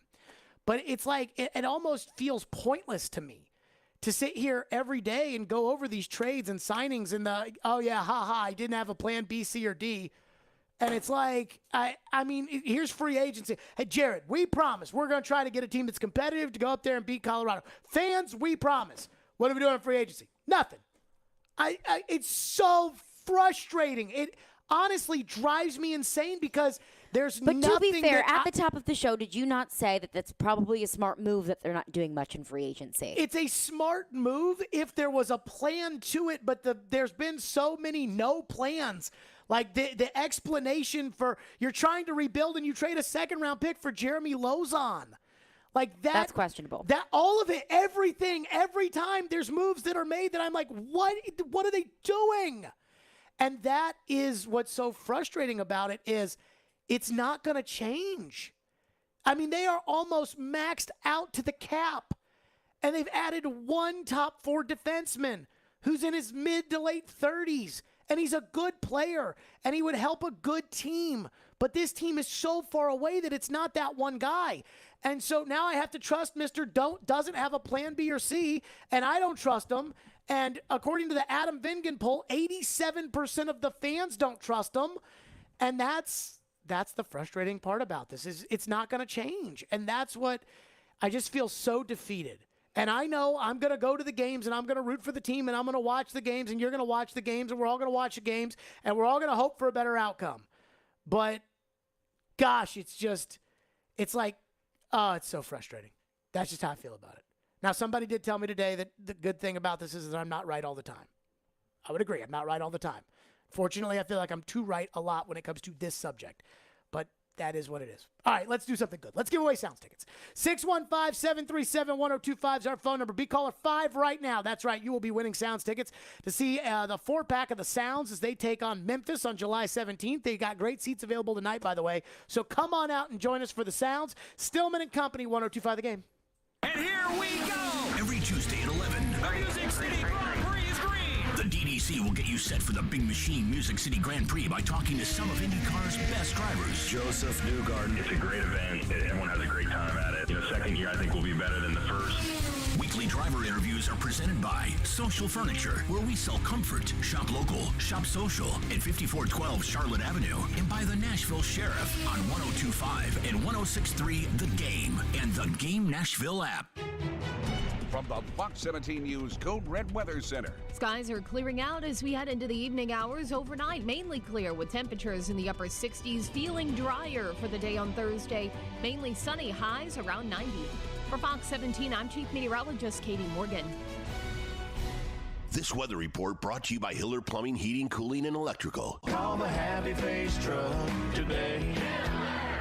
Hi guys, are you struggling with erectile dysfunction and sick of the pills? Well, today, Wednesday, July 13th, we're running an unprecedented one-day special. Hillside Medical Clinic uses the most powerful form of wave therapy. This is a technology clinically shown to repair blood vessels and improve blood flow. My favorite part is that we can get rid of your erectile dysfunction without any pills or side effects. If you're ready to regain your love life, grab your phone. Today is your day. Call us now and you'll qualify for the assessment and ultrasound totally free. Also, a gift that can produce powerful results in the bedroom in minutes. You're going to love that. And today only, we're offering 5 tune-up treatments to our patients free. This is our most lucrative offer ever, and it's only good today, Wednesday, July 13th. 615-576-5000. That's 615-576-5000. Guys, put a stop to your erectile dysfunction and see what can happen in your relationship. Call Hillside Medical Clinic now to qualify. This offer ends today. 615-576-5000. Finding great candidates to hire can be like, well, trying to find a needle in a haystack. Sure, you can post your job to some job board, but then all you can do is hope the right person comes along, which is why you should try ZipRecruiter for free at ZipRecruiter.com/radio. ZipRecruiter doesn't depend on candidates finding you. It finds them for you. Its powerful technology identifies people with the right experience and actively invites them to apply to your job. You get qualified candidates fast. So while other companies might deliver a lot of hay, ZipRecruiter finds you what you're looking for. The needle in the haystack. See why 4 out of 5 employers who post a job on ZipRecruiter get a quality candidate within the first day. ZipRecruiter, the smartest way to hire. And right now, you can try ZipRecruiter for free. That's right, free at ZipRecruiter.com/radio. That's ZipRecruiter.com/radio. ZipRecruiter.com/radio. Thanks, everyone, for baking your way here on this toasty morning. Are you all ready to jam? Excellent. Before we get rolling, let's start by hashing out everything bagel we'll be discussing. Profit margins are okay, but they could maybe be butter. Sorry, I don't mean to waffle. Next quarter, it's all or muffin. Did you have a question, sausage patty? My name's Patricia.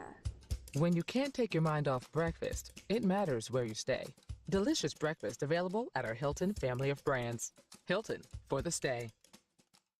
Robbie Stanley. They get a lead in that game and just totally close the door. Joe Rexrode. If he plays next year, it's disastrous. Robbie and Rexrode. Mornings from 6 to 10 on Nashville's best sports talk. ESPN 1025 and 1063 The Game and on the Game Nashville app. You're listening to Stillman and Company. Sounds like this has been a game-changing day for all of us. Presented by TriStar Moving. on ESPN 1025 and 1063 The Game and on the Game Nashville app. So there's some drama Between the back line, I guess that's the student section. The super fans. The super fans of Nashville SC and Nashville SC themselves. Is there a game tonight, apparently? Apparently. Okay. There is. Yes, there is. Seattle. I will be at the Sounds game. Nashville SC, where we are tonight. Nashville SC, so the back line is like the super fan section, or, I don't want to call them the student section, but you get the idea when I say student section, right? You can just say super fan section. I think that does the trick. So they sent out this long letter, and apparently they're mad at Nashville SC. They write in this letter, the member groups of the Backline Supporters Collective feel that Nashville Soccer Club has consistently given supporters less communication and consideration than we are due. The club consistently benefits from our passion, and we feel the passion is not returned in equal measures. Despite being the most passionate supporters that provide the soundtrack of the stadium, we are often last to know of any changes, opportunities, and events. Yada, yada, yada. I'm not sure how much I care about any of this, but they do say, tonight, the member groups of the Backline Supporters Collective have chosen not to provide the soundtrack. We will not be staging drums and capos, whatever the hell that is. We do not take this action lightly. We want the boys in gold to know that we support them unequivocally. And then they Boys have in gold. their 4 requests of the club. A discount system for supporters at the in-stadium supporters bar. Who tried to tell you about the cost of the stadium? A fully functioning TIFO rigging system. I have no idea what that means. What the hell is that? Advanced communication to SG leadership of event and pricing changes that impact the supporters and priority purchasing options for our members. This is included but not limited to parking, tailgate, ticket pricing, concessions, and non-soccer events, and quarterly meetings with club leadership, including Ian Air. Now, I think that those demands are probably a little too much. Now, let me say this. The discount at the bar, please. I did reach out to Nashville SC politely. They have not responded. You are a lazy journalist, after all. According to them. Yeah. I'll say this about Nashville SC. I feel like Nashville SC needs to stop going out of their way to make people mad.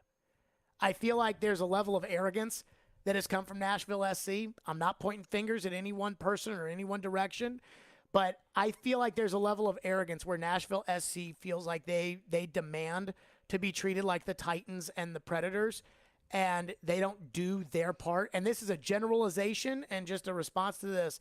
I do not feel like the soccer team does their part to get people involved. Like, I think the Sounds right here, I think they do their part. And I think what Nashville SC has done is they have really, really low ticket prices, so people buy tickets and then they go to games, and I just don't feel – I feel like Nashville SC expects people to just be fans of them without even trying. And I don't think that's right, and I don't think long-term that's a good business model. So if I was Nashville SC, I'd get my order in check. That's all I'll say about that. But it does feel like some spicy drama. And I am waiting. Some tea. I am eagerly awaiting what Nashville SC has to say about this, if they will respond to my email, because I would like to know what they say, because I do think that the supporter section asking for discounted tickets and stuff, that's a whole other thing. I mean, that's a little much. So I wonder what the deal is, but it is tea. There you go. That's it for us. We're out of here. Max Hers has the 6. That's next. Stillman and Company. We'll see you all tomorrow, too.